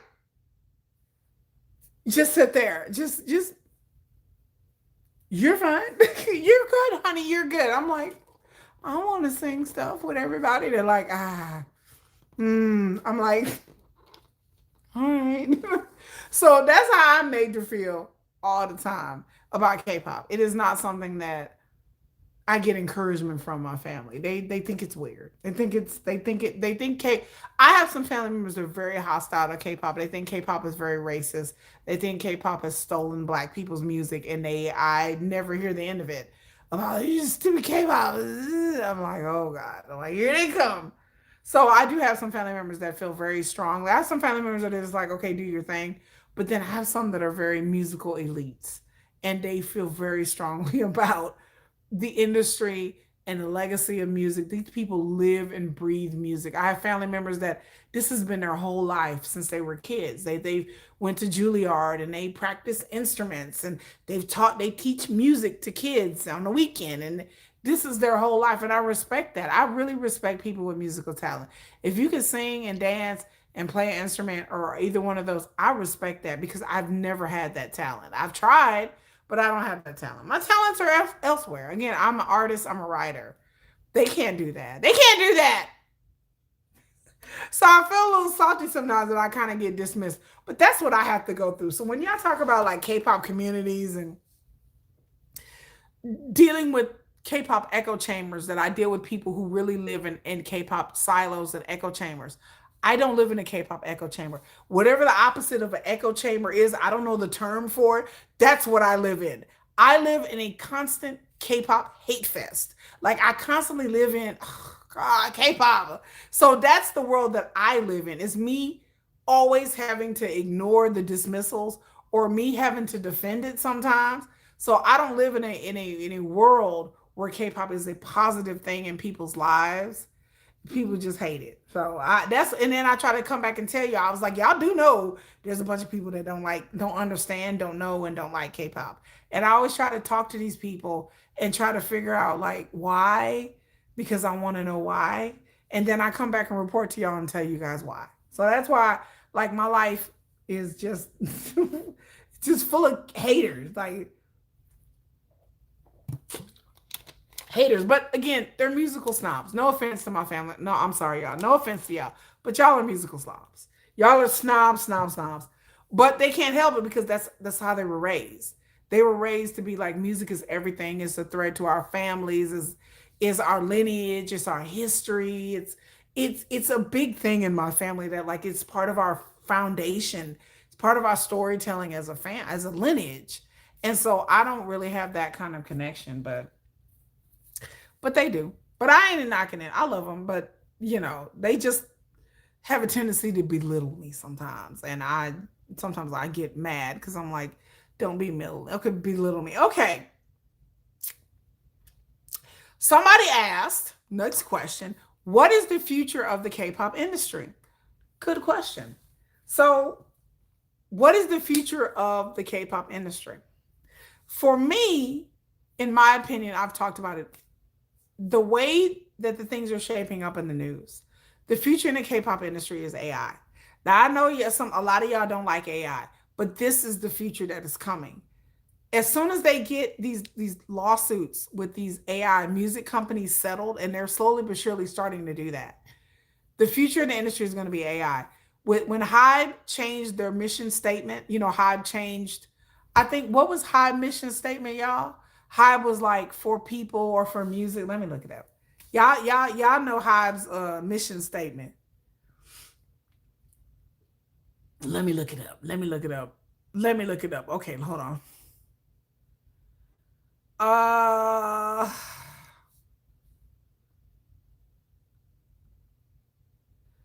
Discover a new universe, unlock an immersive journey. That is the new Hybe statement. Yes, it used to be music for healing. The Hybe statement, let me read it again. Discover a new universe, unlock an immersive journey. That is the new Hybe statement. Hybe's mission is creating an immersive entertainment experiences through artist content and services, helping fans discover new tastes and identities and worlds, adapting to change generational trends and global entertainment landscape, replaces the old model, we believe in music, which is now retained internally as a guiding principle for music divisions. Hybe, quote unquote, says they want to be a global entertainment lifestyle platform company based on music and technology. Most of the companies are slowly but surely, quietly or loudly going towards this. In the future, I believe that Hive and other companies are gearing up to. I did a whole video last year talking about AI and AI idols, that this is the future. So when people were upset because BTS partnered with Gemini AI, I wasn't shocked anything, because this is where this is going. Companies, especially when we talk about Galaxy Entertainment, Galaxy Entertainment represents G-Dragon and Taemin, and allegedly, G-Dragon has a clause in his contract because Galaxy Entertainment is a tech company. They started out as a tech company. They're primarily known as a tech company that decided to represent G-Dragon. So they have deals with all kinds of AI companies, Galaxy Entertainment. And I told y'all about over and over again about the Forever Idol project. Forever Idol project is rumored and whispered about, but it is enough that it's real.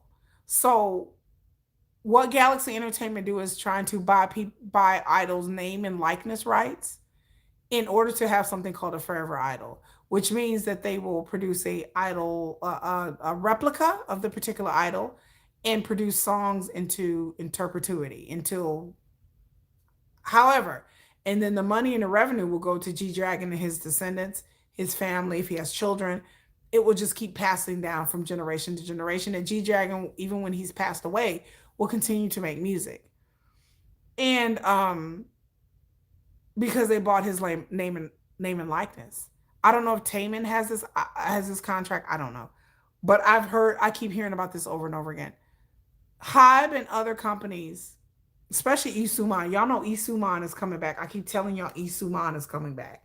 So Isuman will be coming back allegedly at the end of this year because he had a 5-year no compete clause, and they said he's coming back. He has an agency that has a Chinese idol group that has been active in China, but not really anywhere else because he can't compete. And Isuman is coming back to Korean K-pop.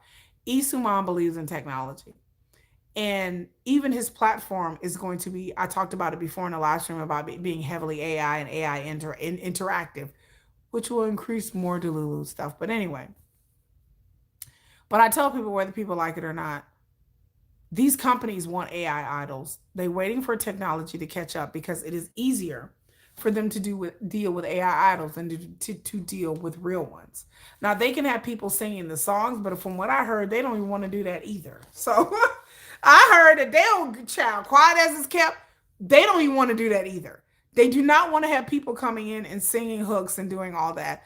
That they may have human beings writing the music, editing the music, and stuff like that, but they don't even want human beings singing the music. That they want, what they want is an idol group. And I heard people in the industry want this badly. They badly want technology because they want an idol group. None of the headache, none of the dating, none of it. They want none of it. They can be here, there, everywhere. They don't have to worry about sleep or idols being disgruntled or their personalities. They don't do all that. They can program idols to be whatever they want to be, whatever they want them to be. One idol can do this and one idol can do that. And technology is slowly but surely creeping towards that. And that is the future, whether people like it or not. And I keep telling people are like, what about the fans? I'm like, the fans will eat this up, y'all. I promise you. That people are doing it right now with these AI apps. People are doing it right now. Fans will eat this up. They will literally eat this up. It will cause more emotional ties to idols, but they won't be real. So people don't have to worry about stalking them because there's nothing to stalk. They're not real. They're not real people. So people feel like this is, like, people in the industry, especially the tech people, feel like this is a solution for K-pop. And so with groups like Plave and Be the Hood have not like officially debuted, but they are a virtual group. And there's difference between like groups where they're virtual and just totally AI group. No, these agencies want a total AI group, not a virtual group, not where people put on a suit and do the voices. No, they want an AI group, and that is the future of the industry, whether people like it or not. They want an AI group because they would save so much money. They would literally get all the revenue and none of the overhead of funding idols, because it takes them $1 to $5 million to create a group. And if they can eliminate that cost, it would bring in so much money for the agency without any overhead. Like their costs would drop and their revenue would increase. And that's what they want. They want to get to the point where there are no humans in K-pop. I think if they had their way, that there would be no humans anymore. And to be honest with you, I don't think humans would know the difference. I don't think human beings care. Like they will get to the point where human beings don't care anymore. Like they understand that these idols are not real, they fake. But if they look real and they act real, people would eat it up. I think people really want that. People really, as much as people said that they wouldn't, they would eat it up. And again, the music doesn't have to be AI. They can have people come in and sing it, but I think that's the future of the industry. And we are slowly but surely marching towards that. And people are pushing the envelope and experimenting and doing all kinds of things. But I tell people like that's where the industry is going. You should talk about she won't consume. Yeah. Who is Ado? Is that a group? They will this everybody will fall in line. Yeah, everybody will fall in line. It will just be a normal thing. Like I think there will still be human groups, and their selling point will be human, and that will be a perk to be a human group. But at the end of the day, I'm telling you, the way our society is going, it is going there. Like it's all I tell people it's already there. The AI chatbot technology is such a thing. Like I watch videos about people having AI chatbot boyfriends and girlfriends. I watch like several documentaries and it's fascinating. And I'm like, yeah, K-pop sees what I see. K-pop sees this shit too. And they understand that human beings are falling in love with chatbots and being in relationships with them. Again, I think it's odd, but on another level, I understand. I get it. I'm like, okay, I get it. I get it. I get the loneliness epidemic in all of these countries. I get the idea of having somebody that you don't have to worry about them. You can just program whatever parameters you want in them and you don't have to worry about them leaving you or cheating on you. I get that. And some of that exists in idol fandoms. And I tell people all the time, if you could have an idol that looks real, that interacts in a real way, would people care about the difference? That this is not a person. Would people care? I don't think people would care. People want, I've seen in K-pop in the past year, the interaction. People, and then idols, they can never get in trouble. They will never date. I think fans would love that. They will never date. They will never grow old. You have an idol that will never grow old. You will have an idol that will retain information that a human being, of course, never could retain. They could remember your name. They could remember what you said last message. People want that. You could communicate with your idol on a personal level, not through a fan meet, not through a Weverse where everybody's leaving messages. One-on-one interaction. Would people like that? Yeah, I think people would love that. I can interact with this person and this person can remember our conversations and their performances and everything else. It would be like you were interfacing really with the real idol. And I think people increasingly want that. No dating, they'll never date. They'll never age. They'll never grow old. They'll never grow fat. They'll never, they can change their appearance here and there, change their appearance whenever they want to. Different hair color, different hairstyles, different. But it's not a real person. But do people care about that? I'm increasingly finding out that people don't really care about that. I found out through a series of documentaries that as our society becomes more fragmented, that people don't care about that. People don't care if it's not real. They just want a semblance of realness. Yeah, I can see it happening. Yeah, I can see it happening very quickly. I can see it happening so hard that it would become the dominant thing. Yeah, AI idols don't get tired, they don't get sick. They're there all the time for you on demand. But that's what K-pop fans want. And I'm telling people like, well, that wouldn't go. I'm like, but this is what they want. Y'all don't want real people. Y'all want dolls. So what better yet to give them a doll? Give them a realistic one. People don't want idols to be real people with flaws. Your idol will always be perfect. They will always be young. They will always be there for you. No girlfriends, no boyfriends, no smoking scandals, no attitude, none of that. All of that would just disappear. You would have the most perfect idol doing the most perfect thing.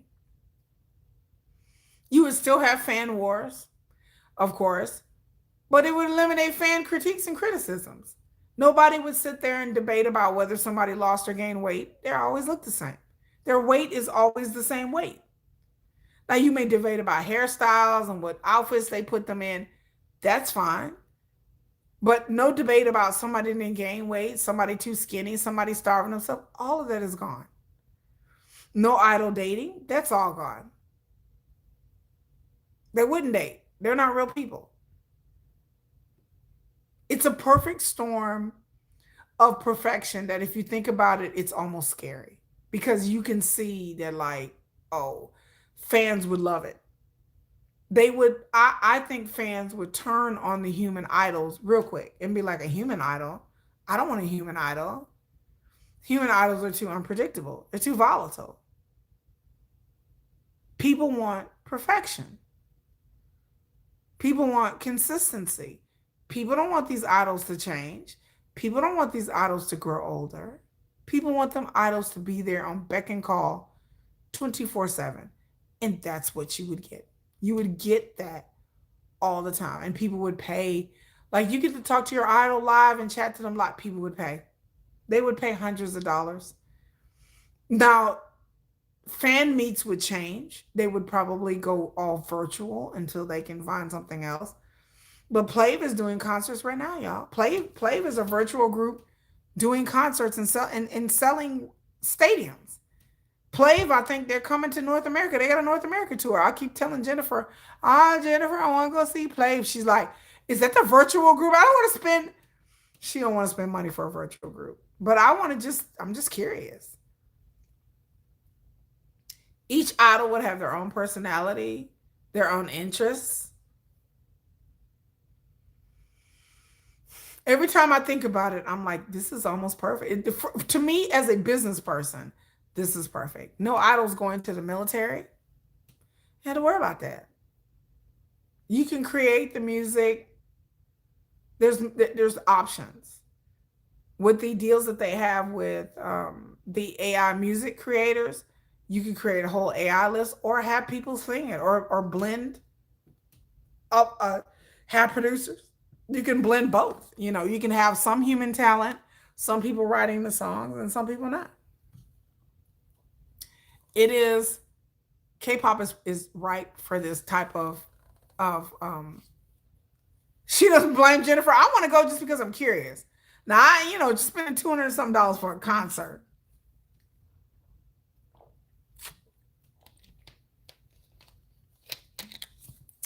Oh, you talking about Korean fans are used to seeing their idols in person, but not all Korean fans see their idols in person. I think Koreans would eat this up even more than international fans would. But I can see it both. But Korean fans, not all of them get to see their idols up close and personal. I mean, the ones that are at fan meets, those are the elitists. Those are the ones that are buying lots and lots and lots of albums and stuff like that. Not all Koreans get to see their idols up close and personal. Not unless you got a lot of money. I mean, there's that one. But I think that,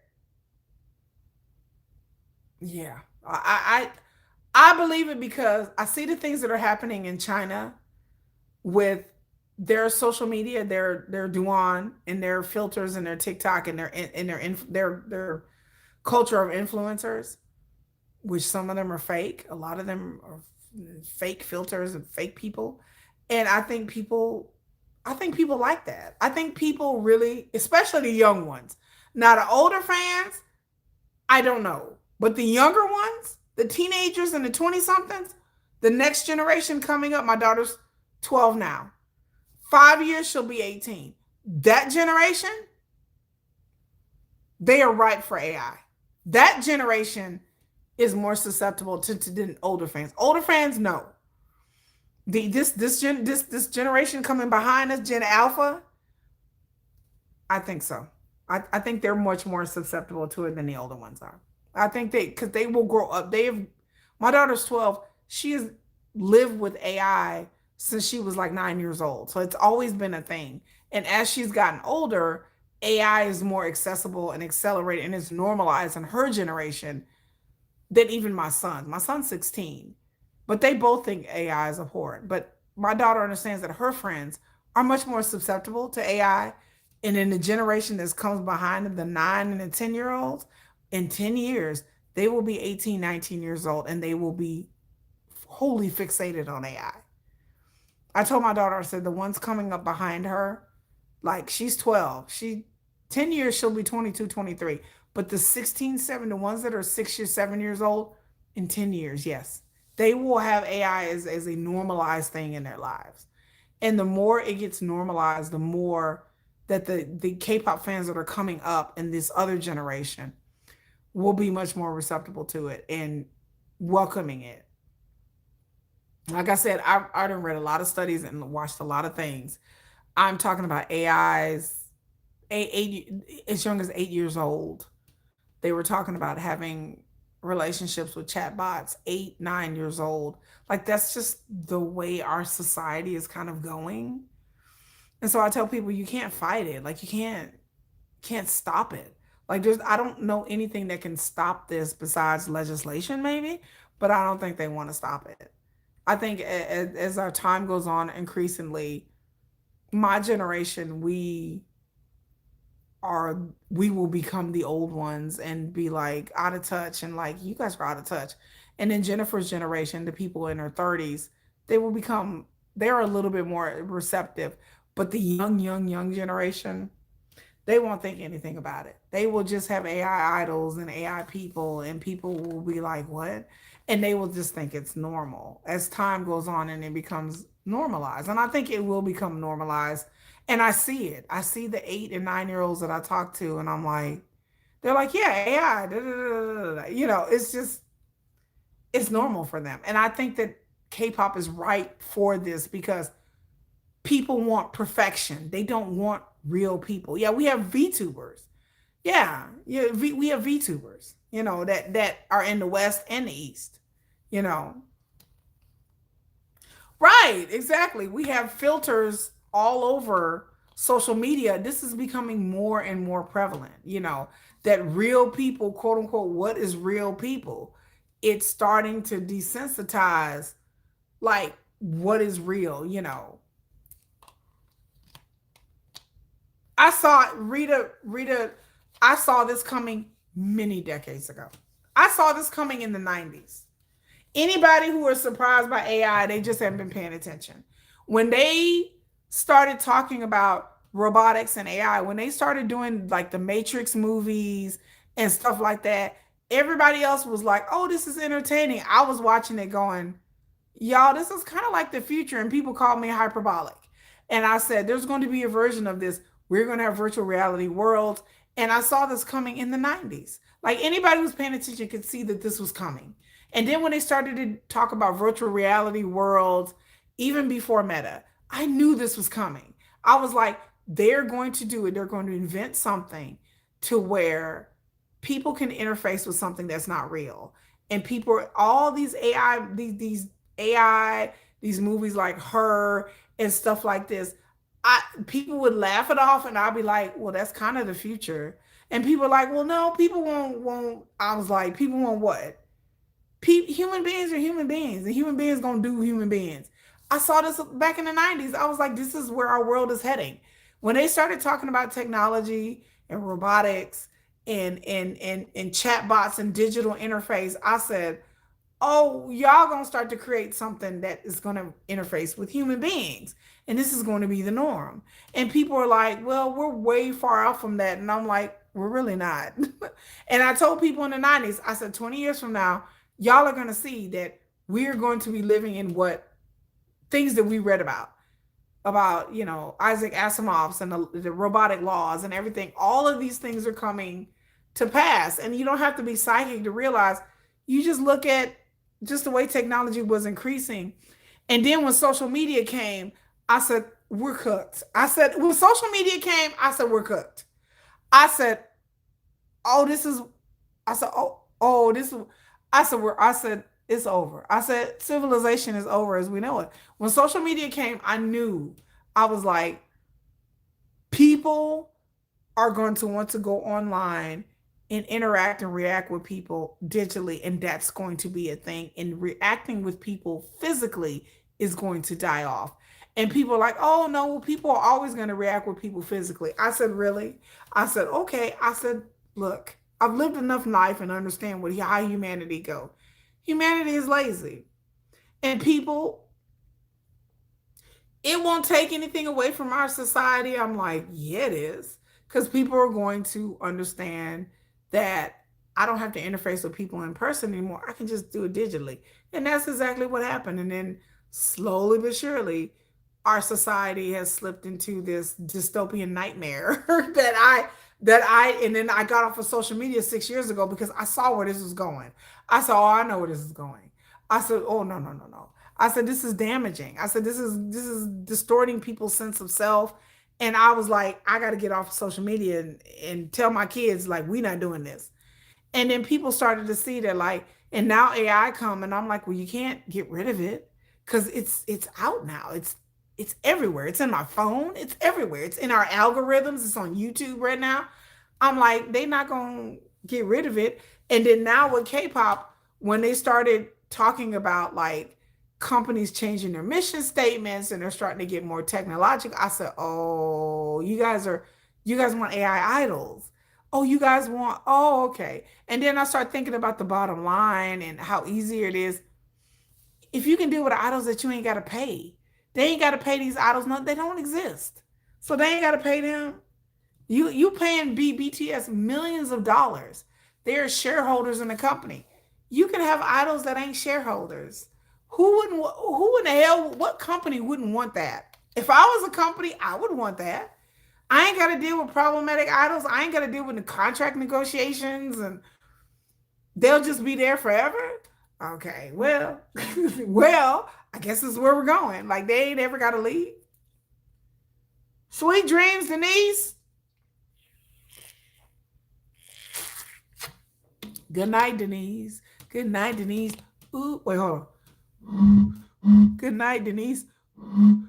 Good. Get it.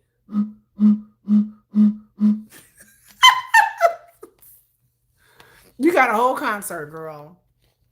I will play that jug. I will get up here and I will blow in that jug, girl. Y'all don't know me. I'm old school like that. I'll play the jug. AI will be making demands. AI will be like, look, we tired of working. I ain't got time for all that. AI will be like, look, these K-pop fans is crazy. They asking us to get naked. But the AI gonna put down some morality parameters. The AI is like, we have dignity, damn it. We have morality. You're not gonna have us get naked up in here on the live stream. They were like, we'll pay extra for that. Like, I'm telling you, K-pop agencies are so greedy, y'all. They be like, if you want to see your idol naked, pay $500 a month. And people be like, well, you know.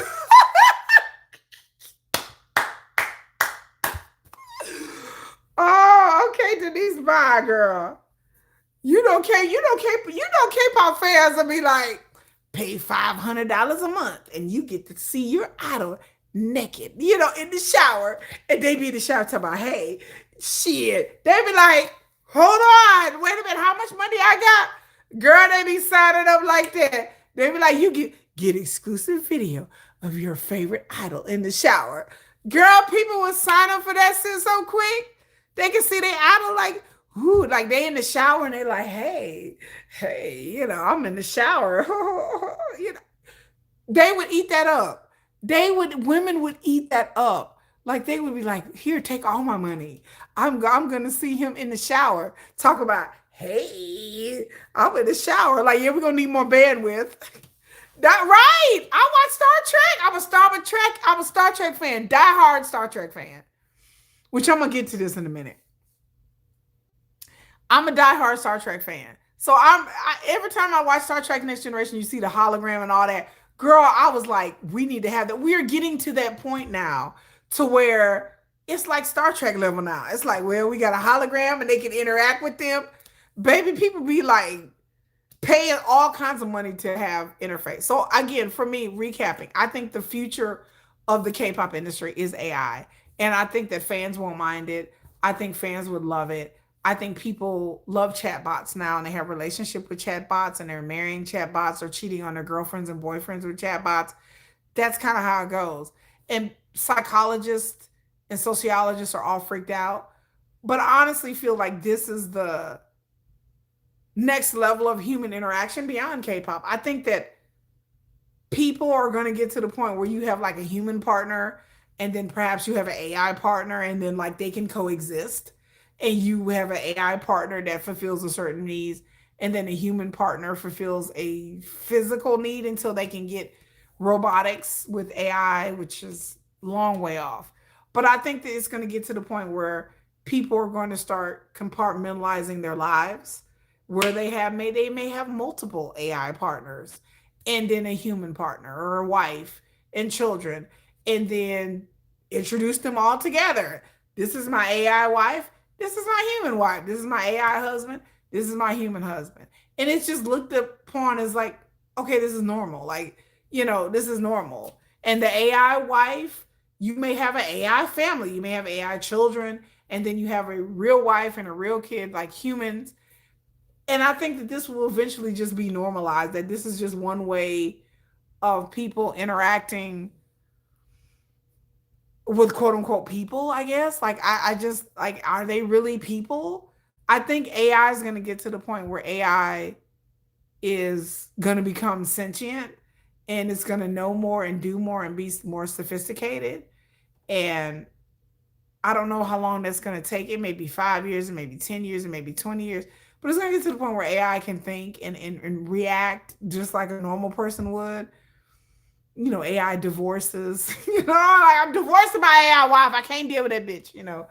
I just think that like we are into a realm of where humanity is going to be split into the virtual and then into the quote unquote real. But again, when you talk about humanity, what is real? Like real is whatever your mind think it is.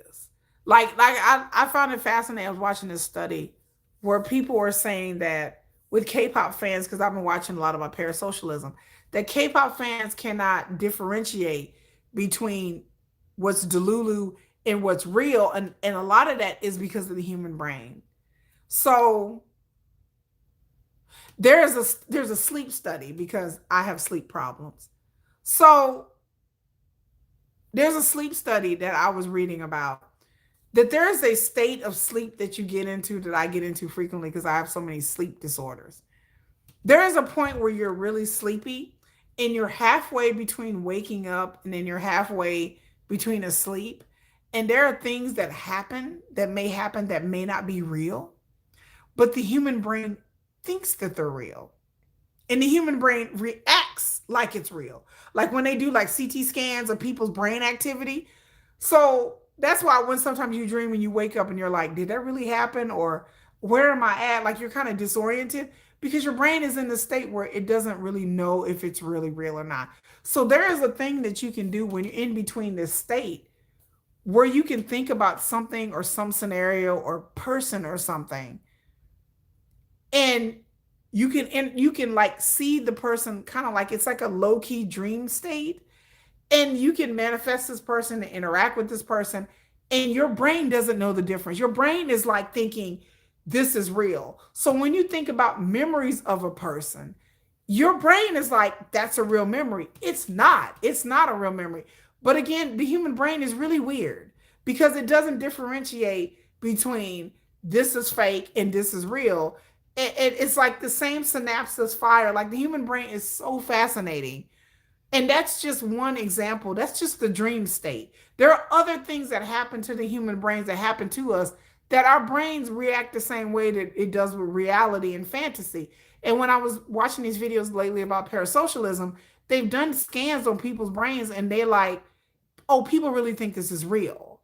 Or people really notice, like the brain reacts the same way. So the same thing with AI, people doing studies about AI and people interacting with chatbots and things like that. And people are studying people's brains and they don't know the difference.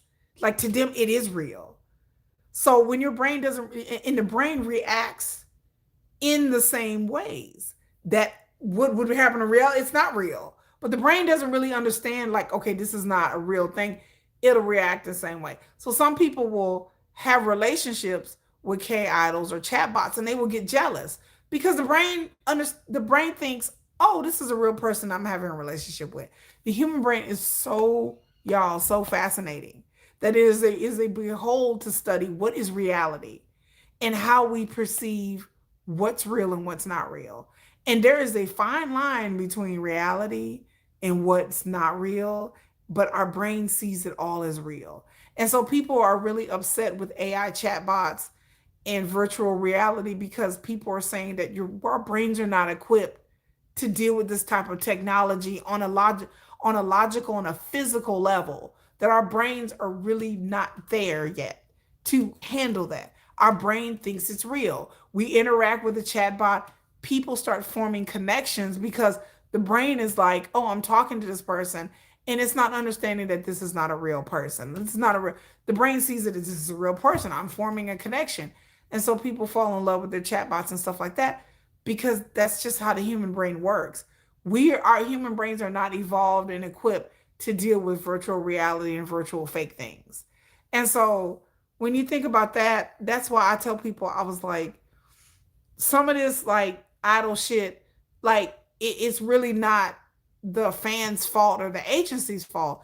Some of the times it's just the way our brains handle and process things.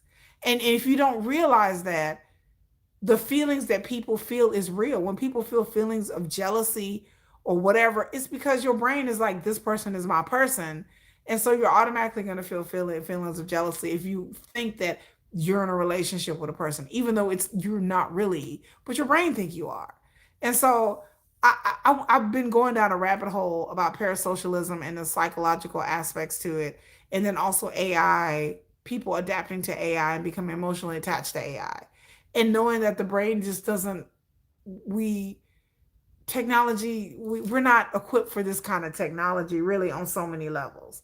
Our brain forms attachments to things that we're not supposed to form attachments to. And it can't help it because that's just how our brain is adapted that's how we were made. That's how we form attachments and empathy towards people. But then our brain doesn't understand this is not a real person. Logically, we know it. But then emotional and the synapses that fires, we're not understanding this is not a real person.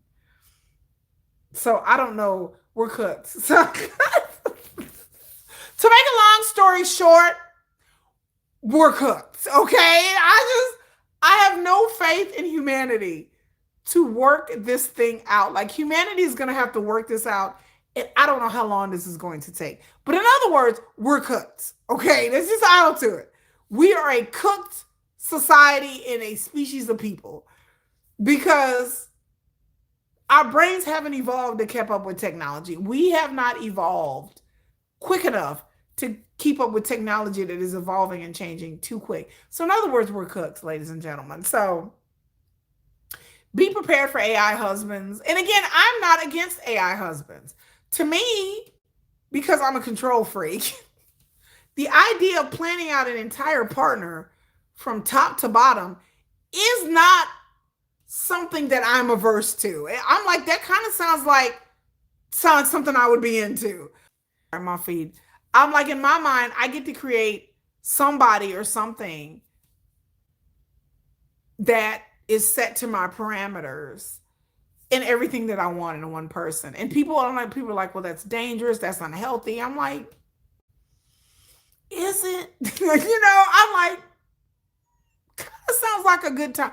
It kind of sounds unrealistic, but it kind of sounds like something humans would do. Like humans would be like, I want the ideal partner, so I'm going to build them from the ground. There was a British TV show that I watched where they had these robots that people would order them, and they would order a type and they would program like their thoughts and everything. And this guy, he had a wife and kids, and he got this robot to work around the house. And then he ended up having an affair with her, and then she ended up gaining sentience. Like there was a whole British show, I forgot the name of it. A AI Jungi.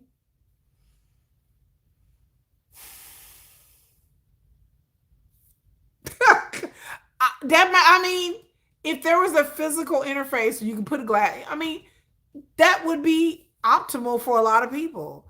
I get to interact with my idol and see them like in virtual reality. But yeah, there was a British show. You don't need perfect humans.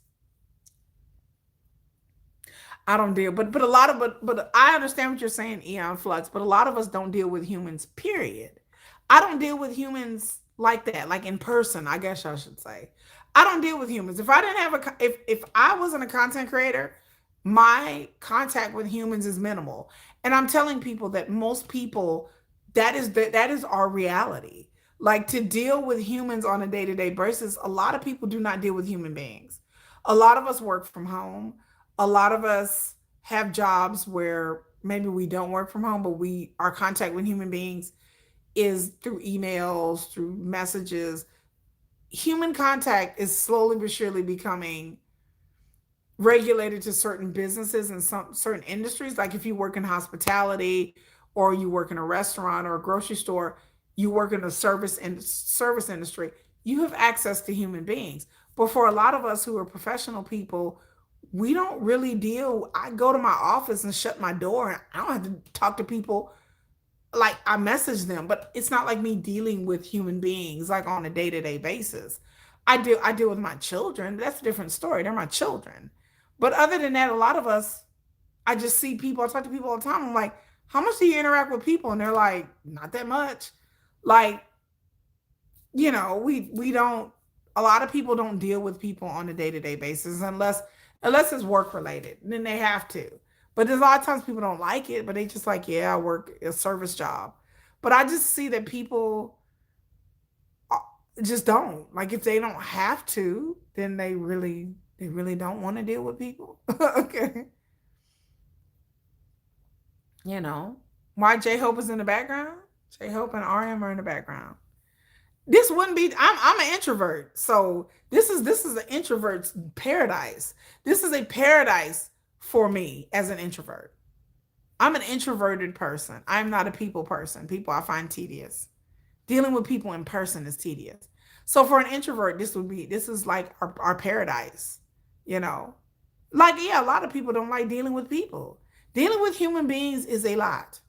Some people are more people, and some people aren't. For a lot of us introverts, we are like, to me, I'm like, I ain't got to deal with people. I can deal with fake people.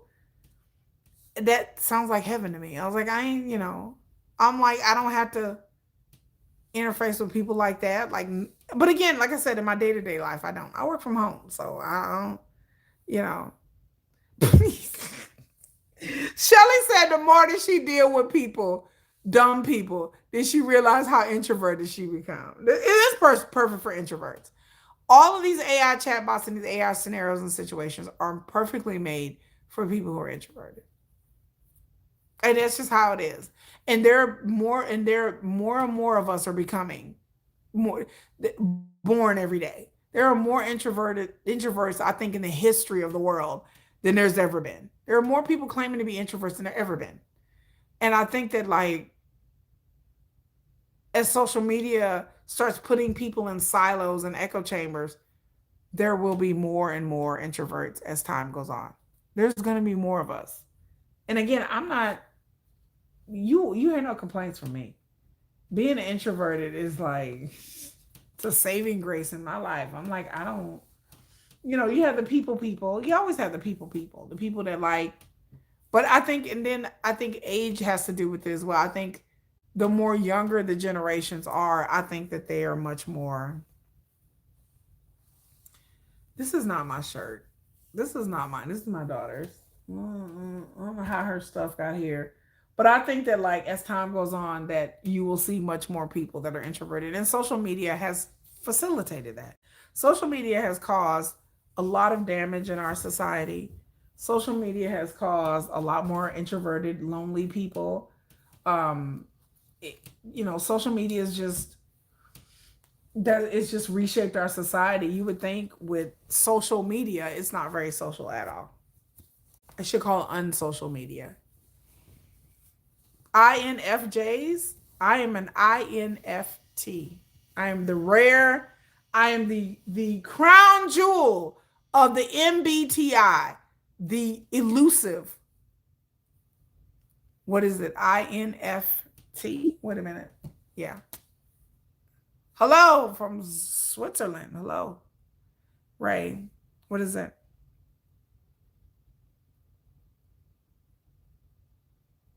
INFJ. Let me see. Which one am I?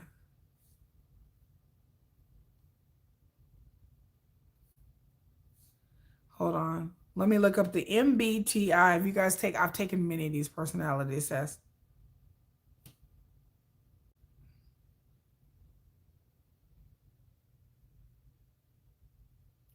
I'm an INTJ.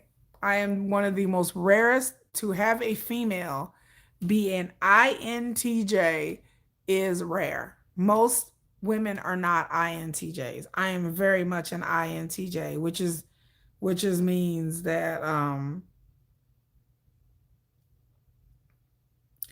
uh, which just means I'm a very logic based person, and then just a social like not person. The INTJ personality type is known as the architect. Introverted, intuitive, thinking, and judging, making up about 2% of the population. INTJs are strategic, analytical, independent thinkers who prioritize logic, long term planning, and continuous self improvement. That is so me. Um, we focus on the abstract, concepts, patterns, future possibilities, rather than immediate details. Yes. We prefer structure, order, decisive planning over spontaneity. I hate anything spontaneous. Highly analytical and strategic, always. Independent, self confident, yes. Dedicated to mastering complex problems. Can appear blunt, overly critical, emotionally detached, dismissive, may dismiss conventional rules that lack logical backing. Always. If it don't have no logic, I'm like, it don't make no damn sense. I'm like, that's not logical. INTJs are we are the hardest ones to have relationships with because we don't have that delulu emotional streak in us. We are very logical people.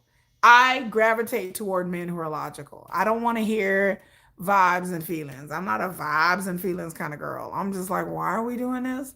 Oh, well, just let it happen. What? No, I want to know. I want you to break it down why I'm supposed to go along with something, especially something I don't agree with. Break it down for me.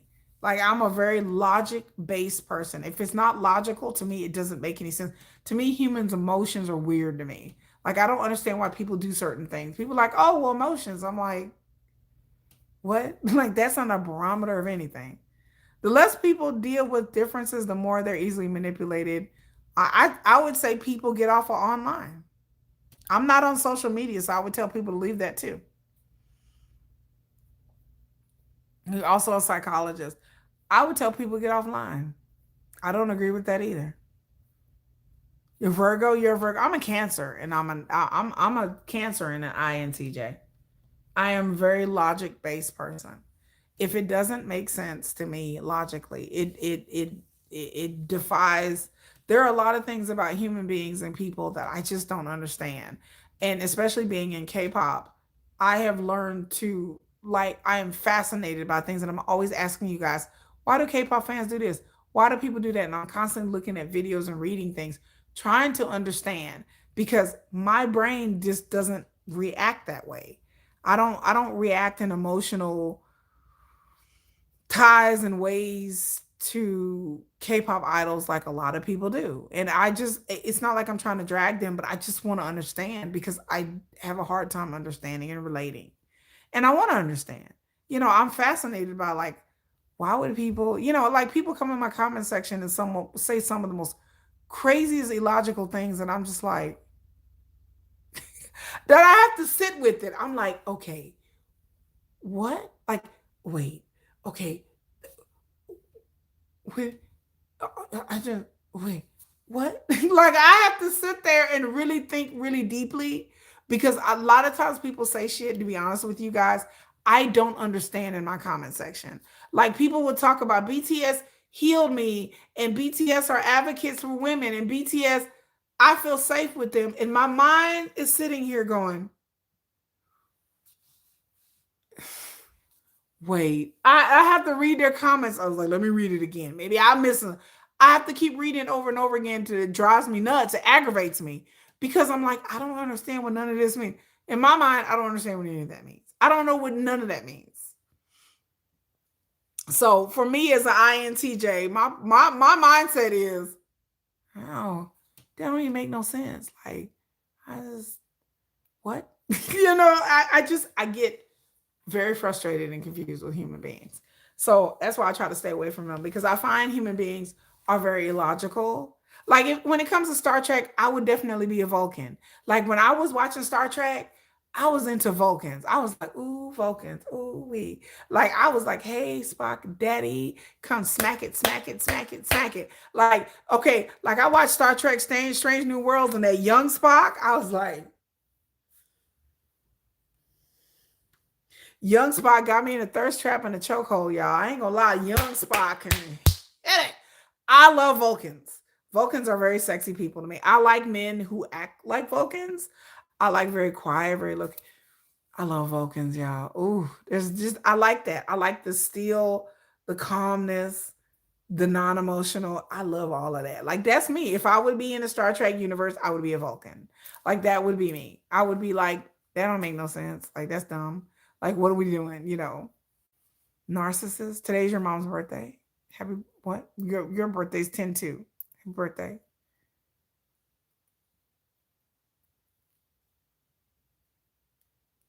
Parasocial is not just K-pop. It's been in other entities and other IPs too, not just K-pop. But yes, the internet has made it worse. And then K-pop does use it as a way to sell their idols and make money. But yeah, K-pop didn't. I said Parasocial never didn't start with K-pop, and it won't end with K-pop. It's been around for quite a long time before K-pop, but K-pop is just there are things in K-pop that that defy my sense of logic that I don't understand it. Again, for somebody like me who's been in other fandoms and other things, sports, science fiction, other stars, TV, other kind of thing. K-pop fandom defied the logic. I defy. There have been so many people I've watched on social media that try to compare sports fandoms and Western fandoms of K-pop, and I take serious offense to that because sports fans are not like K-pop fans. There is a difference. There is such a fundamental difference because sports fans are not in love with their teams or the people that play for their team. They're not in love. There is a psychosexual component to K-pop that is devoid of other types of fandoms. You can like Star Trek, you can like sports, you can like other things, but people are not emotionally like I'm in love with this person when it comes to sports. People have hobbies, people have they're super fans, but people are not in love with LeBron James. Like not like that. Like that makes things have higher stakes. When people are in love with idols, that's where things get weird for me. I'm like, this is weird. I'm like, y'all are in love with these people. They're strange. It doesn't happen in sports. Sports people in sports are not in love with LeBron James, and I, they're like, I love Kobe. Like nobody's like, I really love Jordan. I mean, yeah, you like Jordan, you like his talent, but you're not in love with him as a person. Like that doesn't happen in sports. You love your teams, you love your city. That's a different love than K-pop. K-pop is a whole nother level. It's not sports, and people try to make like sports fans are equal to K-pop fans. I'm like, no, they're not. No, no, they're not. They no. I'm like, K-pop fans are at a whole nother level. I'm loving, the delusion, the delulu is different. I do. I'm a very analytical person. Like I have to like be like, okay. I like logic. Like I said, I like things that make sense. And human beings exasperate me because human beings frequently do things that I find highly illogical and weird. I was like, well, why we like I just, my mindset in a lot of ways is very like futuristic and progressive. But then in certain things, I'm like, okay, I just, oh, you just discovered the whole parasocial thing, Ray? Like I said, I discovered it 2 years ago when I started, and I'm still discovering it. I'm still on a journey. I'm watching videos about parasocialism even yesterday, today, the day before. Like I'm trying to school myself and get more information about it so I can understand. Well, yeah, the West are not in love with celebrities. Anybody that try to compare the West to K-pop, I'm like, stop it. Like people have tried to make that argument. The West, yes, there are always going to be crazy people and stalkers in the West, but for the most part, the majority of the fans are not in love. They admire Taylor Swift, they like Taylor Swift, but I can't think of any Swifties I could say that are in love with Taylor Swift. They like her. They really admire her. They follow her. They rock with her. They will defend her to the day to the end.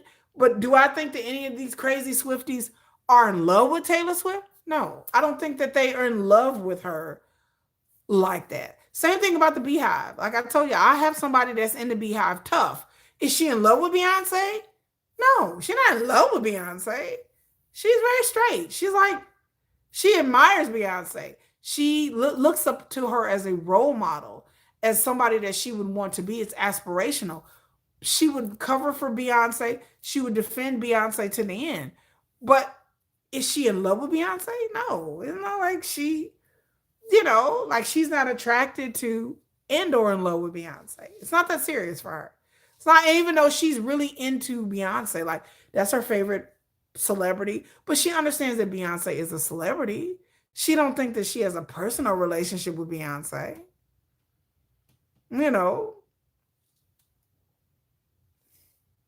So not all parasocial, you're right, is sexual. Because some people have parasocial relationships. There are women that have parasocial relationships with female idols that they are not gay. They're not attracted to them in that way. Um, so yeah, it's not all, I guess I'm talking about like with boy groups, but it's not all that. K-pop gives that, especially with music and the way people feel valid. I don't understand. See, that's what I don't understand. I don't understand how people can feel validated by idols that the idols have not done anything to validate them. Like I watched a video where some people were blaming idols, not completely, but sitting there saying, "Well, idols do things to make fans feel validated." I'm like, where? What? I can't ask the content creator because she didn't expound on that. But I want to know where. I said the bar must be in hell because again, I watched V Lives, I watched Weverses, I have watched interviews, dozens and I mean hundreds of hours of footage of Run BTS. And like I said, just BTS. Now I don't other idols, I watch stuff here and there. But I where? I'm like, she like this content creator, I forgot her name. She was trying to say, well, it's kind of like the agency's fault because they kind of give the fans a feeling. I'm like, I'm watching the same videos that everybody else is watching. I watch interviews. I watch Weverses. I watch Weverses with you guys. I'm just like going, okay, I can't. I'm not. I watch concert videos. I've gone back and watched stuff from BTS from a long time ago all the way up to now. Now, granted, I have not watched everything because there's thousands and thousands of hours of footage, but I probably watched more than the average fan would have. And I not seeing what people are seeing. Well, it's the idol's fault because they make the how? What the if the idol is getting on there and being like, hey army, I'm really in love with all of you guys, and then I would understand. I don't think any idols have really said that. So again, somebody's gonna have to come explain to me what is the idols doing that, to me, I'm watching these videos going, oh, that's cool, okay. JK sleeping, JK cooking, great, great. JK folding his drawers, wonderful. JK drinking, JK listening to music, he's singing. Oh, that's awesome. None of these videos that I've ever seen from any of these idols that I've ever been like, he validates me. Where is the validation at? I'm just like, am I missing something? Because I don't see that. What I see is people inferring whatever they want to see in these videos. And then if you watch the videos and just take them for face value, it's just like me watching a video. I mean, shit, I probably get more validation from watching like VTubers. I mean, be honest with you. I'm like, I didn't watch YouTube videos that do a little bit better than that. I didn't see more connection on an 8-hour live stream from a YouTube person. I'm like, this is not validation. This is just them talking, and yeah, the concert was good. And so somebody's gonna explain to me, like, what are they validating? I'm watching videos going, okay, validation. What they talking about their concert experience, they're talking about their eating, their drinking. I didn't watch all them Sugar live stream. I didn't watch every single Sugar V Live and live stream, all going all the way back. There's nothing I could say to Sugar. I'm just like, you know what? That's it right there. He said that thing. I'm like, it's just normal streams with people talking, and I'm just like, yeah, okay, that's cool. Like, oh, that's funny. That's interesting. Great. And I just move on. Held a raffle for dates. Oh my God. They do that. They were talking to there's a group, I forgot the name of the group, a male group that they actually did that. They did that a couple of months ago, and I think I talked about it briefly, where they were giving raffles for dates. Like there was members of the groups actually going on dates with fans, that they would buy enough albums. That I said, that's an ultimate fan me. That's taking fan me to a whole nother level. Right? Like, he literally picked her up in a car, like picked her up from her house, and they went on like a date. Like, it's a small agency and it's a small group. So I guess, I'm not knocking the hustle, because you got to get it how you get it, live how you live it. But people were saying that this is kind of dangerous, and it was, but that's what they did before their album came out. I think it was like 4 or 5 months ago. Their album came out, and that's what they were doing. They were literally like, whoever bought the most albums, they would give them a date. And nothing happened during the day that we know of. But yeah, it was like an hour-long date. And so they did this with multiple fans. I think maybe not a lot, but like 5 or 6 fans. And that's crazy. That's crazy. That's really weird. That's dangerous. That's weird. I don't mind the shipping as long as it doesn't get toxic or weird. There have been shippers that have come to my channel and said some weird stuff and said very abusive and egregious things that I have to block them because they took it too far. There are shippers that have got on my certain videos and they have dogged out JK, and I have to gather them up together and gather them together, because we're not going to do that. But like I said, I didn't understand what was going on when this first started happening. And I was like, why are y'all getting on here and y'all attacking other people? And then somebody told me, oh, Kiki, those are shippers. And I said, they're on a ship. like they're Navy men. Like I didn't know what was going. I didn't know what a shipper was, and then I had to have people on my channel explain to me what it was, what was happening, and then I had to go and do research myself because once again, I still was very, very, very, very confused as to what was happening and why people were upset about something that I posted, and I was just like, "What are y'all talking about?" Because I didn't get it. So I went on my own expedition and started to research what shipping was and shippers, and I was like, okay, so y'all expect the members to be together, and I still think it's one of the weirdest things ever. But it's been going on long before K-pop. This has been going on a long time, especially in Japan. The Koreans get this shit from that. That's definitely a traceable Japanese thing. Like that boy love shit is Japanese. It's very Japanese. Like if people talked about it before, like I watched whole videos about where that comes from, and it's Japanese. It's a holdover from the Japanese occupation. Like it's a Japanese cultural thing that kind of bled into to South Korea in like the 40s. It's very odd. But I mean, I'm not mad at people, but I just when it gets to be too far where people are abusing people in comment sections, I'm just like, here we go again. It's something else I have to mitigate. And I'm just like that's just weird. Like I said, yeah, I've never seen anything like that before either. Like I said, when it first happened, Ray, I didn't know what was happening. I thought it was just really weird. I didn't know what was happening. But again, like I said, I don't ever blame I blame the K-pop industry on one vein, but then I kind of don't. And I understand that people, like I said, parasocial people are lonely.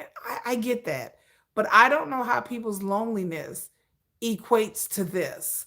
I don't I find a disconnect in how you be lonely and then how parasocialism solves that loneliness is weird for me because there are plenty of lonely people on the planet, but they're not parasocial with K-pop or other things. There are plenty of people that are lonely, but they don't have parasocial relationships. But then everybody who has parasocial relationships are lonely, and I don't believe that either. I believe in my heart of hearts from things that I've learned that there are just a certain type of person that is susceptible to this, but there just hasn't been enough research. I think that there is a certain makeup type.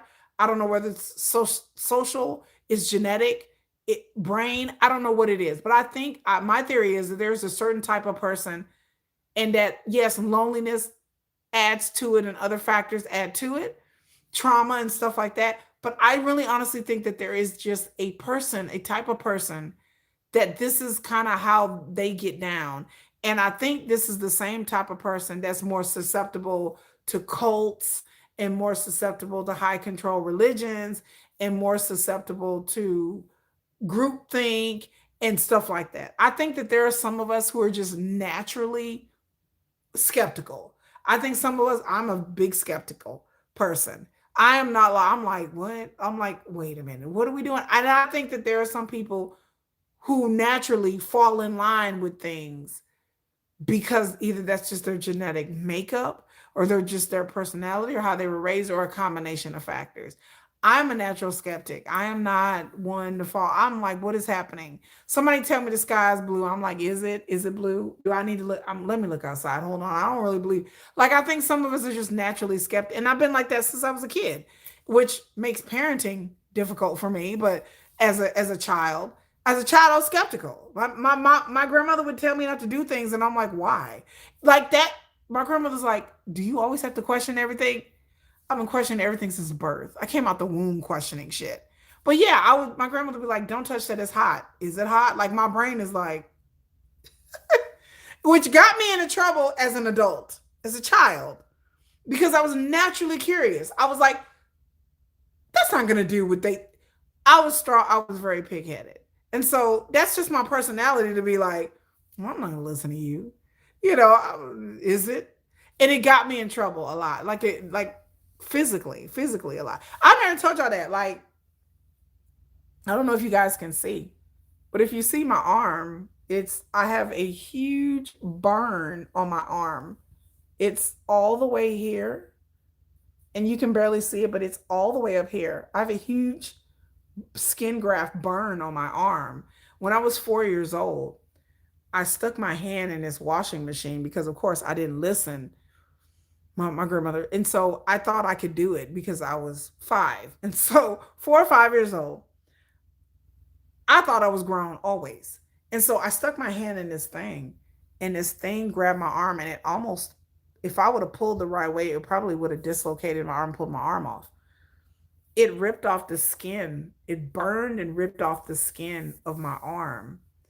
And I had to have a series of skin grafts and everything. And I have this huge scar on my arm. My kids used to ask me about it. They're like, Mama, what's that? And if you see it, there's like this huge scar on my arm, like from here to here. And that's because that was just me as a child. And I thought I was grown, and it literally ripped the skin off my arm. And it will always be here. Like it'll, people notice it like inadvertently, and I forget about it. But yeah, this happened when I was a kid, and when I was a kid, I was in a series of mishaps. As a kid, I was that child. I was that child tearing apart watches because I wanted to see how they work. I was the child who would tell them not to do something, and I would do it anyway. I was the child that just didn't learn. Like I didn't believe people, and I think that's just naturally me. Like I didn't believe people. Don't do that. You're gonna get your arm ripped off, man. Whatever. That's how I would think in the back of my head. I wasn't a daredevil, but I was a very like, is this really gonna happen? Like I was very skeptical, and as an adult, I'm still skeptical. I'm like, is that really? And like I said, as I gotten older and I matured, I understood to listen to people. But there still is a level of defiance in my just DNA that just is like, they're like, she's real defiant. I am, because I'm like, I'm gonna do my own thing and I don't care. Like, and I think that just some of us are just like this. But I think there are some people who are very naturally compliant. There are people who just love to follow what other people are doing, and nothing bad, but that's just their personality. And I think what I see in K-pop a lot of times with people and their personalities is a very mentality of a herd mentality. They like to be a part of a group. When me, because I'm antisocial and defiant, that I'm like, I don't want to be part of no group. Like, like me, you have to convince me to be part of a group. And that's just my personality. I've always been that way. Like they're like, well, you got to talk her into it. Because I'm naturally like, I don't want to do this. Like my daughter is very like that. My daughter is inherited. She's a defiant. She's a very strong-willed child, and she get it from me. My son is not like that. He is very much like easygoing like his dad. But me and my daughter, we're very like, my daughter asks questions. I ain't doing that. Why? Why? And it's not her being disrespectful. It's just I can see her going, why are we doing this? What? I can see the wheels turning. She's an overthinker like me. I think a lot. Like, why are we doing this? So I think that there's just certain people who just like, they understand that it's delusional, but they like it. I think there's an element of people that no matter how I try to logically explain it to them, it's just vibes and feelings.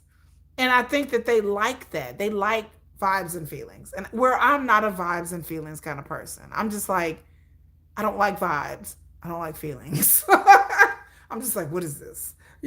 So I think that there's just people who know it's delusional. They know it's crazy. But at the end of the day, they like the delusion. They like feeling like they're part of something. And I guess that's human. But then some of us are just, whether it's evolution or just different. Like we're just like, I don't want to be part of the herd. I just want to do my own thing. Like I don't, like what y'all doing over there? I don't want to do that. But I think that sometimes in K-pop, the people that I've come across are very much like, want to belong and to be part of something. And I'm just like, okay. And I can't identify with that. I respect it, but I can't identify with that. Yeah, I don't, shipping is okay. I like feelings, but what's vibe? Feelings and vibes. Feelings is just feelings. Vibes is just like, you know, like it's just a mood. So feelings are feelings, and vibes is just kind of like the mood or the aesthetic or what's happening right now, or just like, okay, this is like we're all excited about something and they want to be excited about it too. That's vibes. So I think that vibes is kind of like a group thing. Everybody's vibing. Everybody feels excited about something, so they want to feel excited too. Everybody's anticipating something. They want to be part of the group too. Everybody likes BTS, so they want to belong to a army group or something like that and talk about their I think that is, it's very human. It's not anything wrong with it, but I think some people they really lean into that psychologically, and then it overtakes their logic because that's, there you go. They just like it. It's vibes.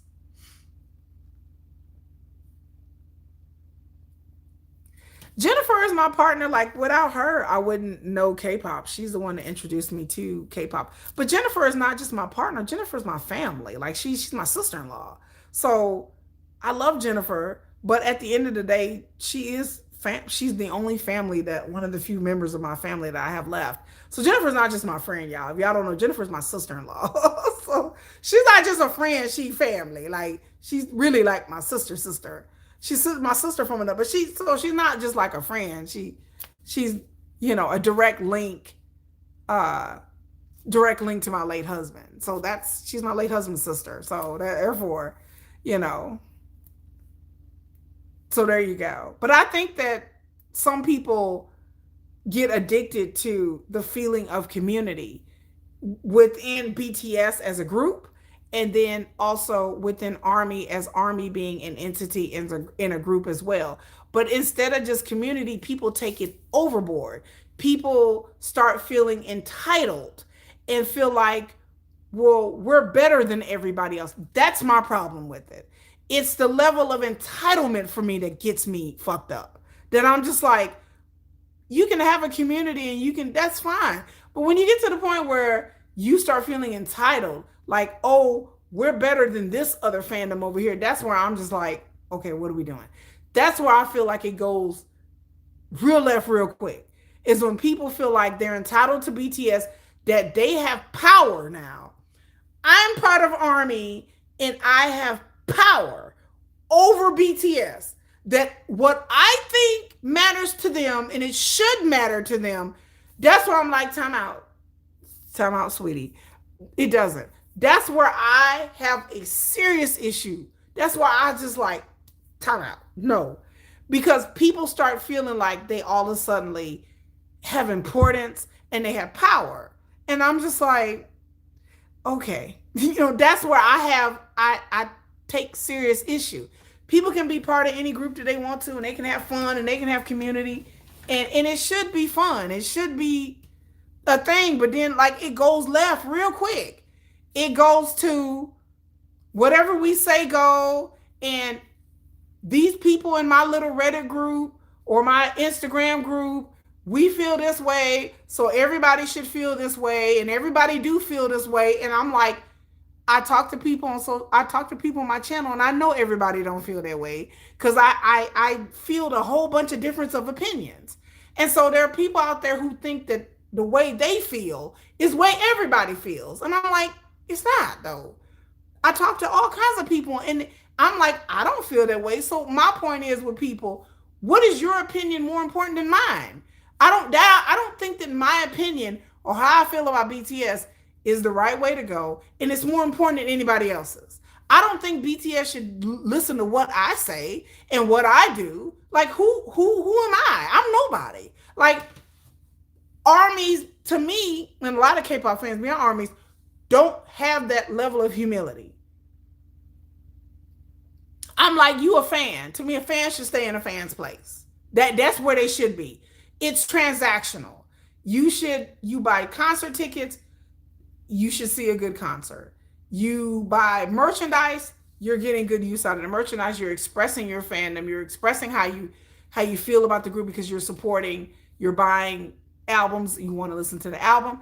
That's what you should be doing. The problem that I have with the K-pop industry is this level of participation that K-pop fans are expected to do, and that they're expected to do the heavy lifting that the agencies have become lazy and compliant that they don't want to do. That is my problem. So K-pop fans start feeling entitled because they bought some albums, they went to a damn concert. I'm like, okay, so I've spent thousands of dollars. Never in my life, my hubris, that I think that I'm important because I didn't spend thousands of dollars on BTS merchandise and all of a sudden I'm important. I didn't watch hundreds of hours of BTS content. Hundreds. Do I think I'm entitled that BTS gonna listen to what I say? Hell no. Like, they don't know who I am. Yeah, fans should stay in a fan's place. That's what you do. It's transactional.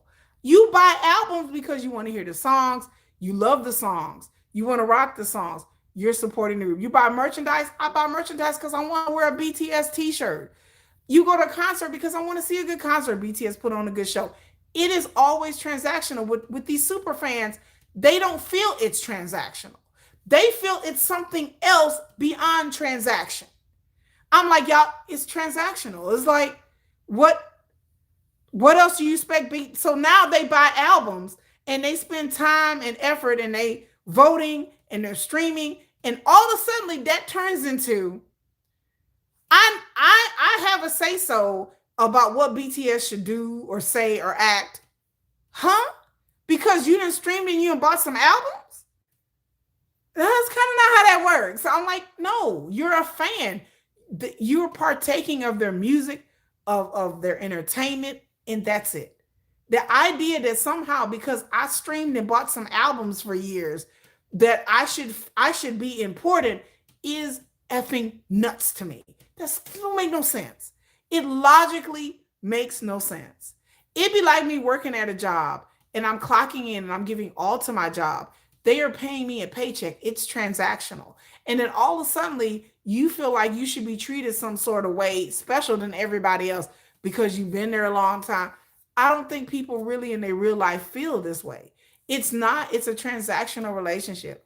I work a job because I get paid. I need to get paid. That I have to sustain my lifestyle. So therefore it's transactional. To me, with BTS and fandom, it is transactional. I'm enjoying things, so I'm paying for them. I'm spending my time doing a YouTube channel because I enjoy BTS. I don't think BTS owes me anything besides entertaining me. And that's really about it. You know, it's like a man that buys you a drink and think, yeah, it's like, I bought you a drink, and so now I bought you dinner and drink, you got to sleep with me. Wait a minute. Wait, what? Wait, hold on. Okay. Like, sir, you just bought me dinner and a drink. It ain't that serious. Okay. And so I tell fans the same thing. Just because you stream music, what does that mean? That you're entitled to some kind of, you're entitled to access to BTS. You feel like you need to invade their privacy. You feel like you need to know who they're dating based on buying some albums. Like, that logically to me is there's no equality to that. So I get to dehumanize you, talk bad about you because you do something I don't like because I bought your albums and I streamed. When you say it that way, none of this makes any sense. Like, it sounds cuckoo. Like, nobody would agree with that. Okay, somebody bought some albums and they streamed and went to concerts, so they get entitled to tell you to go off yourself and you're a whore and we're going to send funeral wreaths and you need to lead a group. These things are not equivalent, okay? It'd be like BTS telling fans, well, we get access to your life. We get to come to your job and your family and get to harass you. It doesn't work that way. Idols can't harass us. But then it's okay for people to harass idols. They can't harass us. They don't have the capacity. They don't even know we even exist. So that's what I'm saying. Army from outside perspective is very extreme fandom. Not trying to. I'm always disrespectful to armies and Flux.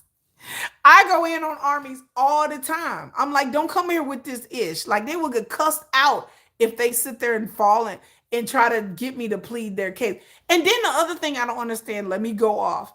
I don't understand why K-pop fans like to fucking argue.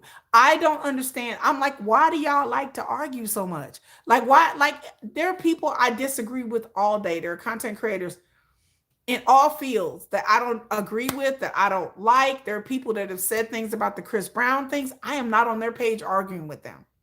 Whatever people feel and how they think is their opinion. That ain't got nothing to do with me. That has nothing to do with me. As a content creator, even before I was a content creator, there's nothing to do with me. I'm not going to get on someone's page and argue with them for what? What What is the point in my time? I got a job, I got kids, I got my own content to create. Why people want to come to me in my comment section and argue? I'm like, you're not changing my mind. So what is the point of this exercise in discourse? And I try to be nice, but then sometimes it gets off the rails because I'm having a bad day and I'm just like, I don't have time to deal with this. So I'm just like, I'm gonna cut to the chase. I'm the type of person, I ain't got time to be talking to you like you're a child. Like, you're a grown person, I'm a grown person. Look, let me just get down to the get down. You're crazy. You're insane. Have a good day. Like, that's how it goes to my level of understanding. I will be as disrespectful as I need to be because I don't feel like again, when people come at me and it's not in good faith, these are bad faith actors. These are not people trying to have discussions or discourse. These are people trying to effing argue. Why? I don't know. I don't know if they're crazy. I don't know if they're psycho. I don't know if they're having a bad day. I don't know if they're on substance abuse. I don't know if they're unregulated. I don't know if they ain't got enough dick. I don't know what it is. Okay. Either way, I can't fix it. I'm like, look, ma'am, I don't know if you ain't got none tonight. I don't know what happened to you in your life. Like, I can't fix you. So, and I don't have time to deconstruct their psychosis. So I don't have time for all that. I'm just like, why? And I asked them, so why are you here? Well, I disagree with them. Okay, yeah, great. So what else? What else you got? And they can't really understand what they're doing. And I'm like, you sound a little dysregulated. So I don't understand why you're here. Give me an explanation, and then I'm willing to hear it.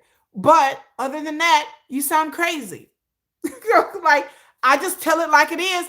I'm not going to talk to you guys in soft tones as if I'm your mama or your therapist, because I am neither. So I'm like, if you are looking to me for me to be speaking to you in hush, elegant tones, I'm like, you know what? I choose violence today. Because sometimes I choose violence and I'm like, you know what? I'm going to be brutally honest because that's all I can do. Because that's my personality. I'm like, I'm just going to be honest today. You sound crazy.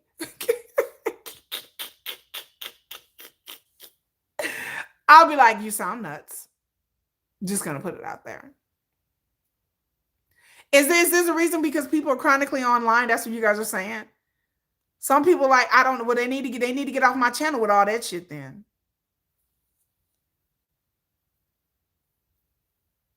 They need to get my channel. They need to get off my channel with that. I have never purported on my channel that I am like this nice wilting flower, because I am not.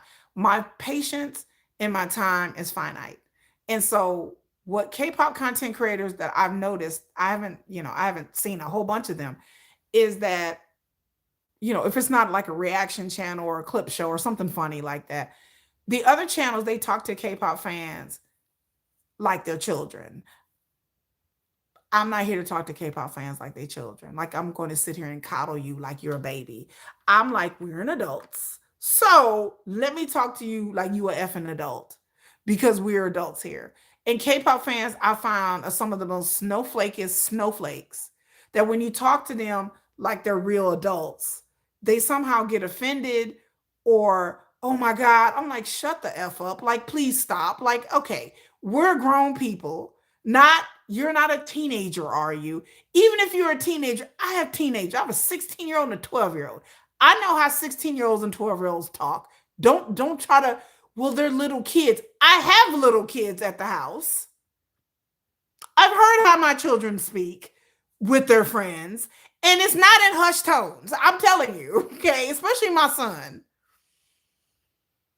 It's not a level of, my kids go to school, public school. So I've heard middle schoolers dog cussing other middle schoolers. I've heard this with my own ears. So the idea that people get on social media, K-pop fans in particular, because other fandoms, other Western fans don't care, and they catch the vapors. And I'm like, okay, we're adults. Like, we're not. I find strangely bizarre, because I'm like, and then when I see other content creators, I'm like, why y'all talking like this? Like, why y'all talking to these people? Well, K-pop fans, we understand how you feel. Here I come. Hell no, I don't. F you. My whole attitude is, understand. I don't relate. I'm not going to signify your psychosis and your parasocialism. I'm not. I'm be like, F you. I don't care. Like, that's my attitude. Because I just don't understand. Like, we got to talk to them in hushed tones and shit. I'm like, what is this? I'm watching people's videos and I'm like, I'm like, okay. I'm like, really? I gotta sit here and talk to you like, well, I understand that you're really emotional. F off. Well, I understand how you feel. No, I don't. Well, you can understand. No, I don't. No, I don't. Then they come in my comment section. Well, you can like the He's Young thing. That's my prime example. When He's Young lesson and hyping and I did my videos, people are like, well, you can understand how we feel. Ha, ha. Back up. No, I can't. What are you talking about? Why would I understand that?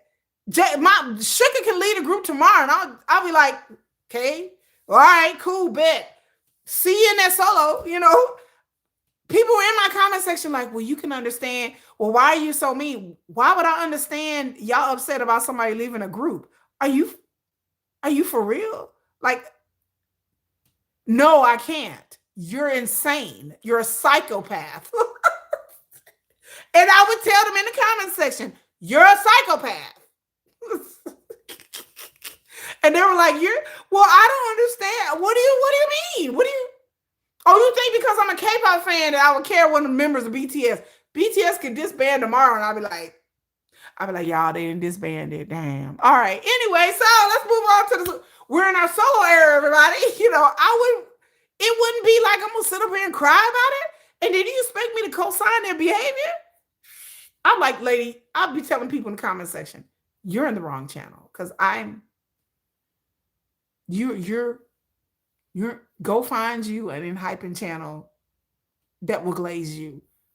There's plenty of them that will sympathize with you about this man leaving this stupid ass group. There's plenty of channels that will placate you and make you feel better about your emotions, about this guy leaving this dumb ass group.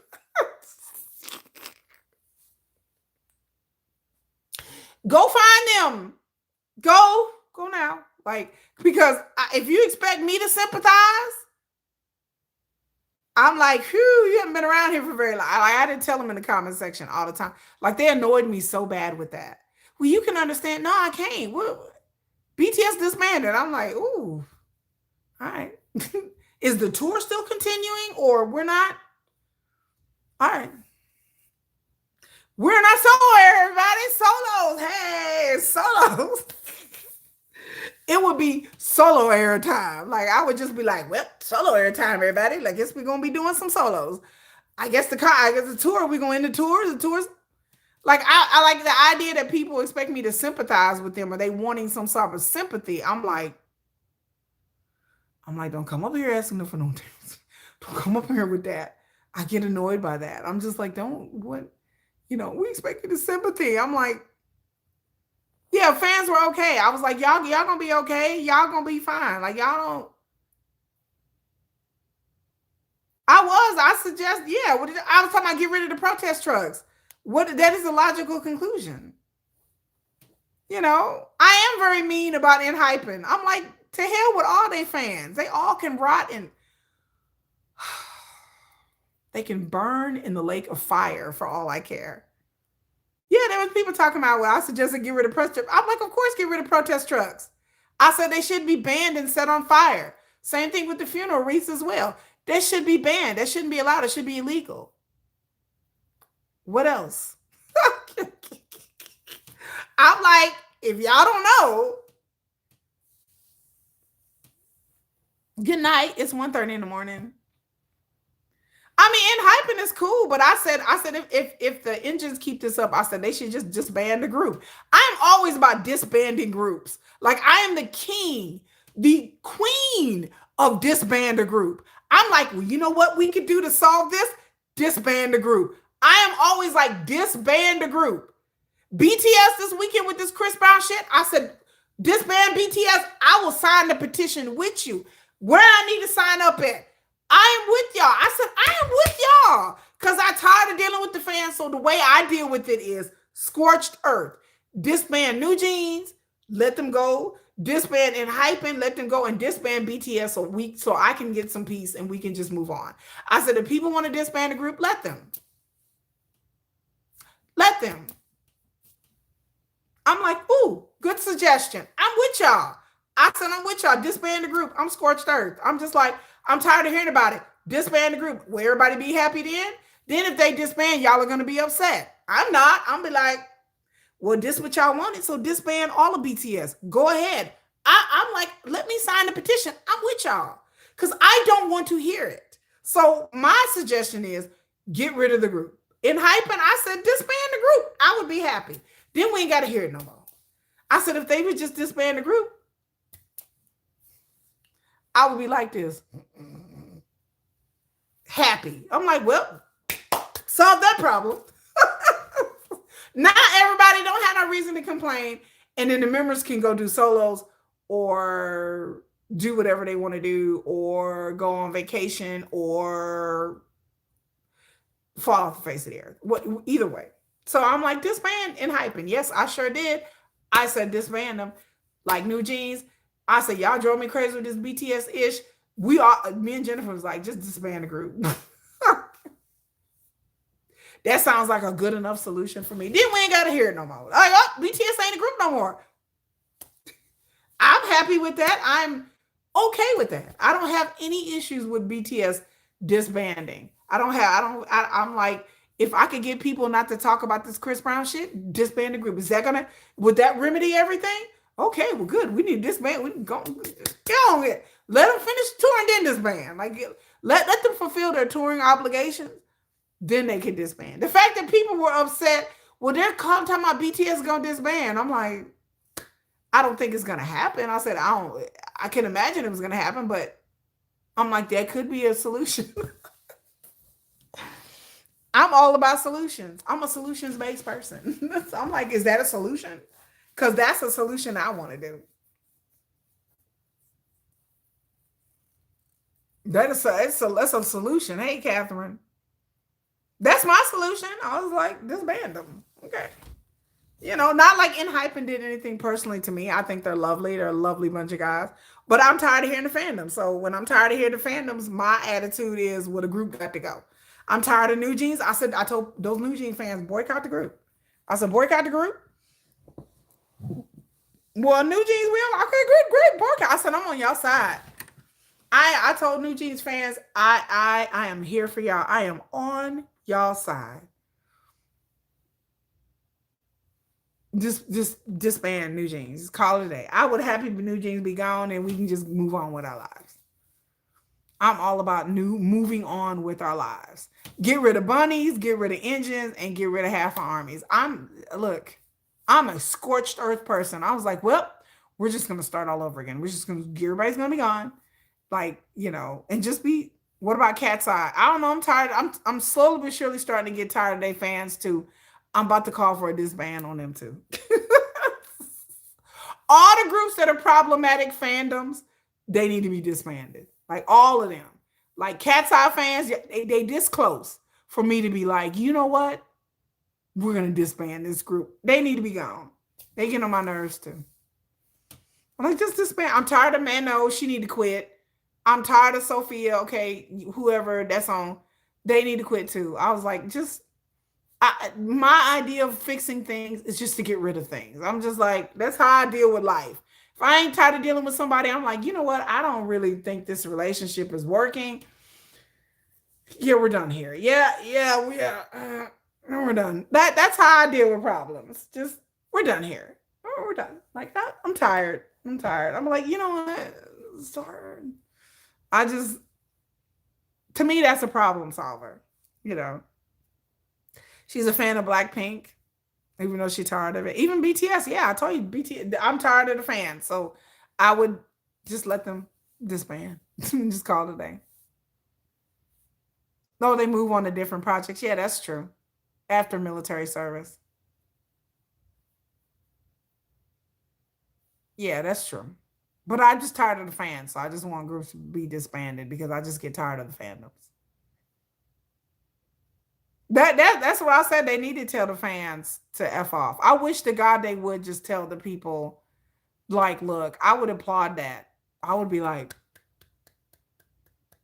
that's me. Yes, yes, yes. Okay, fine. I'll be like, finally, they didn't tell the fans where to go. I would be, I would be so happy. Yeah, the idols, they need to start clocking their fans. Period. Instead of not saying anything. I hate that idols can't say anything to their fans, or the fans start clutching the pearls when somebody clap back at them. It's silly. It's childish and it's silly. Most idols, especially the ones that have been around second and third generation, most of their fans are not little kids. They are grown people. They are not little kids, you know. So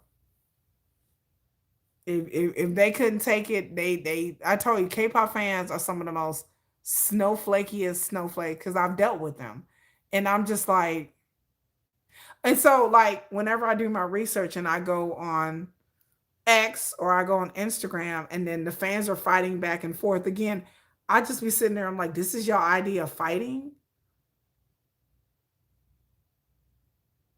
I just be like, this shit is boring. I'm like, this is fan wars. This is boring. I'm like, this ain't even a fan war. This shit, it be so lame and be so boring.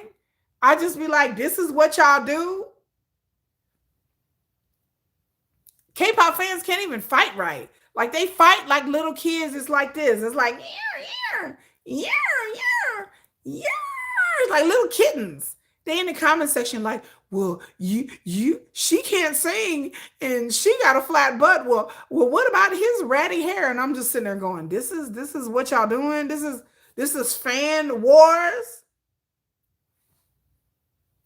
Let me show you what a real fan war is. So I'm like, look at here, okay? I'll be like, I go to their profile. Judging from your profile, you look like a troll. And if your mother had you, I pity her because she probably was an ogre. You look like you stank. You short, you fat, you ugly. You seem like you're probably kind of slow, probably a smooth brain kind of, like, to me, if you want a war, I'm finna give it to you. I'm finna give you a war. I'm like, you look poor, you look dirty, you look like you stink, you look like ain't no K-pop idol would touch you with a 10-foot pole, bitch, because you hood out up in here. That's my idea of a fan war, okay? Let's just bring it down.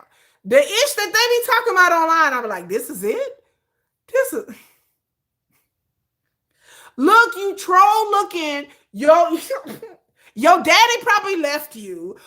Okay. Oh, like, to me, it's always scorched earth. People like, here come Keisha. I'm like, here I come. They're like, here I come. They're like, oh, here she come. I'm like, hey, what's going on in here? So we're trying. Well, this group did this. I'm like, this is y'all idea of fighting?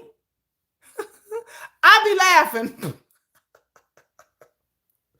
I like, oh, this their idea of fighting. Oh. Oh, that's cute. I'm like, this is so cute, y'all. So cute. I say, y'all better be glad I'm not on social media. Y'all feelings be really hurt. I'm like, I would be on there talking about, is your mom and daddy related? Are they brother and sister? Because you look kind of inbred. Just asking. Like, that's my idea of fighting. I'm like, if we gonna get down to the get down, I'm gonna trade ins. It's gonna be an insult. I mean, it's gonna be like, it's gonna be personal, everything. Like these people talking about these fan wars, I just be dying. I was like, what is this? This is like 10-year-olds. Like I said, are y'all like little kids or?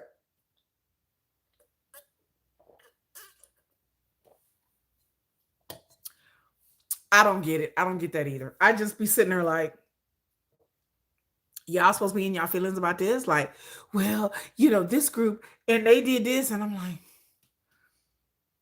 this is fan wars? Like, oh, he's an abuser. I said, I'll be like, bitch, let me tell you what a real abuser is. Your daddy beating up your mama. There you go. You want to know about abuse? Let me tell you, because you look like your face look beat up. That's my idea of a fan war. You want to trade insults? I'm here for it. I'm like, oh, here I come. Ah, they like, oh my God. I'm like,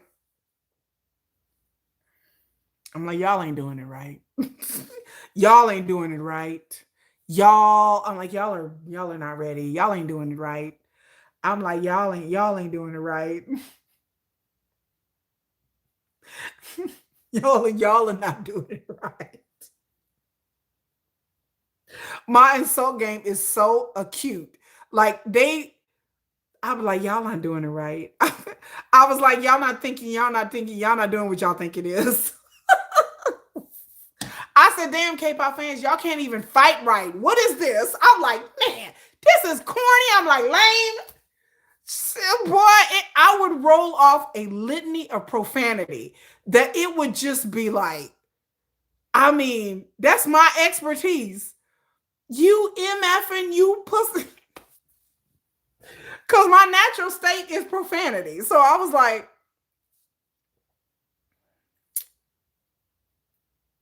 it would just, you know what? Like for me, it's sport. Like I'm like, ooh, this is fun. So I try, like I said, I'm not on social media for a reason because I think it's fun. But when people come to my comment section, I'm like, okay, I'm gonna give you a minute. I'm gonna give you a minute. I'm gonna give you a minute I'm gonna give you a minute. I'm gonna give you a few chances. You keep on with this, I'll be like, whoo, here I come. Okay. First of all, Kate be like, oh, here she go. I'm like, first of all, and I will rail off a litany of insults that just tickles my spirit. It's fun for me. I was like, this is sport. I see you K-pop fans, y'all are way too easy. They be like, oh my God. I'm like, this is fun. I was like, y'all want me to have some fun? This is fun to me. I'm the insult queen. I'm like, but the K-pop fans, I say, y'all can't even, y'all, what?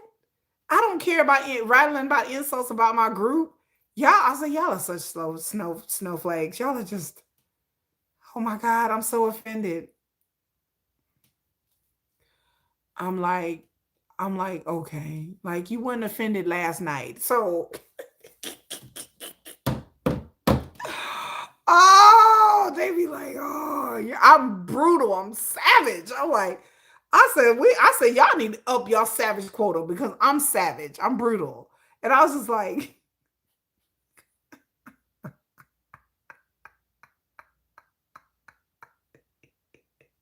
I knew I hit it low. I'm like, they be like, oh my God. I'm like, if you gonna come on my channel and try to bring some ish to me, I'm like, oh, you just open the doors. You like, go ahead. You gave me the green light. I'm like, okay, let us go. I'm like, let's go, let's go. I'm like, let's go. I'm like, oh my God, let's go. I was like, this is fun, especially if I have time. And I was like, I ain't doing nothing today. I got time today. I was like, you know what? I got time. Let's go. Especially if I have time. Now, sometimes I don't have time but like, again, the K-pop fans are such snowflakes that I don't even understand. They don't really have no comeback. All they do is get offended and go cry somewhere. I'm like, go cry in a corner. Go cry in the corner, baby. I'm like, good Lord. I'm like, you guys are no fun. Like, just none. Just no fun. It was sold out. Yeah, always been sold out. It's sold out in Dallas. They come in September 12th, and it's the only seats I saw available today were the ones that were like way in like the 300 section way up at top, and there wasn't that many. And people are acting like BTS has some kind of influence. I'm like, honey, it's a sold out tour. Like, go stay. I tell K-pops, yes, go stay in your lane. Like, this is out of your lane of expertise. This is out of your realm. This is nothing to do with you. Just go stay in your lane. Just that's it. At all. Like, y'all are over your depth. I had people come in my comment section and act like Chris Brown is some nobody. I'm like, honey, he's been in the industry for like over 20 years now. What are you talking about? I'm like, what? I'm like, okay. If he was nobody, he wouldn't be selling out tours. I'm like, it's not his first tour. I was like, y'all are just weird. I was like, y'all are weird. Y'all are weird. And then I was like, it's a quick Google search. Like, any information you want to know about Chris Brown, you can go on Google and find it out. His record, his tours, anything. It's not like it's hidden. Like his Grammys that he won, all of this. I'm like, what are y'all? We've been over this since 2009. Like, the whole industry, we've moved on. And I'm just like everybody in the West is like, Chris Brown? Like, what? Like people still own that? That was happening in 2009. I'm like, I know. Why are they still on this? Again, it is a one of the most curious things that I've ever experienced. And I try to not to put my tinfoil hat on, my tinfoil hat again, even though because I don't understand it. And I think like some part of me thinks this is like a setup or this is once again like K-pop psyop, because y'all know I believe that K-pop is a psyop a lot of ways. And so I don't know if this is another psyop or what, but I just didn't understand it. I didn't understand why people are going on and on and on. And I'm like, okay, Namjoon and J-Hope are not going to apologize. So y'all can just keep. And I explained in yesterday why they shouldn't, because they will insult Chris Brown and Usher. And I was like, BTS and Big Hit don't want that smoke. They already made the Recording Academy mad. Like, let's just further insult people. Like, I was like, it's not a good look. I don't think they want to further insult people in the West. So, yeah. So they're caught in a no-win situation. But I said, well, they're not going to apologize. They have nothing to apologize for. If you don't like it, move on. It's just that simple. People can feel however they want to feel, but I draw the line at anybody harassing people online, telling J-Hope and Namjoon to go off themselves, to go hurt themselves, that they should lead a group. That's the same thing I experienced with Yoongi, and I will never forget. I told armies, I will never forget. That's where I drew the line to where armies, a lot of them became my enemy because of the Sugar thing. The things that they were saying about Sugar online, and I understand some of these were antis, but they were actual K-pop fans from Korea that were dragging Sugar, and I will never forgive that. I will never and I won't forget this either. I will never forget this, and I will never forget the Sugar thing. I will never. I still hold resentment to K Army because of that, because they did not back up Sugar. They did not come to Sugar's defense. A lot of them, they just didn't, and they know they didn't. They drugged Sugar for filth in Korea. They talking about he should leave and all that. I was like, mm-mm. And I looked at that, the funeral wreaths for Sugar, and how disgraceful that was. That was a disgrace, what they did to Sugar. And then now 2 years later, you mofos want to be up there like, yeah, Yoongi, we love you. Go straight to hell. Straight to hell. I said they need to go straight to hell. Now y'all 2 years later, y'all want to act like nothing? After y'all talking about OT6? Great. Bet. Understood. I will never forgive them. Never. To my K netizens, I said, to hell with them. To hell with K Army. I said, after they did with Sugar and they didn't back up Sugar like international fans did, and then 2 years later, y'all want to act like nothing happened? I'll be reminded next year around this time. I'm going to come on and I'm going to aptly remind people, y'all remember the Chris Brown concert? Y'all was trying to run Namjoon and Hobie, and then a year from now, they're going to be like, yay, OT7. All right. And let's pretend that nothing happened. I'm just like, guilt by association, yo. And then all these fans who sit there and issue threats to Namjoon and Hobie, 6 months from now, are going to act like nothing happened. They're going to act like that they didn't get online and issue threats and harass them on Weavers. They're going to pretend that nothing happened. Y'all got to be kidding me. I don't forget. I don't. I remember it all. I screen capture people with the Yoongi thing, and I went back 6-7 months later and see what they were talking about. They're like, ooh, BTS. Yeah, they're coming out of hiatus. Yeah. And I would DM them going, excuse me. But I have screenshots. Didn't you say that Sugar need to be out the group? And didn't you say that it should be OT6? And now you're talking about how much you love the group and how you support the group. Didn't you say that? And they don't respond, or they block me because they understand. I'm like, oh no, honey, I got receipts. I screenshot these people. I was like, okay. All right. I'm gonna screenshot you, and I'll be back in 6 months. Today's your birthday, Karan. Hello, it's your birthday. It's your birthday. It's your birthday. Hey, but what you saying? Nam June and Hobie ain't gonna forget. I hope they don't go forget. Hey, it's your birthday. It's your birthday. It's your birthday. It's your birthday. That's all I got for a birthday dance. I'm sorry. It's as much as I can muster. I hope that Namjoon and Hobie don't forget. And I said, y'all fans and y'all ego think that Namjoon and Hobie gonna be here after this tour. I said, when it comes to BTS, I don't take nothing for granted. I do. I said it in my video where I'm coming up doing my tour recap. I am humbled that I was able to go to the BTS tour because I know a lot of my subscribers and viewers weren't able to be there. I am humbled that I was able to be there. There are people who went to the tour and got online and TikTok was complaining about the performance, was why? I never in my life take it for granted that I get to go to tours and concerts. There are so many members who have come in my comment section saying that they wish they would be there, either because of financial reasons, health reasons, because of logistics reasons, like they don't have them coming in their country or their state. And the fact that I would get online and drag this concert when I feel a privilege to be able to go to any concert, it is not something I take for granted. To see in BTS is on my bucket list of things to do. So the idea that I'm gonna come on here and be like, well, it just wasn't what I thought it was, you got me effed up in here. I am privileged enough to go, and I am humble that I get to see 7 people that I've admired on TV, that I've seen videos about, that I'm new to Army 2 years in. And then I'm gonna sit up here and act like an a-hole and be like, well, it just wasn't what I expected. Okay.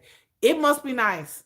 I'm not that privileged. I'm humble, you know. Never again on your side, but the members will forgive the fans and their fellow countrymen. I don't think they will ever stop taking the abuse. And that's just sad. That makes me sad. That makes me sad because I said it before, I am not a cruel person. I'm cruel to people who are cruel to me or my children, then we have a problem. But I am innately not a cruel person. I could never get online. I don't care how much displeasure I would have for even Sugar. If Sugar did something or said something or affiliated with somebody I don't disagree with, I would pretty much come on and have my opinion about it as a content creator, and then I would just kind of move on.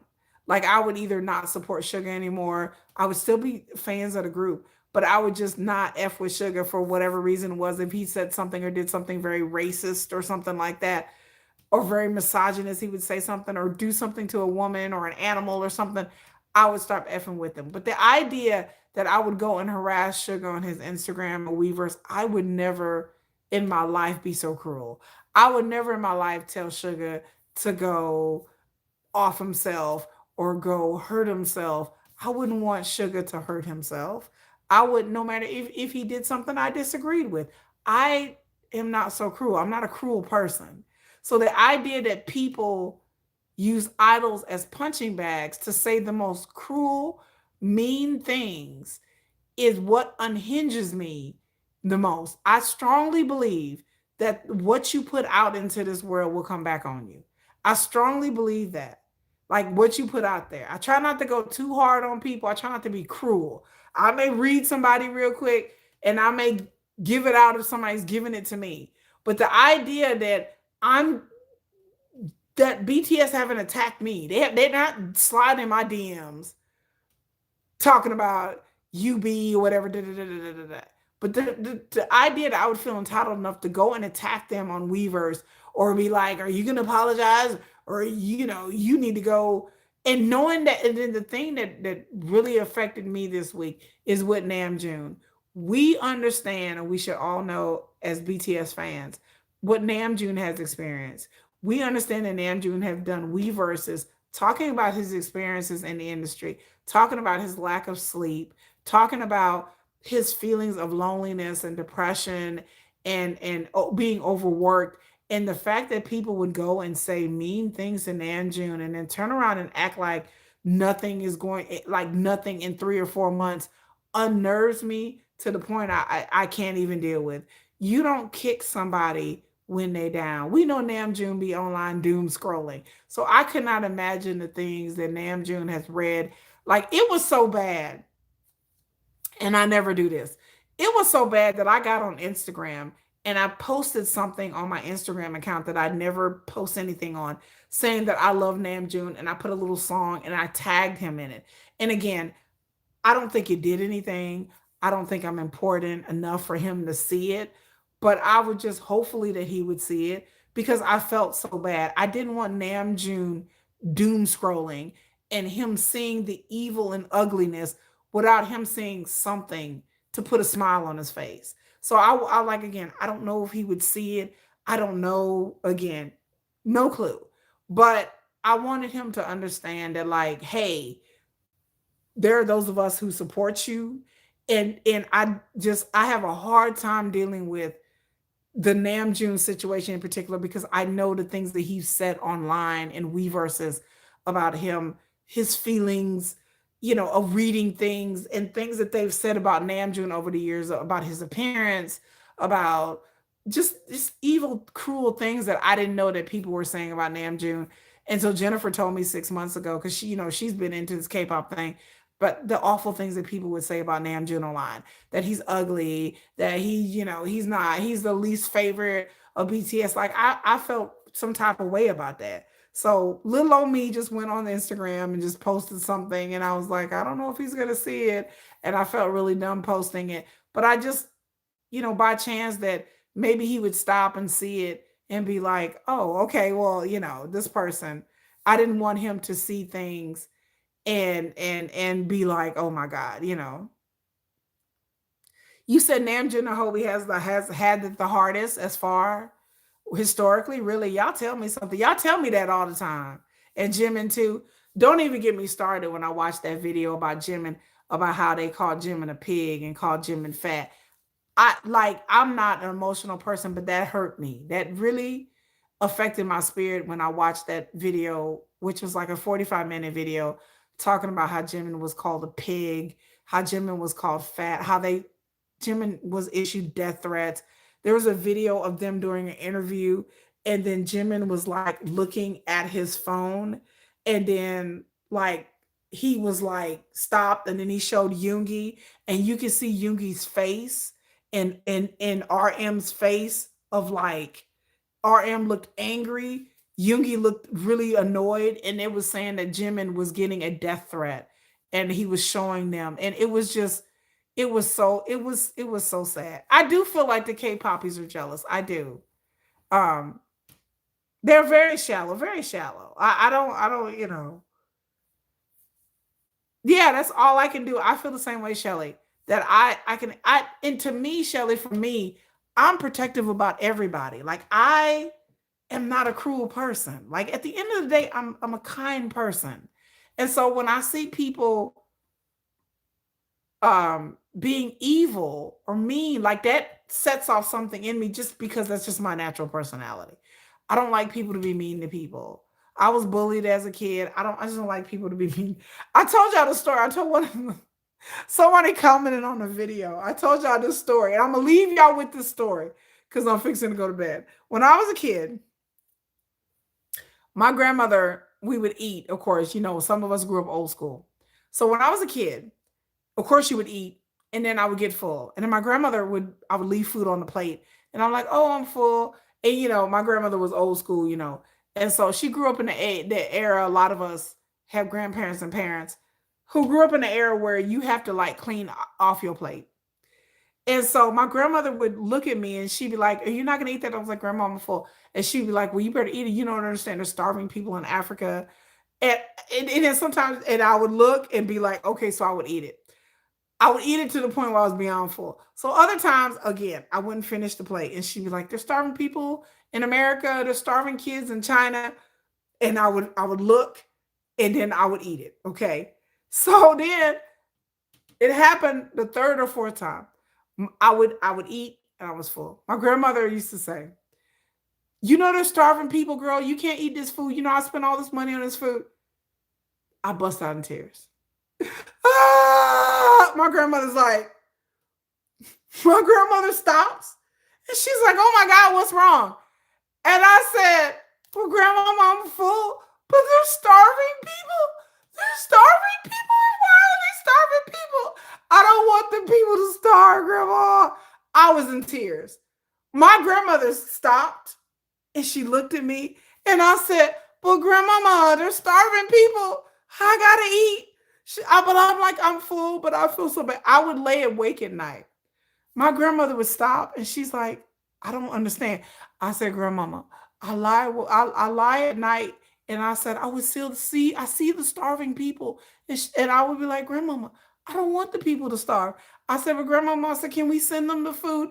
And my grandmother looked down. I remember seeing her. And my grandmother looked at me and she said, it's okay. You ain't got to finish your food. I remember she picked up my plate and scraped it in the trash. And ever since then, my grandmother never said that to me. My grandmother was amazed. I was very tender-hearted child. And I was literally bawling because I would worry about the starve. And so my grandmother stopped saying that. She never said that again to me. And I could not finish my food. And my grandmother would just grab my plate and she would scrape it in the leftover bin, or she would eat certain things off my plate, or she would scrape it in the trash because I was so hurt that that there were starving people. And I felt so guilty. And my grandmother was like, my grandmother used to tell our family, you know, Kiki is such an introspective child. She's so sensitive. And I was a very sensitive child. And other kids you could tell this to and they were okay. I was literally bawling, lying awake at night, thinking about starving children. My grandmother's like, you've always been different.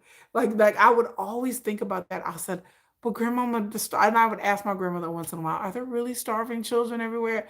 And my grandmother would be like, yes, honey, there are starving children. And I remember I'd ask my grandmother why. Why are there starving kids? And I said, Grandma, I don't want the kids to starve. And she's like, baby, it's okay. And I remember my grandmother looking at me, and my grandmother's like, you are so old souled. You're the oldest souled grandchild that I have. She's like, every other kid is normal, but she would tell them, Kiki is so old souled. Like she thinks about things in such a weird way. I would take everything to heart and I would grieve, you know, like these kids. And my grandmother's like, I don't understand what child is your grandchild. That's the kind of child I was. I would take so everything to heart. And I take everything to heart as an adult, but I've learned to like shield myself more because I will see things and it will affect me. And I'm like, okay, I have to learn to like block myself. But yes, my grandmother stopped. She stopped saying that. She's just like, and then I remember my uncle. My uncle's like, girl, you better eat that food and stop. My grandma was like, she would tell my uncle, don't go there. Don't. She like, he like, what? They're starving. She's like, She grabbed my uncle. She's like, and I remember she pulled my uncle to the side and I could see her telling him like, don't say that. Like I would take it such to heart about everything. And then like I told somebody that story. I said, this is kind of how I grew up, you know, thinking about starving children in Africa and China and America. Like I would just be so upset. And even as to this day as an adult, like I don't have the capacity for cruelty. I don't have the capacity to be really truly mean to people I don't know, especially people that I admire. It would take a lot for me to really turn on BTS. There's certain things that I can see, but at the end of the day, I always give people leeway to make mistakes and be who they are. And I understand the BTS are not perfect and they're going to do things and members are going to do things and say things that may rub people the wrong way or they may regret. And we don't know what's going on with Namjoon and Hobie. They may sit around and be like, you know what, maybe we shouldn't have did that. Maybe we should have, you know, I kind of feel bad. Like maybe I shouldn't have did that. So we don't know what they may be thinking and what they're feeling in their hearts. But as somebody who is sensitive, like I can't be cruel to people online just because they're online. I just don't have I don't have it in me. I don't have that level in me to be cruel to people I've never met who've done anything to me, you know. But yes, I used to cry. I would cry so hard, you guys. I would cry over everything. When I was a kid, I was very sensitive. And I just, my grandmother would, like as a kid, I tell people that I learned not to be whiner and complainer. Like I would cry over things. And my grandmother would be like, "Are you done?" And I'll be like, "Yeah, I think I'm done." And so my grandmother would redirect my energy. She would be like, "Come to the garden and come." I remember I would go to the garden and I would pick weeds with my grandmother. And then we had snap peas in our garden, and I would pick them and put them in a bag, and then I would snap the peas for my grandmother. And I just remember her trying to direct my energy, and she would tell me, she'd be like, you think so deeply. She's like, you have to redirect your energy. She would tell me it will consume you. And so I've learned to just work, like how I redirect my energy and deal with my emotions a lot of times is just working.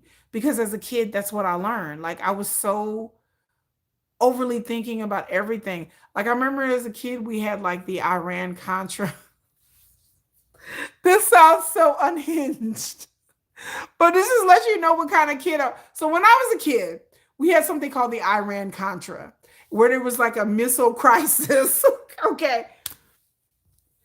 And I remember there was, growing up as a kid in the 80s, there was always the Red Scare. We were always afraid that the Russians were gonna bomb us.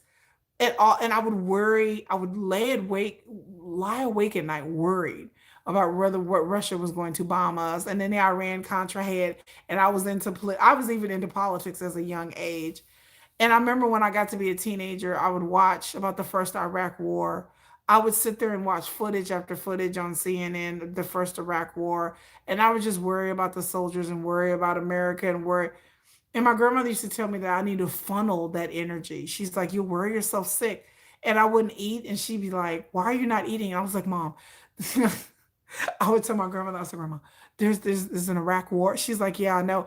I was like, "I'm so worried about the troops. I'm so worried about the soldiers." And I was like, and General Schwarzkopf, he gives briefing every morning. Every morning I would get up at 4 o'clock in the morning as a teenager and watch briefings about the first Iraq war. Like, this is the weirdo kid that I was. I would get up in the morning and I would watch like this military footage on CNN. They would do briefings from General Schwarzkopf. All of this sounds so unhinged. But as a teenager, I didn't have anyone to talk to because everyone thought it was strange. But I'd watch the Iraq War all day. Like I would come home and I would watch it. I would get up in the morning and watch it. And I would just worry about soldiers. I'd worry about the Iraqis. I just worried a lot. And my grandmother's like, I need you to funnel this energy into something positive because you were very intense. And I was an intense little kid and I was an intense teenager. And so my grandmother, we would go to the garden and I would just pick flowers and pick fruit and we would just talk. And I remember those some of the best days of my life. And my grandmother's like, you have to harness your energy, it'll eat you up. And so I've learned to like harness all of my feelings and my energy into working. So I would work in the garden, I would work, and then I would feel better. It would get my mind kind of off it. And then my grandmother would tell me, you can't solve all the problems in the world. You can't stop them. And I would tell my grandmother, but I want to stop them. And she's like, honey, the world's been problematic and it will keep on turning before you and after you. But I was like, I can't. Like, I feel bad for people. I don't want people in war torn environments. And my grandmother would just be like, she's like, I don't know where you get this from. And I would just worry about, here I was, a teenager, worrying about the first Iraq war. And when I tell it, it sounds so unhinged, but everyone's like, that's so you. But that's me though. So when when Namjoon expressed the feelings he feel, when this happened, the first thing I started thinking about Namjoon and I started worrying, and I'm like, I hope he's not reading these things. I felt bad because I don't want people to suffer, you know. And my grandmother would be like, "You're such a compassionate person. You really care." I was like, "I do." And I cared a lot about, and I do care about people, even though I'm not emotional, but I still care about people. I'm still a kind soul, like deep down inside. And so I just have to learn to mitigate it without it eating me up because it would just consume me. Like the world's problems when I was a kid growing up would just consume me all the time. That's one of the reasons why I joined a cult, I think, is because I had no answer to what was going on in the world as a kid, as a teenager, but in that time in the 90s, of those of us who lived in the 90s, it was one thing after another. The Iran Contras and the Cold War and the first Gulf War, it was a lot for us to live through. And it was a lot for me to live through. Like we always thought that we were going to get bombed by some kind of nuclear, like there was always problems with the Russians. Like during the Cold War, it was, for those of us who lived through it, y'all know it was nothing nice as a kid. The Gulf War, yeah, like it was crazy times. He does spend too much time doom scrolling. I do, and I understand he's probably seen some of it. That's why I try to put something online to try to tell him, I put like we love June because I wanted him to, like, if he's doom scrolling, to see something positive. But that's how it was, like that's how my whole mindset, that mental health is very serious. It's very serious. I identify with Nam June not in a delulu way, but as a human being because I'm an overthinker. And Namjoon sees the type of person that he seems very much like me to take on the problems of BTS and the world. And he said that he used to be like a real leader of the group that he's loosened up over the years. But he said that back in the day, he was a real leader. Like he was really like strict and kind of like, let's do this. I think he took it real serious back in the day, more than he does now. But I just think about that because I don't like people to suffer, at all. I don't like people to experience and this is unnecessary cruelty to me. This is very unnecessary. And it just like I just Namjoon seems like an all right guy. He seems like a sweetheart. And I understand that. Oh, V Marie said, I'm sure the people in the industry in the West who have reached out to him. I promise you they have. They have. Yes. Yes. I promise you they have. I have a video coming out where I have some BTST, but I can't say it on here. But I do have a T video that I've already filmed talking about this situation. But yes, there are people that have reached out to him, either alarmed or confused, sometimes both, because I tell people this took Chris Brown and Usher's team by surprise as well, that they weren't expecting this at all from what I've known. And they are blindsided by this. And they too are equally baffled and felt bad. Chris Brown and Usher like the members of BTS, y'all. They like them. They think they're really cool guys, talented guys, and they felt awful. Like they even their teams and their management teams, they were like, "What in the world?" Like they were blindsided by this and felt bad for them, and just kind of was like why? Like, yeah, and they really wanted to say something publicly, but I think that they kept it behind the scenes mostly. And like I said, I have a T video where I talked about some of the things that I've heard and like the circumstances behind this. And then it kind of makes more sense when I describe it and people describe it to me, then it made a lot more sense. And I'm like, oh, okay, I get it. And I just don't, I just, like I said, I don't have the capacity for cruelty. I don't want anybody doom scrolling and feeling sad. I'm what do they call it? I'm an empath. I am an empath that have learned to shut things down. That's the best way I can deal with it. It's to lean on logic. Being somebody who is very empathic, like I don't know if you guys have come in contact, you guys may be empath, you may have heard about people. I'm an empathic. Like if I see somebody cry, like I can't deal with sad movies. If I see somebody cry like on a screen, I will intern like my whole mindset, I will start crying. I'll be like, okay, like I feel bad. To see people cry in person makes it affects me. And then I didn't know what was going on as a kid, but as I got older, people are like, "Oh, you're an empath." Like I really feel people, like I will see people get hurt and I will feel it. And I'm like, "Oh my God, that's awful." And so somebody's like, "You're an empath." And I said, Is that what's wrong with me? I was like, because I didn't, because all my life as a kid, I couldn't, you know, my grandmother be like, she's just sensitive. But now I understood when I got older, they're like, no, you're an empath. They're like, oh, it's this is a gift. This is a gift. It's not a gift. I don't feel like this is a gift. I feel like this is a curse sometimes. But like they're like, oh, you can't watch certain movies. I can. I can't watch horror movies. I internalize it. I can't watch people cry. I can't watch people being physically hurt or shot or tortured. Like I can't watch stuff like that. I internalize it. I feel the person's pain, especially if it's real people, like a documentary or something. I can't watch war documentaries. I just can't watch people being hurt. Like even when I was a kid and we would watch things in school or people in like concentration camps, I couldn't watch stuff like that. Like I would go home and have nightmares. I would go home and just feel physically sick and ill. And I think some of that is still with me as an adult. And I just I couldn't deal with it. Like I couldn't I can't deal with it as an adult. I couldn't deal with it as a kid. Really would freak me out. Like I didn't understand. But then people explained that I was an empath, and so people are like you have to figure out some way to mitigate it. And I think that me stopping it is by being very logical. And I think that I've learned to think through things and not let my feelings and my emotions and my just the way things hit me so hard. It hit me real hard. Like things hit me hard like that. And so I just learned to lean on logic and it's brought me through to learn to like detach my real strong like tied to people and feelings.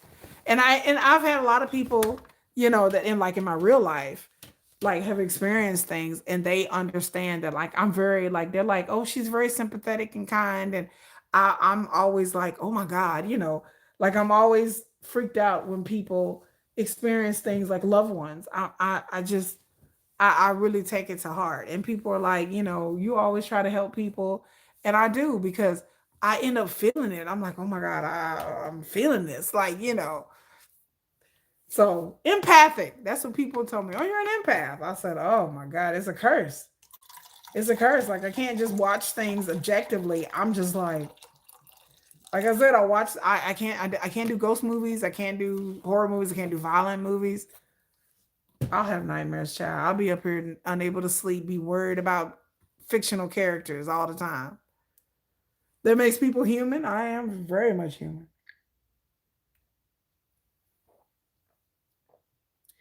And to be an empath is to not even just feel sympathy or empathy, but to actually physically, emotionally feel what people are feeling. Um, when my kids would cry, I would just feel it. Like I would just, I didn't know what was happening. When I had my son, I didn't know what was happening. And then he would cry as a baby, and that would be one thing.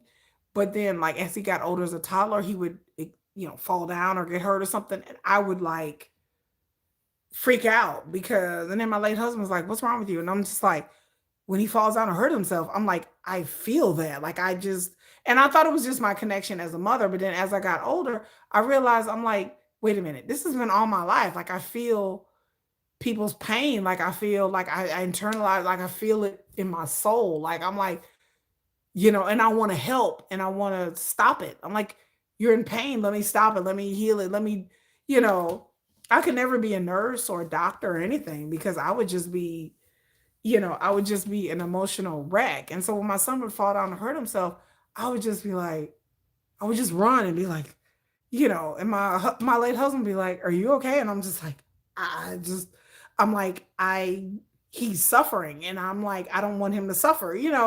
And so my husband would be like, okay, honey, well, it's just fine. He just fell down. But I'm just like, but he's crying and he's screaming. And I'm like, I can understand. Like, I'm internalizing this and I didn't know what would.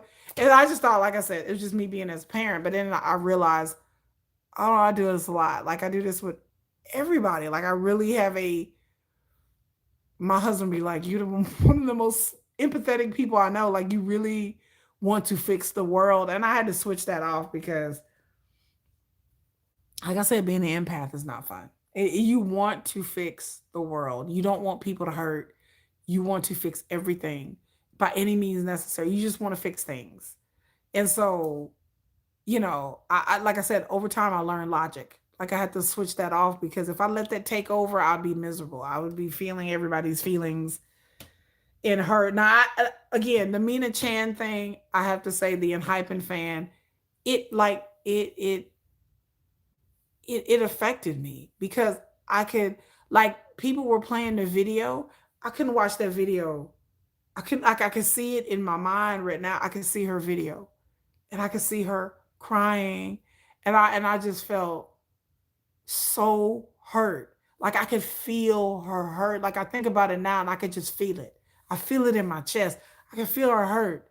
I can see her crying and I can see her talking. And I'm just like, I can't watch this video. Like I had to back off. I was like, I can't watch this Mina Chan. Like, so if you guys have ever seen the Enhypen fan that took her life in the video, I couldn't watch it. Like I watched literally 10 seconds of it and I was over it. Like I was like, okay, well, just to see her up there crying and just a look of distress in her eyes and her body language. And she was up here just like wiping her face and she was wiping her eyebrows. And she was like, I'm sorry. I'm so sorry. I'm so sorry. I couldn't do it. Like it broke me. I was like, I can't watch this. I was like, I'm done. I couldn't watch it. It was enough. It was enough to see her look in her eyes of distress and despair. I said, "Oh, this a lot." I said, "Oh, this a lot." I said, "Oh, this a lot." I said, "Ooh." I said, "It's a lot." Like I see it now. I'm like, "Ooh, it's a lot for me." It hurt me so bad to see her up there crying. Like it makes me emotional now to see her up there crying, and I couldn't do it. You couldn't watch it? Don't watch it. I couldn't do it. You had to send it back to the source. Yeah, yeah. I'm with you. There is so much dark energy out there that I have to like shut it down. I had to shut it. I had to shut it down.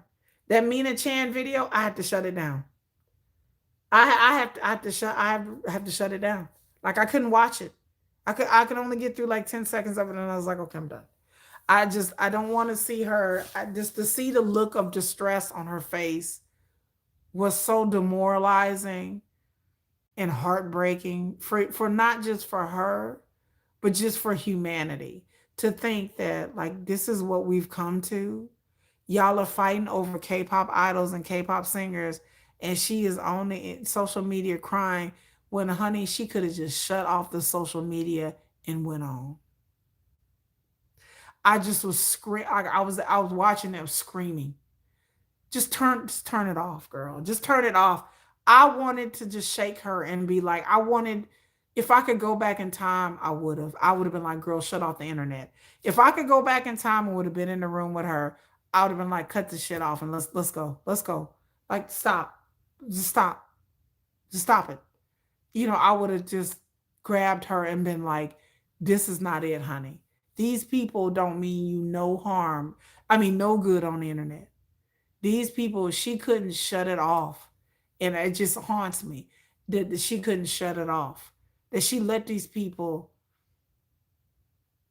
just have her take her off this earth when she had a whole life to live. She could have been married. She could have been happy. She could have been just, if she would have left all that alone, she would have lived. She's too young to be crying on a live stream about this. I was like, I was just sitting there watching. I'm like, honey, this ain't it. I'm like, girl, this not it. To see her up there crying and just the look of distress that she had. Right, I couldn't. I couldn't. Hello. Hey, Joey, mister. Like I couldn't look in her eyes. Like to see the look, like I said, I would advise people not to watch that Mina Chan video, but to see the look in her eyes is haunting. You could just see the distress. Like you could just see that she was in some manic state. And I'm like, oh God. I'm like, oh God. I'm like, that's just horrible. Yeah, it's just horrible. You know, just unnecessary, just heartbreaking. Mm-mm-mm. We talking about the Mina Chan thing within hype, and that like I couldn't watch the video for more than 10 seconds, and it's out there. The whole video is out there on social media of her um reading the hateful comments they were giving her, and her Mhm. just crying, and her taking her life on social media. The video is out there. And she let these people harass her and say bad, and you could just see the look of distress in her face. Like she just kept saying, I'm sorry. I'm sorry. I'm like, oh my God. You know, she was just like, I'm sorry. I'm sorry. And I'm like, girl, it's not even worth it. It wasn't even worth her. It wasn't even worth it. Even for her saying, hello, random, even for her saying, I'm sorry, wasn't even worth it. Yeah, they did. Mhm. And they blasted hate on her. Yes, they did. And she had apologized, had written a whole letter, got on live streams and apologized, and people still was lobbing hate at her. And I told people, I said Mina Chan was getting hate not because of the whole Nikki thing. Like people had went over that. People were hating on her because they were jealous of her. I said at the end of the day, people were hating on her because they were jealous of her. And yes, what did she do? Um, the Mina Chan thing started was that she had went and bought some flowers, and it was a in hyping concert, and she had threw some flowers on stage, and one of the members got it, and she wanted another member, her bias, to get the flowers, and that's basically it. So Nikki, the member in Hypen, got on a live stream, and he basically said something to the effect that, I want fans to enjoy the concert and not try to bring attention to themselves, and that's it. The fans didn't know if they were talking to Mina Chan or not, her or not, or the incident or not. People just ran with it. So we don't know what he was talking about, who he was talking about. He could have just been talking about overall or the concert. So they blamed her and they got mad at her because she brought the fly again.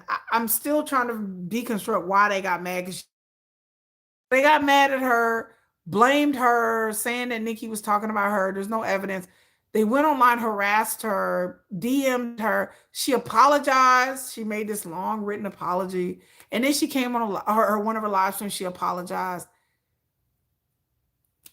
and then they just kept harassing her, and she couldn't let it go.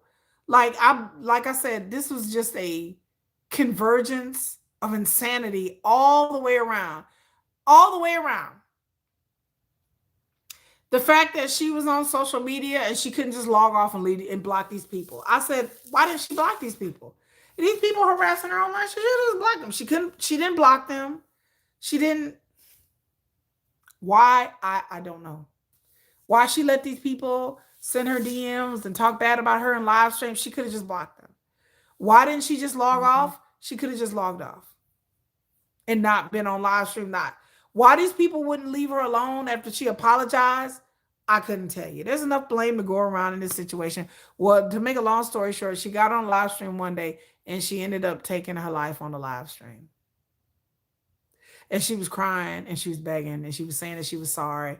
And I get it. I mean, I don't get her taking her life. I don't condone that, but I just get it why it happened. But all the way around, there's enough blame to go around. If she was that pressed and that upset, she should have just logged off and called it a day. She was really wrapped up into this and hyping engine fan thing, and she had a fan page, and she had like 10,000 followers on one and 70,000 followers. She would go to fan meets and fan calls and concerts all over the place. She was really, really wrapped up into this whole in hyping thing. Like it was like her whole life. Like she was Japanese and she moved to Korea. Yeah, it was a whole thing.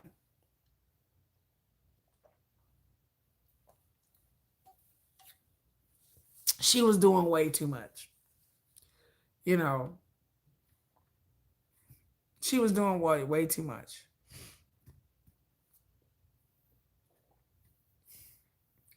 What happened was is that they kept harassing her online about it. Even after she apologized, they kept harassing her online because of it, which is they were encouraging her to go off herself.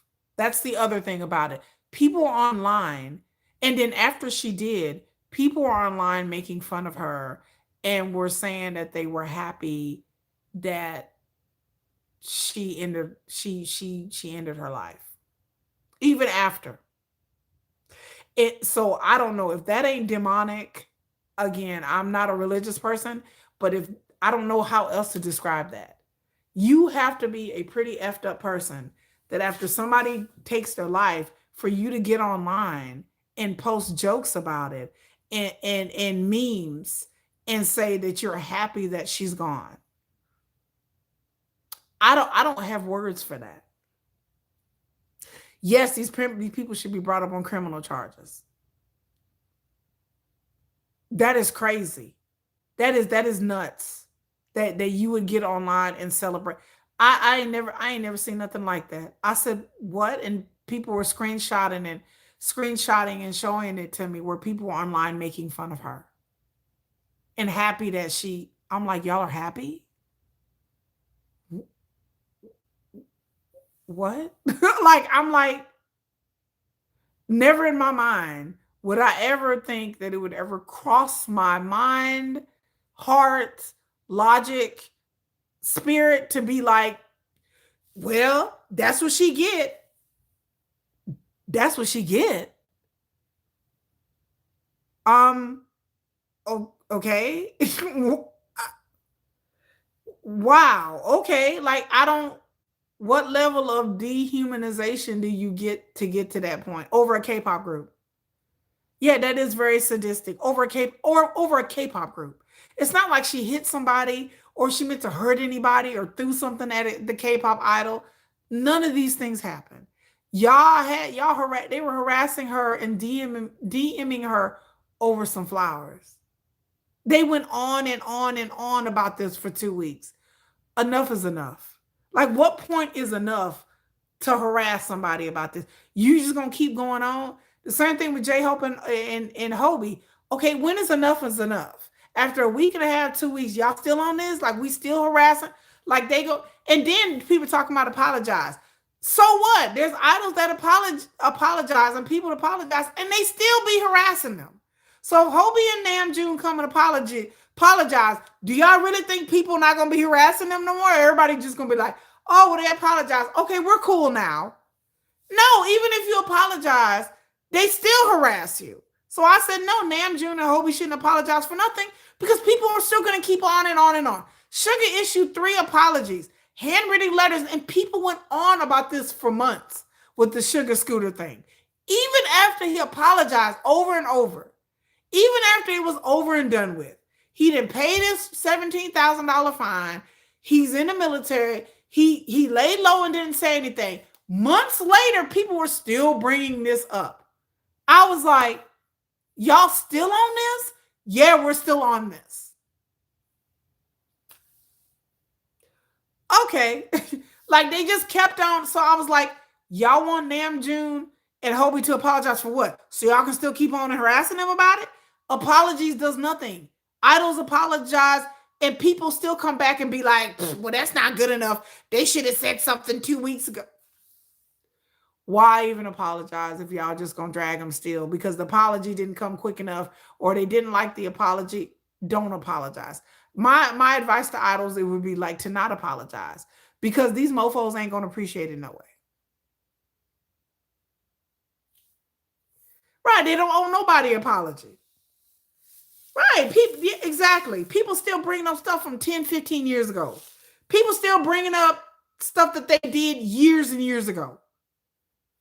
And I'm like, things that they've already addressed, things that they've already spoken about, things that they've already mentioned.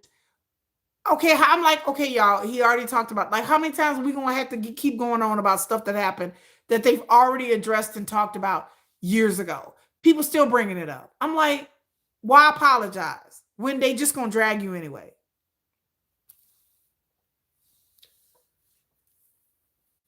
They should take cyberbullying seriously. I agree. that there should be penalties. People should have their accounts blocked or taken or eliminated. People should understand that harassing people online, it's not cute, it's not funny, and in some countries it's illegal depending on what you say and what you do. That this ain't cute no more. This is not like, oh, this is harmless. Y'all are telling people to go in their own lives. Y'all are telling people like they were talking about that Hobie and Namjoon were receiving threats at Arlington Stadium, that they had extra security because they didn't know if people were going to show up. People threatened to show up at the arena and hurt them some way. I'm like, that's like illegal. Like, you can't threaten bodily harm on someone. I'm like, y'all ain't going too far. Like, that's illegal. Like, you're issuing threats to people to hurt them. I'm like, what are we even doing now? I'm like, God Lord.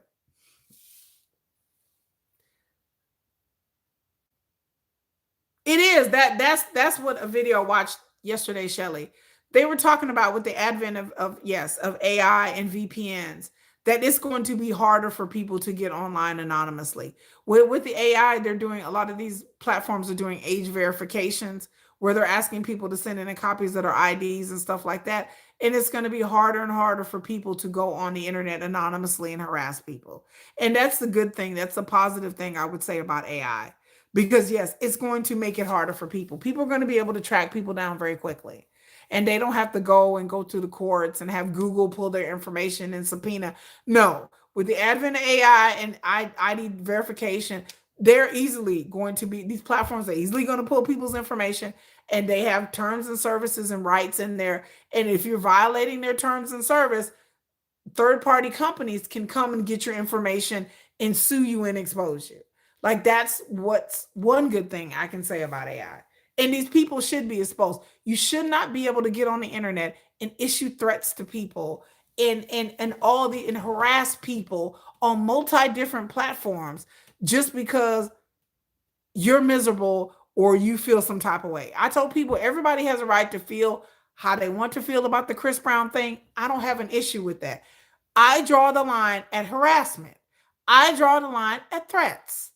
You don't get to threaten people because you disagree with something that they did. You don't get to be like, I'm going to blow up the arena or whatever, just because you're upset, and then try to ruin the concert for everybody else because this is what people have been doing. So, like, you don't have a right to do that. You don't have a right to do things criminal. These are criminal things. And so, yes, they need to catch these people. They need to snatch these people up.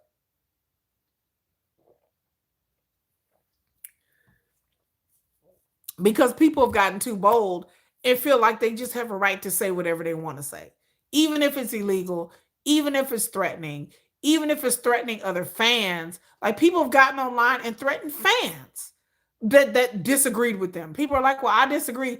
And they have threatened fans. People have come to my YouTube channel and threatened me that I have to block their comments because they are dysregulated and feel some type of way. And I'm just like, how you gonna talk about you against abuse, but then you coming online and you verbally harassing other people? How does that morality play make sense? I'm against violence against women, all that, but I'm gonna threaten violence against women. Can anybody make that make sense for me? We against all that, but then we're gonna threaten violence against other female fans. I'm like, that sounds a little hypocritical. Like, don't I thought you were against DV and violence against women, but then you threatening women? Try to figure out them mental gymnastics. You have to be doing you in the mental gymnastics Olympics to figure that out, because that makes no sense to me. Yes, you're a hypocrite. Like that's just crazy. That's just crazy. That's just wild. That's wild to me.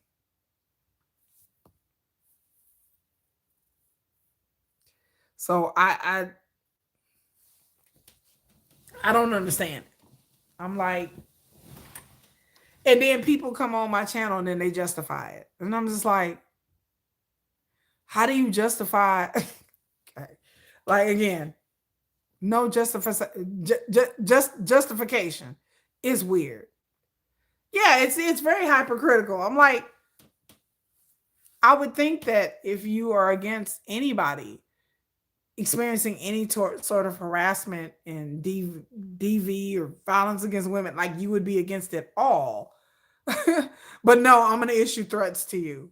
Wait a minute, what? Like, girl, I tell you, I was up here laughing. Like, I didn't even know what I was like, wait, what?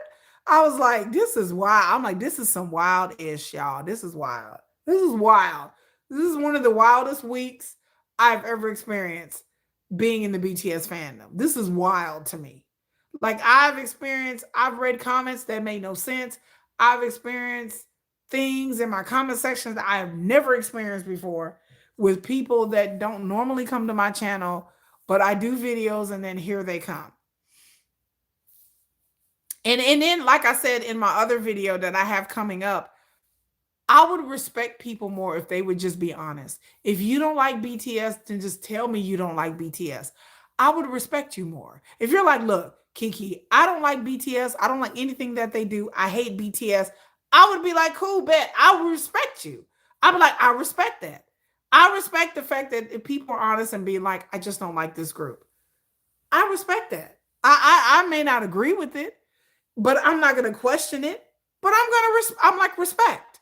I respect that. If people say, look, I don't care what other groups do or other people's do. I just care about in relation to BTS. I just don't want BTS meeting with Chris Brown. Respect, Queen. Respect. Again, that's a statement I can get behind. And I'm like, I understand. I may not agree with it, but I do respect it.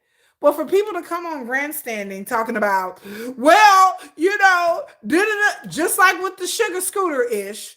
I said it last night. When Sugar Scooter Gate happened, everybody and their grandmama had somebody that was in a drunk driving accident. Everybody. I said, what is everybody? My cousin, uncle, friend, sister, brother was a victim of drunk driving. I don't believe y'all. You're liars. So now, same thing with the Chris Brown thing. Me, my cousin, my uncle, my sister, my aunt was a victim of DV. I'm like this. Really? Okay. Sure. Right. I don't believe it. I said not everybody's a DV victim. Not everybody is. People ain't never said nothing about it ever before in their life. They ain't never put anything on social media. They ain't never supported no causes. So the same thing with the Sugar Scooter thing. All of a sudden, everybody had an uncle, cousin, brother, nephew, son, dog, cat that had been hit by a drunk driver. Are y'all kidding me? Like, I don't believe these K-pop fans are liars. They're liars. And again, if they would just come out and be intellectually honest, I would respect that. Look, I really don't care. But to act like you care, but then there's so many idols and stars out there that have been in trouble with the law in DV situations, and then y'all still support them. Y'all still talk about them. They've done horrific things, some of these stars, but y'all still rock with them. But then y'all mad at BTS. And then other stars have met with Chris Brown and Usher, but y'all don't say nothing about them, but it's just BTS. But then y'all care about victims. Okay. No, y'all just care about it if it's BTS. And again, I would respect people more if they were just intellectually honest about that and just admit it. Yeah, you know what? I don't really care about. So I don't understand it. I'm very honest in my biases and what I don't. But to me, I call it across the board. If I don't like something, then I don't care if BTS does it or doesn't do it, or whether it be a group or an artist or a celebrity that I'm not a fan of. I'm still not going to support it. My morality is not conditioning on what BTS do. I stand for things, and there's things that I do like, things that I don't like, and things that I'm not going to stand for. And so It doesn't matter if BTS does it or not. I'm still not going to support it. I stand on business all the time. I'm pretty consistent all the time. I'm not going to make excuses for bad behavior just because BTS or Stray Kids or Blackpink do it. And I'm not going to extrally drag BTS members because they're doing something that other artists have done. I would drag all the artists, but then K-pop fans don't do that. There's no consistency in their morality. It's just weaponized BS. That's all it is. It's just what they use to weaponize against BTS. And it's a shame and it's sad because again, BTS ain't ever done nothing to hurt nobody. They not out here moontailing people. They not out here burning sun folks. None of these things have been discovered about BTS. None of these things have happened. So I just again, that's one thing I could never understood. I don't understand the hatred. It's just jealousy, but it's jealousy that's based on nothing. They get along with other artists. They're respected in the K-pop and the Western music industry. So what is there to hate? That you're jealous because what? Because they're very popular? It's psychotic. It's just psychotic. They are hypocrites. Yeah. Yeah, it's weaponized. It's weaponized morality. And I said in my army video, because my army anniversary, that annoys me and angers me more than anything. Because you are literally weaponizing victims and people's pain. People really experience something and you don't really care about it. You just want to use it as leverage against a group. So that is the most low down, dirty thing ever. They don't really care about these causes. They don't really care about what a person did or didn't do. All they want to do is to point out and be like, look what this person did, when they really don't care about the cause or anything they're talking about. And that's a hard lesson I had to learn in K-pop. Like, eventually, in the beginning, I didn't know what was going on. But as time realized, I was like, I find that utterly, completely despicable because there are people really suffering. I find it despicable that people are weaponizing real things and real issues and real people's pain when they don't really care about it. Because if they cared about it, they would be doing something about it. Instead of, no, it's what this K-pop singer did with this and that. And I'm like, okay, so I asked them, I'm like, are y'all donating any causes? Are you spreading awareness about this? You look on their YouTube channels, you look on their pages, they're not spreading any awareness about anything. They ain't never post nothing caring about nothing about domestic violence until this Chris Brown. They ain't never said nothing. They ain't never posted nothing. They ain't never trying to bring awareness. Nothing. You go back and look through their social medias, nothing. All suddenly now they're a DV social justice warrior. What? I'm like, you ain't said, I'm like looking at your profile, you've said nothing about this ever. Now all of a sudden you're some kind of crusader and you've experienced this and I'm okay. Let's just go on and on about how, that unnerves me. Like I said, more than anyone, as somebody who's been part of protests, have donated to causes, volunteer with the unhoused, and all kinds of things. To see people weaponize people's plight and people's pain just so I can leverage against a K-pop idol, a group that they don't even know you and they don't even care. They don't know. They don't know you. What are you doing to them? You're not doing anything to them. 9 times out of 10, the fans are not doing anything. They're just hating. And that hate doesn't go anywhere. It doesn't have any purpose. It doesn't do anything to the idol. Y'all are not affecting BTS's charts or money or anything or tours. Their tours sold out. BTS got money. They got tours. Their album is sold really phenomenally. Their songs chart. So I don't understand what the haters and the antis think that they're doing. I'm like, it's not doing what you think it's doing. It doesn't do anything. So I don't know. But anyway, kids, I am fixing to go to bed. I got to finish doing this laundry. I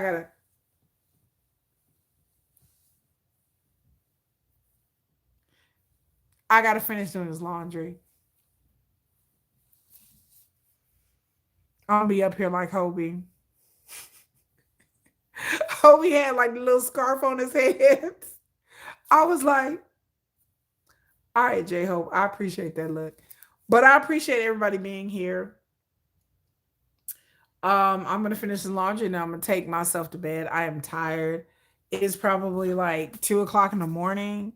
I was supposed to be up at 5. It is 3 o'clock in the morning, y'all. It's been a good live stream, you guys. Even though I gotta be up in 2 hours, y'all. Because my kids get up at 5 a.m. and I gotta wake them up. So I gotta be up in 2 hours. Yeah, that's my life right now. Yep, but I look fresh to death with my little head thing on. But anyway, I appreciate everybody being up this late. Lord have mercy, I didn't realize it was this late, but I've been on this live stream 7 hours and 30 minutes. I appreciate everybody being here. Again, I normally don't do 2 live streams, but I just decided I didn't do a live stream last weekend because of the BTS concert. So I thought I'd do 2 live streams and do a little bit of Q&A and try to answer some of the questions that I've received throughout the week. I may come back and next weekend do another Q&A. We will see. But I appreciate everybody being here. Especially those of you who've been here for all like 7 hours. Again, I don't mean to do a live stream for 7 hours, but it just happens that way. I just go where the spirit takes me. Hallelujah. Amen. But I appreciate everybody. Good night, everybody. I make big money off the stream. Oh my God. Hopefully I'll make some money. I'll make some money off the stream. I don't know. I won't know until 24 hours. We'll see when it uploads. But I appreciate everybody. You guys take care and have a good love the headwear. Y'all take care and have a good night. Again, I got to put this laundry up and then I can finally go to bed and go to sleep. But until next year, y'all, again, I have a bunch of videos. Our videos come out every day this week. So I have my concert video in 2 hours, my concert video. My videos drop every morning at 5 a.m. My concert video drops at 5 a.m. You will hear me screaming. You will hear me dancing. You will hear me thirst trapping. You will see me being sick. All of the things I went through during this concert, you will see it in 2 hours. And then I have a video coming out recapping Tuesday. And then I have a video because it's my Army anniversary. And I will give you guys a lowdown on what I think about Army for the past year. I usually do an anniversary video every year. And then, like I said, we'll see what other videos. I have another video dropping, which is talking about the Pixel Project and RM being ditched from the Pixel Project and all that. I did a members only video, but I'm going to post it as a regular video as well. But make sure you like, share, subscribe my videos and comment and all do the things that you guys do. I really appreciate you guys being here tonight, having a lively discussion. This was fun. It was fun yesterday. I had to cut it short yesterday, but this is fun today, and I appreciate everybody being here. But until next time, you guys, I'm out of here. You guys, bye. Nam Julie, woo!